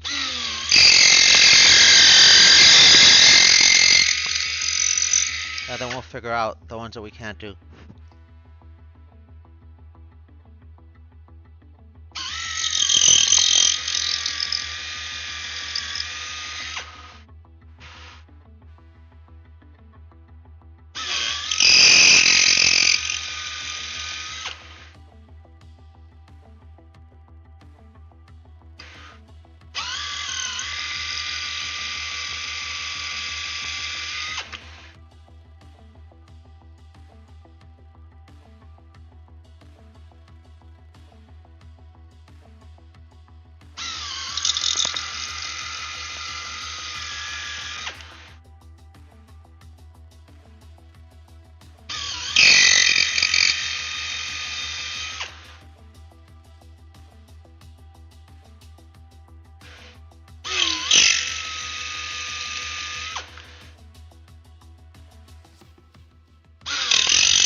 Yeah.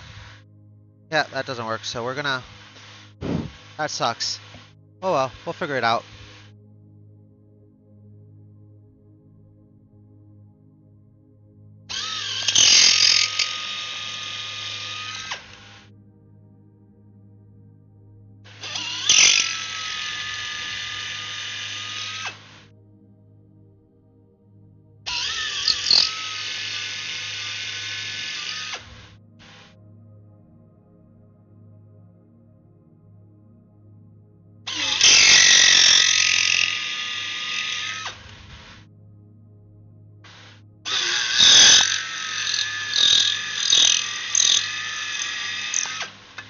Yes, we can just reset it with without the silicone part.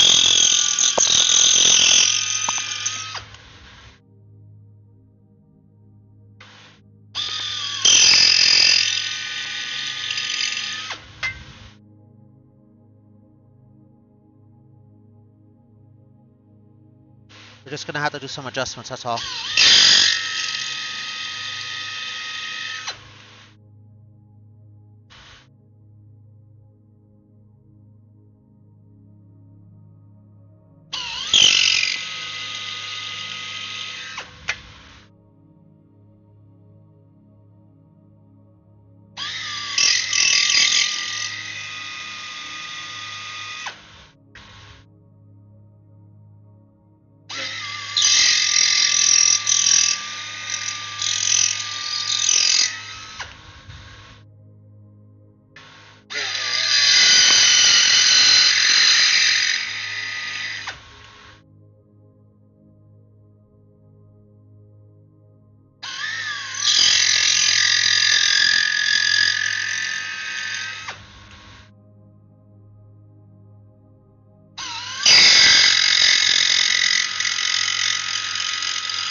Okay, now for this bottom row, we're gonna have to reset our depth because we're gonna take this plastic part off. This has a little like silicone plastic part that's supposed to prevent marring, but we've got to take it off because unfortunately, yeah, problems. We can't fit around the lip that we need, so that's gonna come off, and that's fine, but that means we need to readjust our drill stop.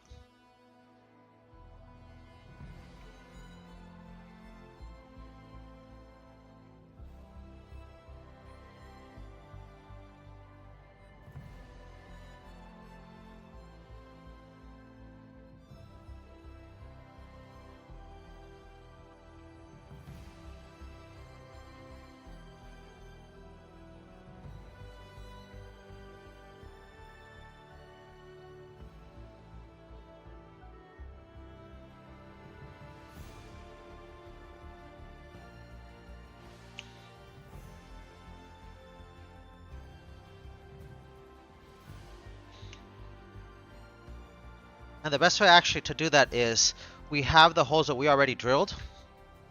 So we can set our drill stop based on that. Alright, since we have these holes that we already drilled, we can basically essentially just...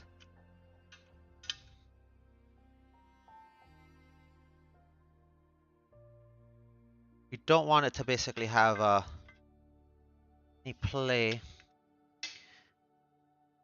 And it does, so that means that we need to go down a hair.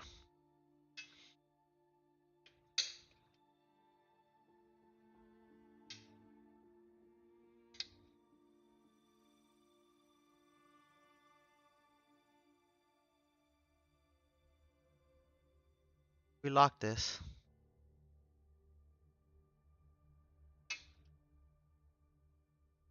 Still have play, right? We shouldn't have play, because if we have play, we're extending out too far.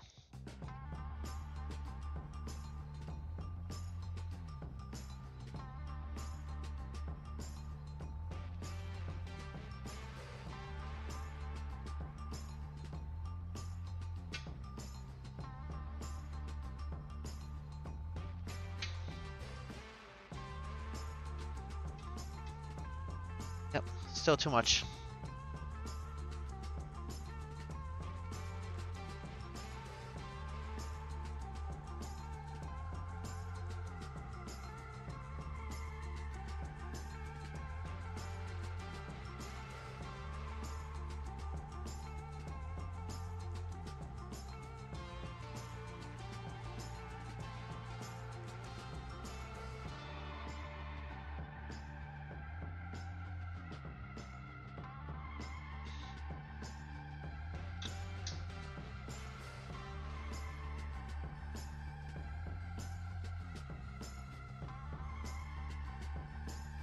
Alright, let's draw one and see what it looks like in this new look, in this new position. Let's hope for the best.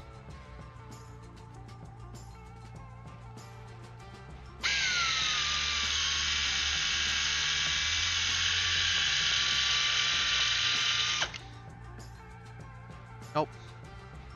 That is not working either. That is not good, chat.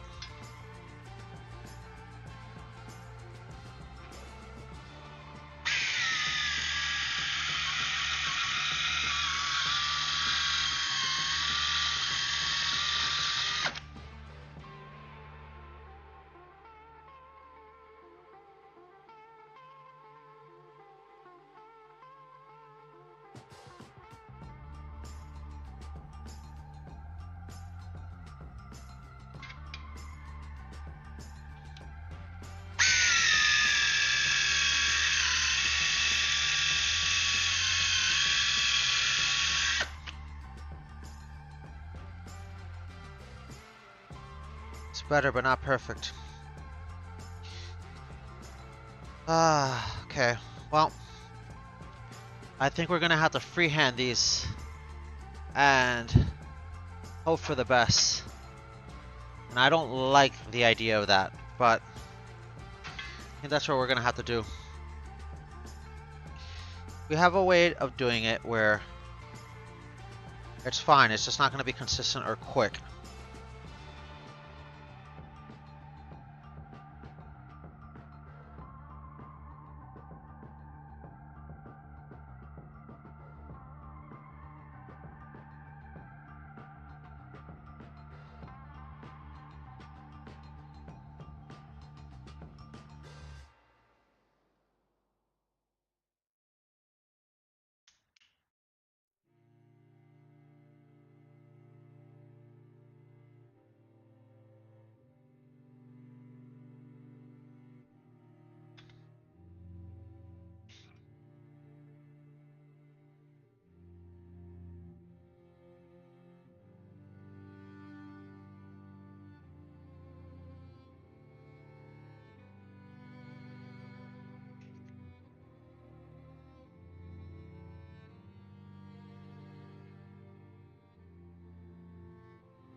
is a problem because I don't want to mar this. And I don't have anything to hold this. Chat, this is a big problem.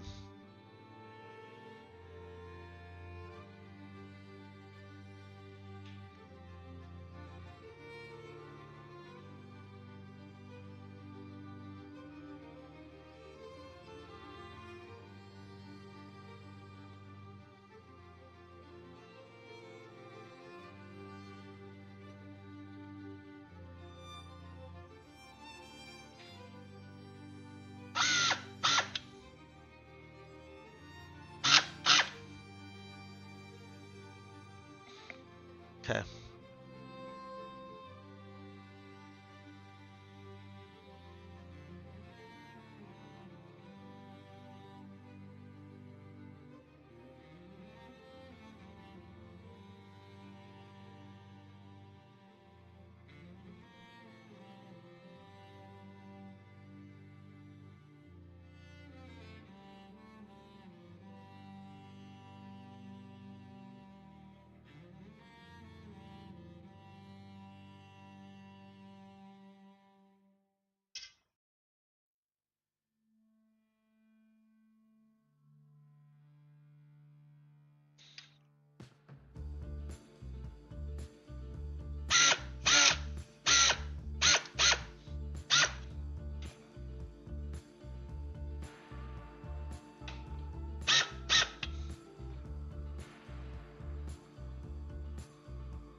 It's not the best, but it's working.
Hey, Casanova, thank you so much. We're slowly making progress. We're almost ready to dimple and then final assemble this part. Sorry about the ears.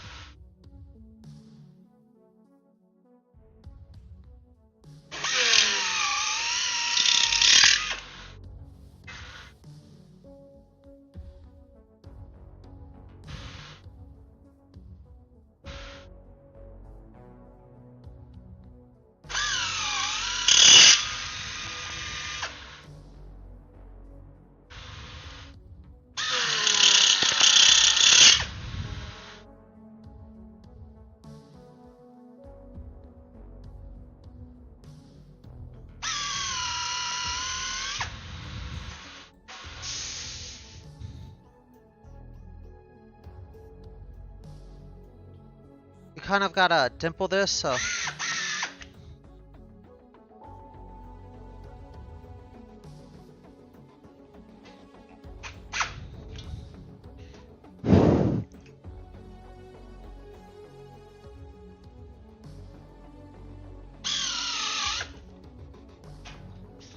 Come on.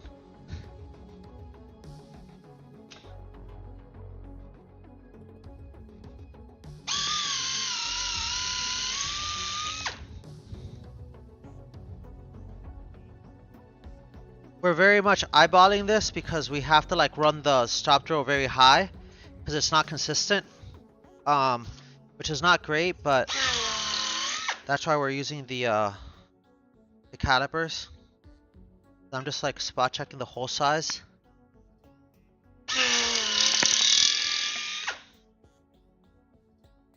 Make sure it's pretty close to the previous ones that we know give us good clearance. Hopefully a little, you know, hopefully exact, but not always. We're just hoping for the best.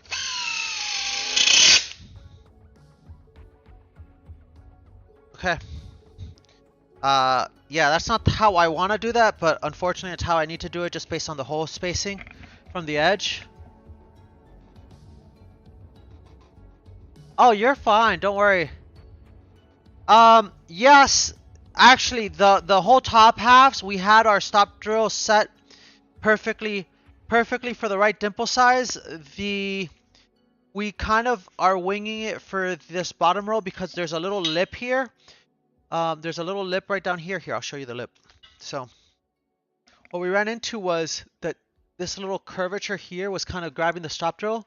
So we kind of basically backed it up, kind of tried to do it as straight as possible, and then we're just measuring a hole size that it's almost, you know, pretty close to the consistent hole size we were getting for the other ones, so that we can dimple in, you know, decently consistently. I do see one that looks a hair under though. We're just gonna double check that real quick. Nope. Yeah, that one's small. And so is that one. So there are 3 of the early ones that we need to redo. But yeah, the problem is the lip is in the way. Yeah, shoot your question. The lip is in the way, so we have to kind of freehand it, which I don't like doing. Because if we're recessing,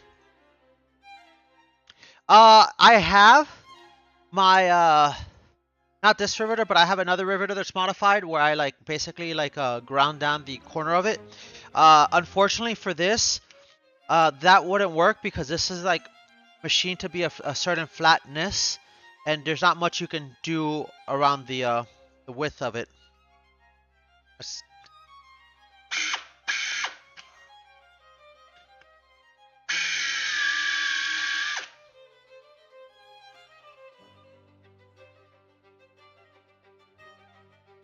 That needs just a hair more. Yep, that's way better. I have modified several tools or made my own tools at times, so it's not completely unheard of.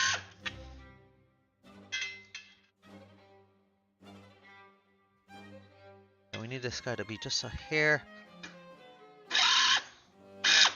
There we go. Beautiful. Maybe might have gone a little too far on that one, but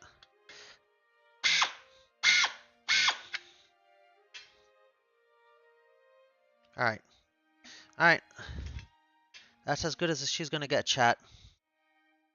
That's as good as she's gonna get. Let's assemble and start riveting. Yeah, like there's a lot, like that break I made, right? That break I made was just a custom tool that I made to like solve a problem, right? And I saved myself $500. It was a little hectic and, you know, didn't exactly work 100% how I wanted it to, but it was close enough.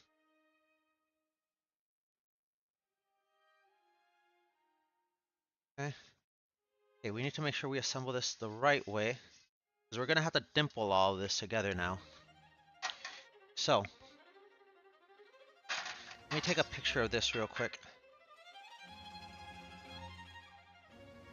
because we need our FAA picture.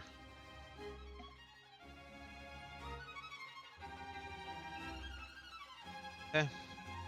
Now let's start assembling some stuff. So, this guy is gonna go here. Okay. Along with this guy, which is gonna go here. And then this guy right here goes this way, right on top. first this guy comes here, right? First this guy comes here. Let me put a piece of wood under this. Okay, there we go. So this guy's gonna come right there. And then I need a piece of wood on this side. Go right there. This guy goes right here. This piece right here goes right there. Right, and then this guy comes on top right here. And then this guy right here goes on top right this way.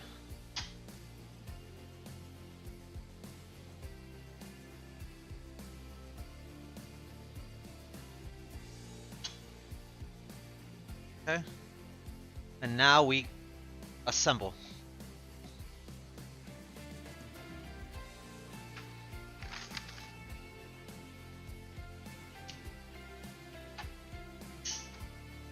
Oh no. Well, that worked kind of how I wanted it to, but not quite.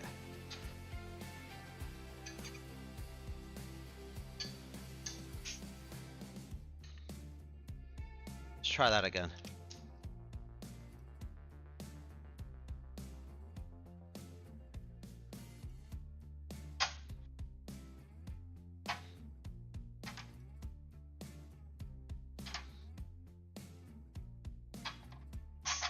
There we go. Okay, that worked how we wanted it to.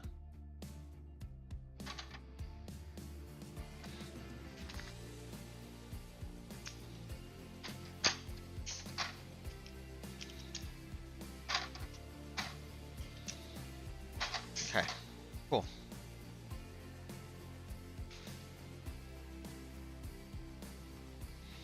Let's do the same thing on this side.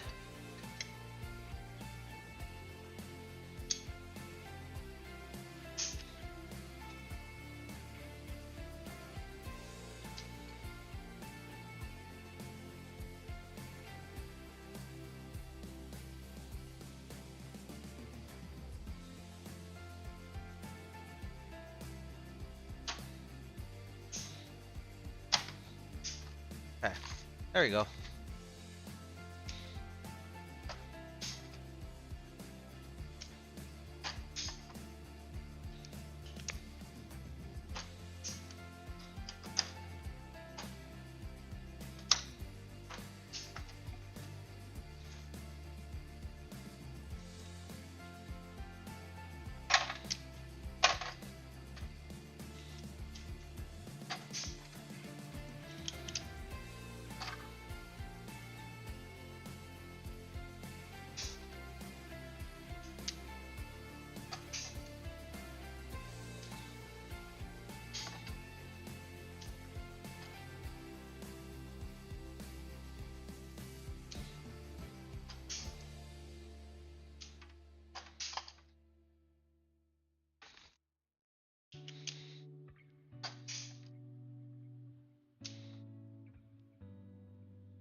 We're making progress, chat. Scrammer. Oh, ha. That no, you know what? That makes sense. No, that's valid. That's valid. Yep. Yeah, no. Yeah. That's yeah.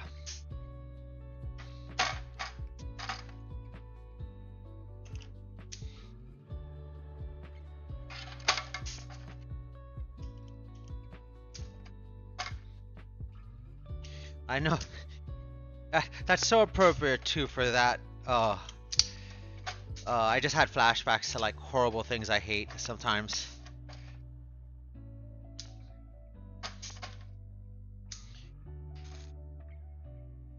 Okay.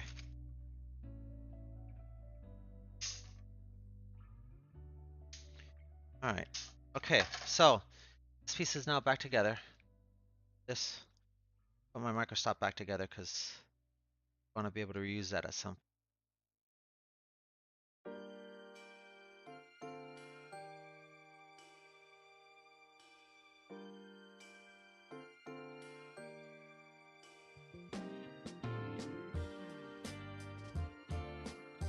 There we go. Let's put him away because we're done with him. Okay. Now we get to do the fun dimpling part. Not really, but you know.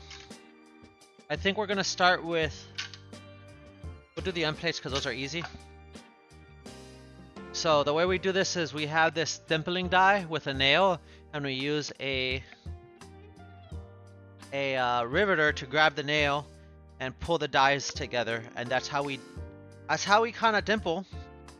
There are other ways to do it. You can use a C-clamp dimpler, but unfortunately my C-clamp doesn't reach far enough to grab all these holes, so we gotta do it the old manual way.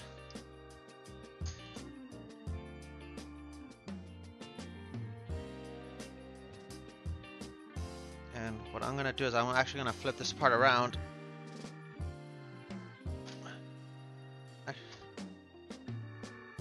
And I want to put this here and this over here so I can get at it this way. And then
also this dimple die I've also modified. I'll show you. And we can call it tiny, but I will show you how I modified it and why I needed to modify it. I was basically dimpling very close to a piece of metal that I couldn't access. And so what we ended up doing is taking an angle grinder and grinding the edge of it. As long as it doesn't go into the mating surface, it doesn't matter, because it'll still, the other part that was whole would push the piece flush into the mating surface.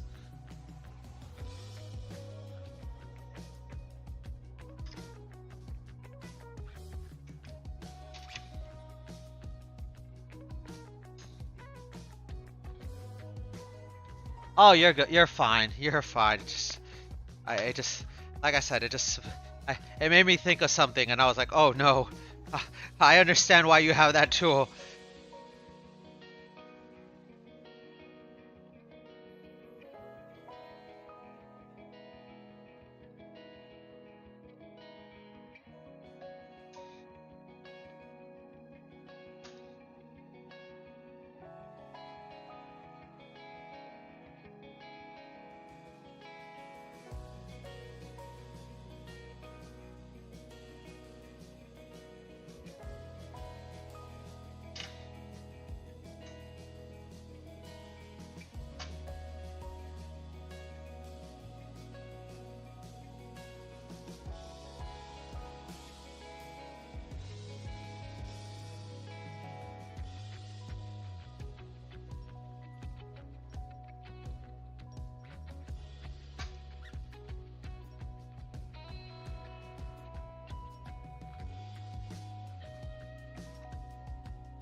You know, I should maybe do it this way, but nah.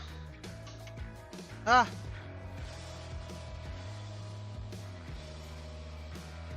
Can I? Let me see if I can get at it this way. Oh, I can. Okay. Actually, if I can do it this way, I think I might just. I'm actually gonna stand it up.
We're just gonna crank through this now, chat. I will definitely let chat next time I build or modify a tool, name a tool.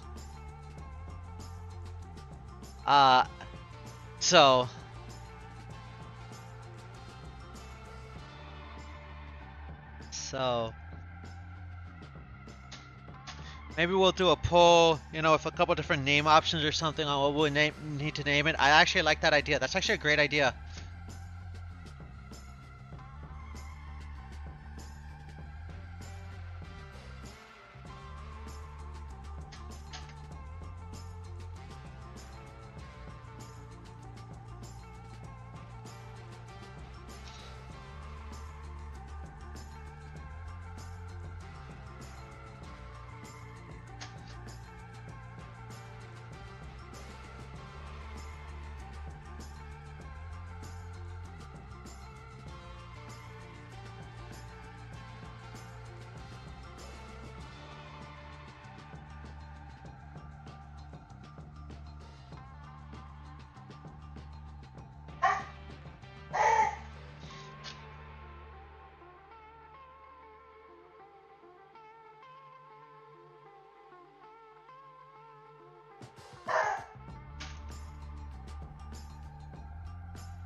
The wolf is wolfing.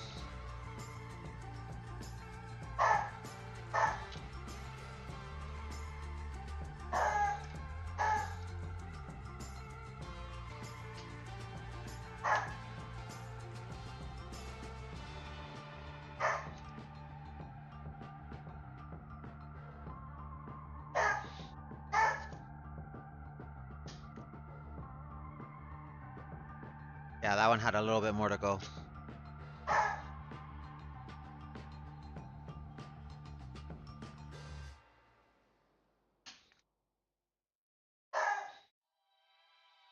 The snail's about to break, I think. It's trying to give me that vibe. Yeah, I'm about to snap off vibe.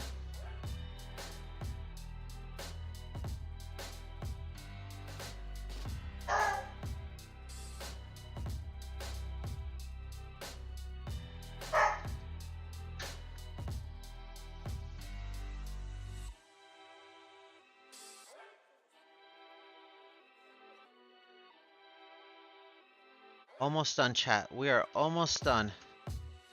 Got all these dimples to go, which we're almost done. We're gonna then rivet all these dimples. And then we're gonna do one more set. And then once we do the other set, we will be done with this part. And be ready to move on to the next page.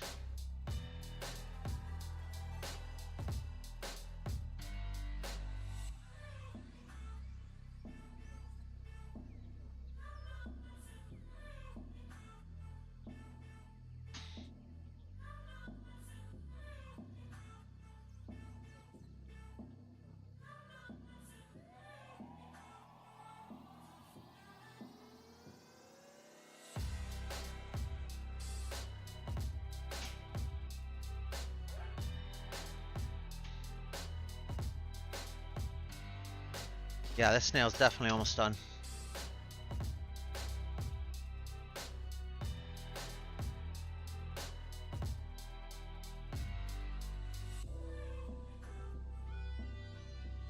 Okay.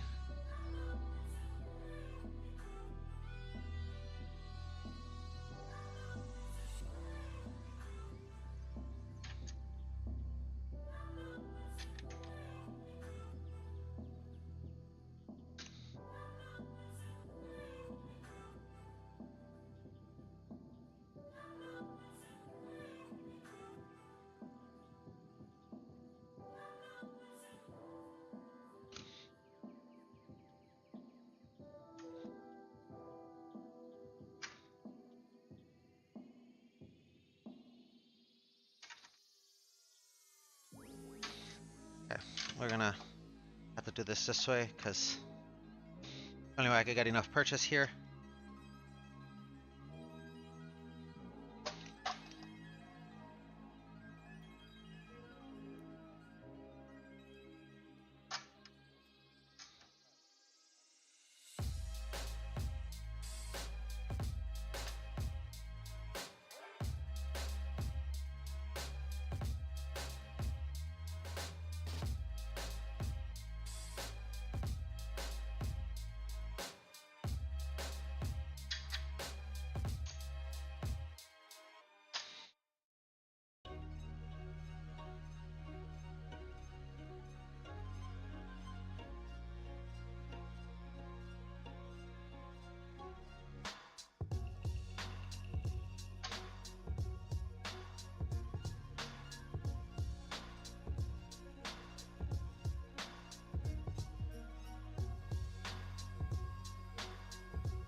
And with this one, we can now go to riveting.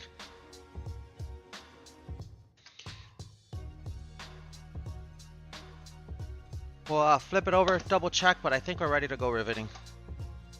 Let's double check here. Let's flip.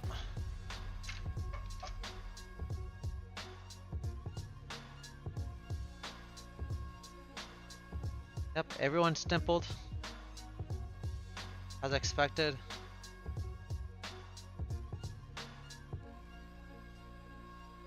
Yep.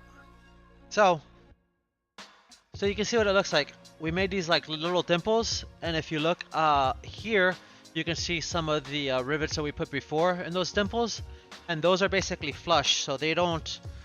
So you can pass your hand over it, and this panel basically there's nothing to catch there.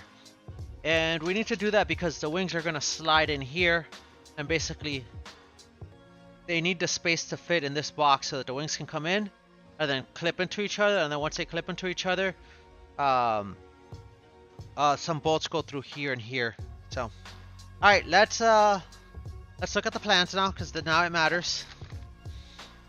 Once we move some of this junk here, right? Because now we need to see what kind of rivets we need. So, for the top half, it's 44s.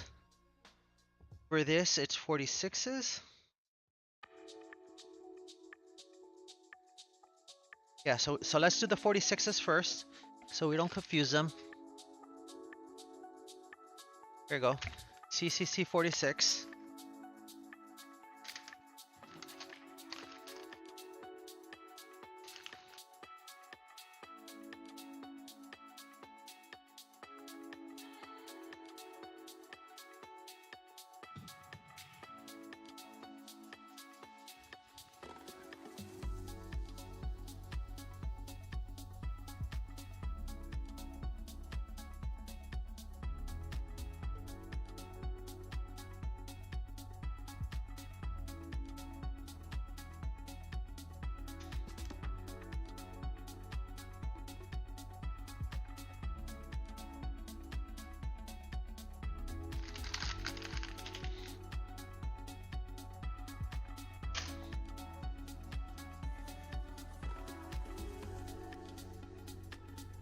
Okay, those are CCC 46s, and then the 44s go.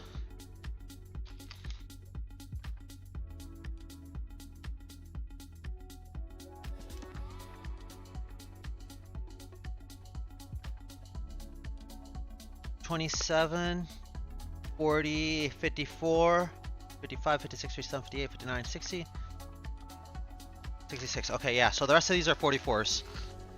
So the rest of these are 44s.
We need some more CCC 44s. Those are 42s. These are 32s. CCPs, CCPs, CPs, CCPs. 42s, we need 44s, right? 42s. Ah, here we go.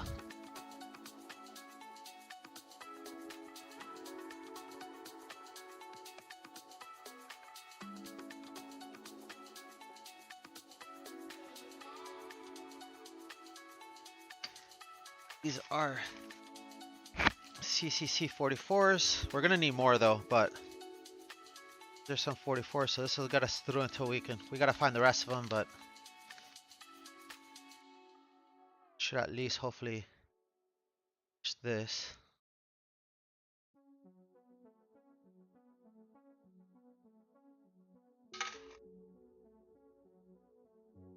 Okay, perfect. Got 3 left. Oh, alright, I think we're good to rivet now.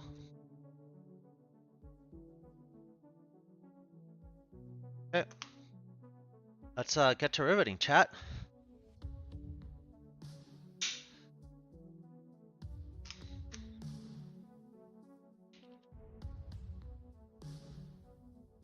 Ha! That's funny. Alright, let's... Oh no. Oh no, we're putting, oh god, we're putting metal shavings everywhere.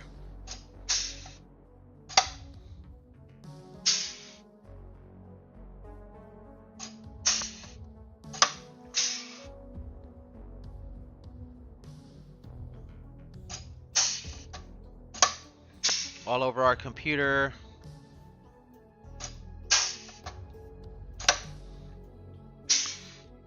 Oh, that's what are we gonna do?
Okay.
Okay. So hopefully we did that right. If we did that wrong, we're in trouble. Um,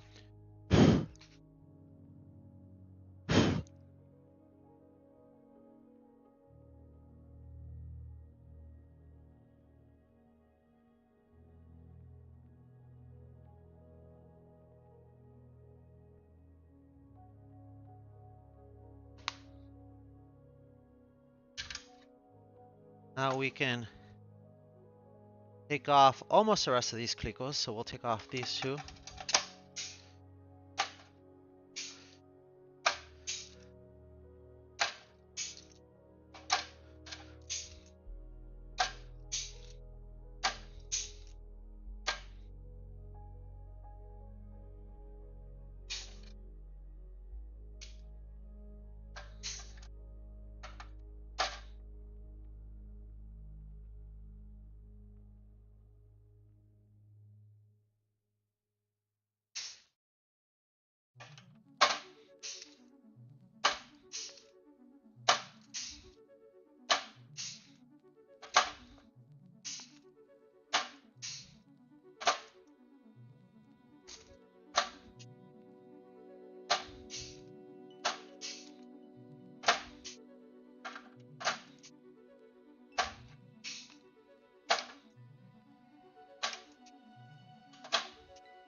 Alright, now we go through the same process of dimpling again.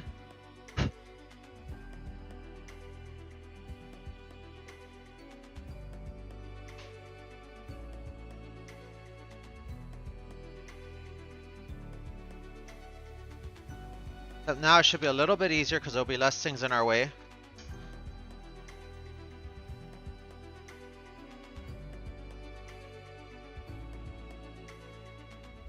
And we can just send it.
Let's freaking go.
I'm about to grab another nail because this nail feels like it's about to go.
My hand is starting to hurt from doing this.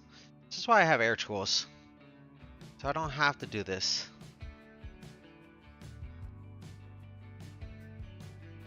But unfortunately, I don't have a wide C-band dimpler.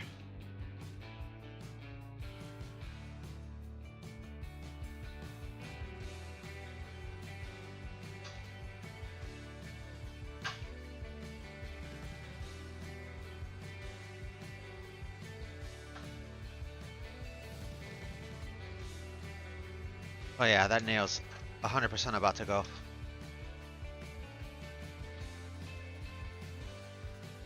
I feel it about to snap.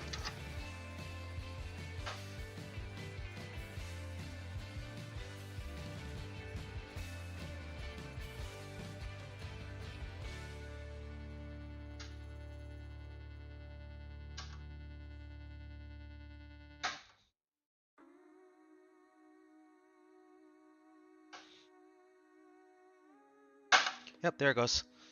Told you.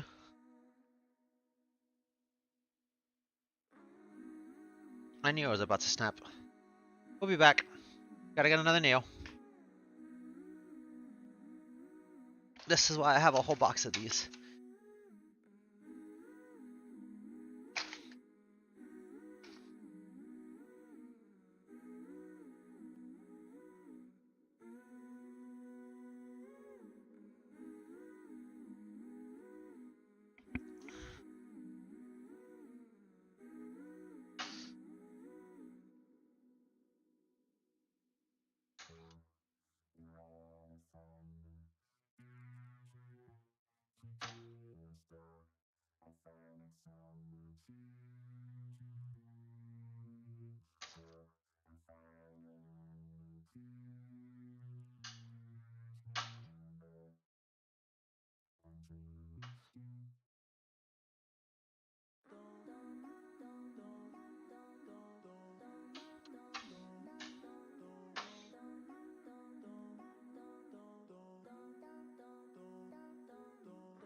Would you guys be interested in a like watch party type thing for Formula One? Next season, because I watch all the Formula One races, like, so I get up in the middle of the morning to watch all the Formula One races, and I wonder if like doing live reaction on it, because I'm awake anyways, would be like a content that people would be interested in. Probably not, but you know, I don't know. Have a good night, Casanova. We should be done here hopefully in the next, I don't know, 30 minutes or so. It's already past my bedtime already. I should have been done building a while ago, but we started a little bit later. But I want to finish this part before the end of the night. So, and we're almost done. We've got a little bit of riveting left, and we got to dimple this, rivet it all, and then dimple 6 more holes, and then we'll be done. So I think we'll be done before midnight. But have a great night. Thank you so much for the dono. You're amazing. And I'll make sure we gotta give Chloe some treats on your behalf next time I'm upstairs and you're around.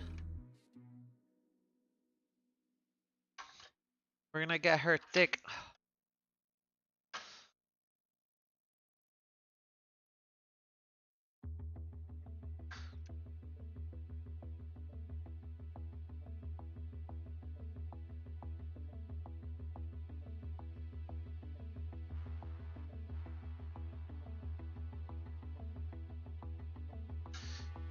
We are almost done with this part.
Okay.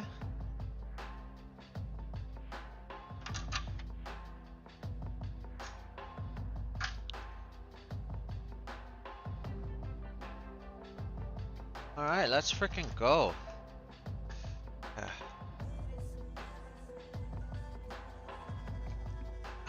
Let's flip this over now. Oh. Back to where we were. Back to our wood paneling up here.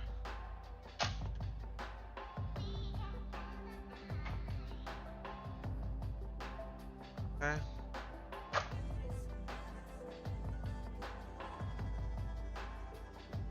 Now what do we got? We got 44s.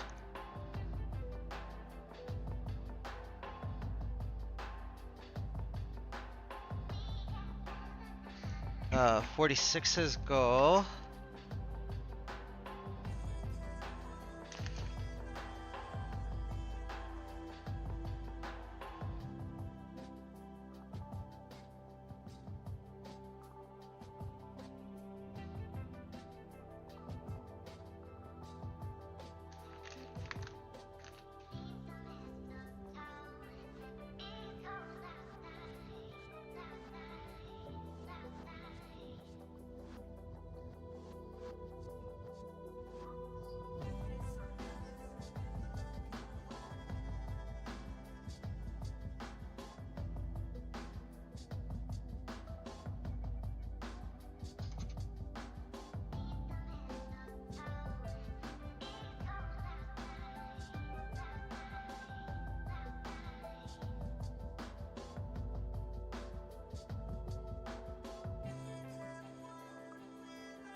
Okay.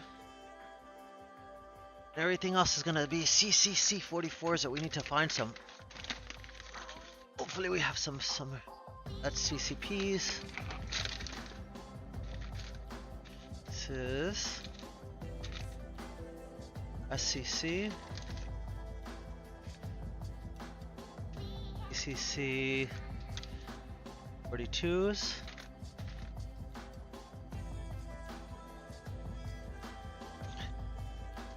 CCC 44s. Here we go.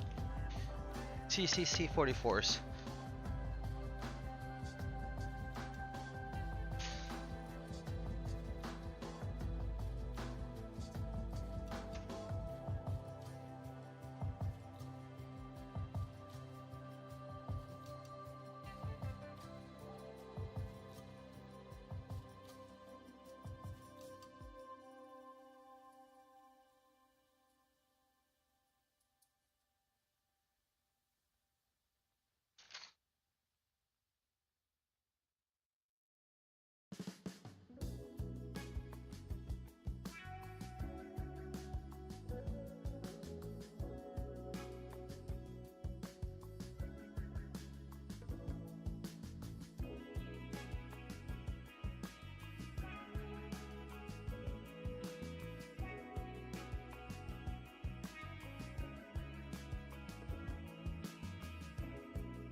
Oh, did we not dimple that one? Oh, we didn't dimple that one.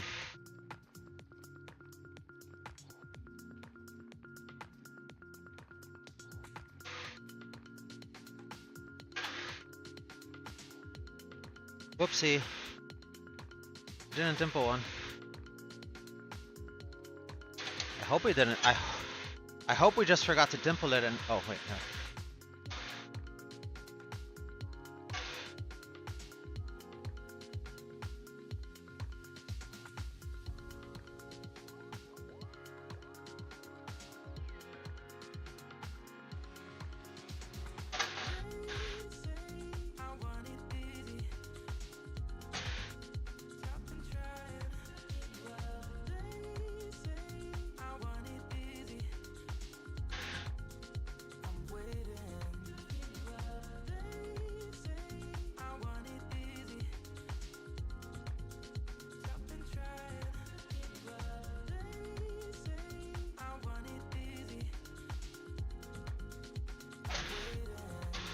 Yeah, okay, good. We just forgot to dimple it.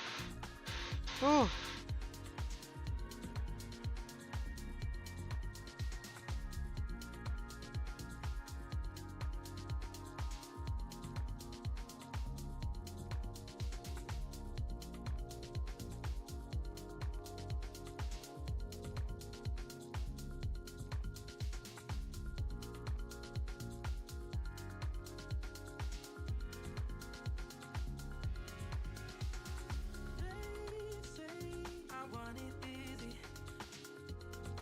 Oh no, I think we missed one too.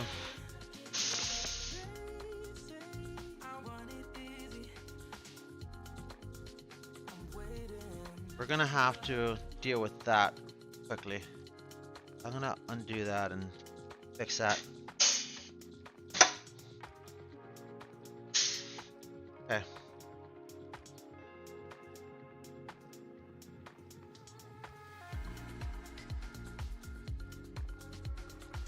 That one definitely looks like we didn't dimple it.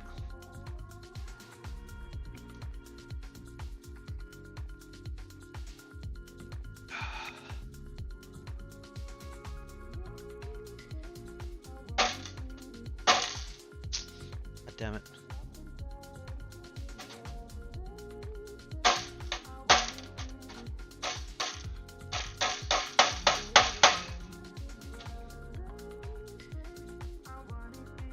Oh no. Okay.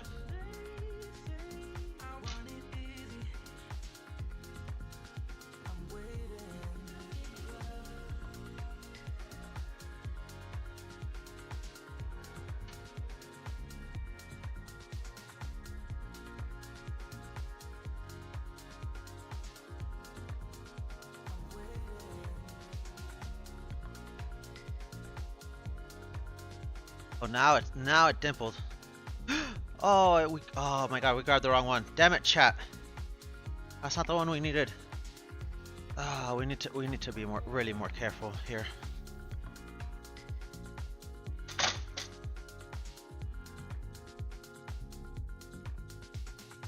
This is the one we need to...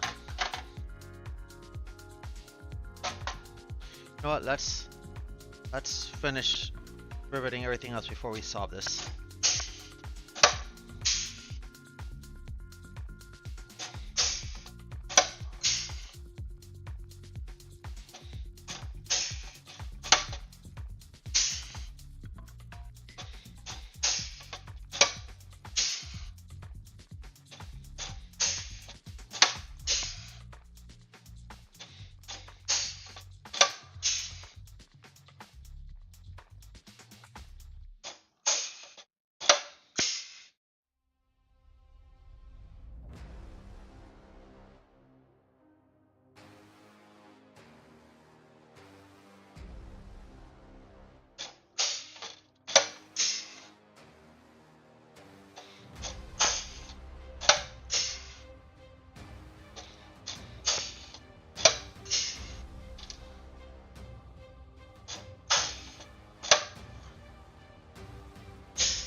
Here's our CCC 44s.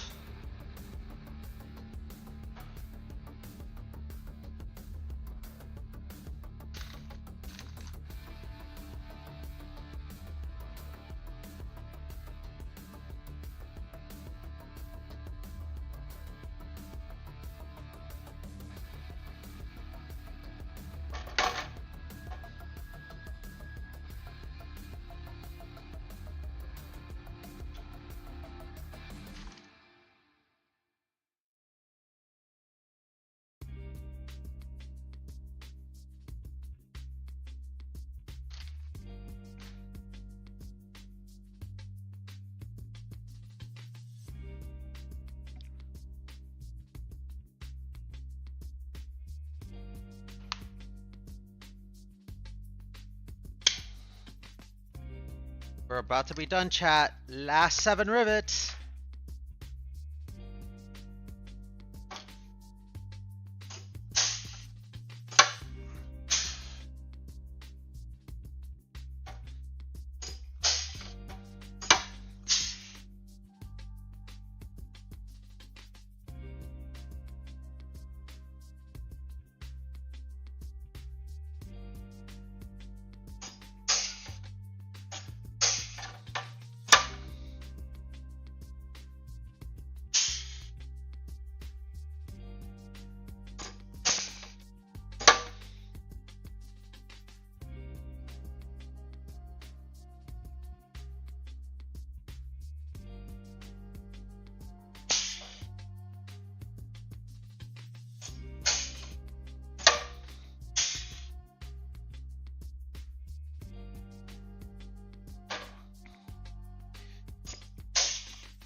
Alright, chat. That's our last part for this page, chat. Our tunnel is complete. Look at that beauty. Everything's flush, everything's clean, everything feels good. We can do some edge and hole cleanup before we do final install, but as far as, you know, the parts that we've put in are concerned, we're pretty much in a good spot now.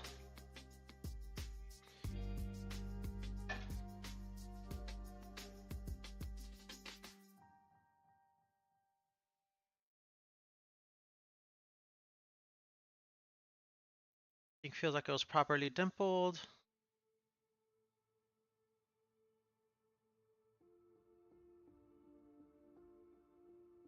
Yep. Chat.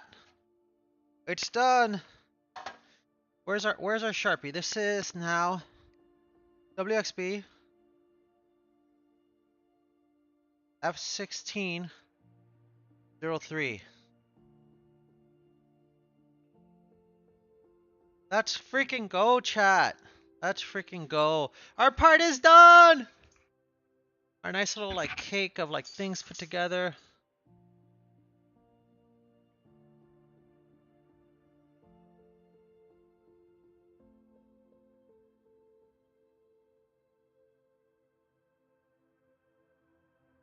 Yep, we're in a good spot, chat.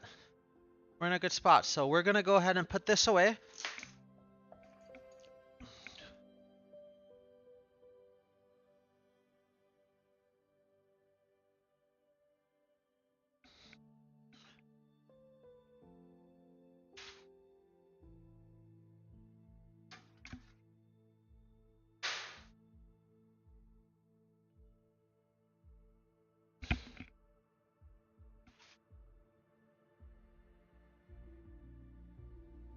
All right. We are done with that page, chat. We are done with that page. I'm not gonna keep you guys around for me to clean up tools. We're gonna clean up tools, mark our page, do our thing, but we're pretty much done with the stream. Like I said, there's no point in keeping you around. We'll look at what the next page is next week, and we can hopefully get that done next week too, because I figure it'll probably be like another prep page similar to this with 1 or 2 small assemblies. But we'll see. Either way, thank you for watching. Have a wonderful day, and I will see you all next week for another build, our last build of the year. And separate from our last build of the year, next week we will be doing our I will be doing a random fun, probably arc day tomorrow. So have a wonderful day. Thank you for watching and take care.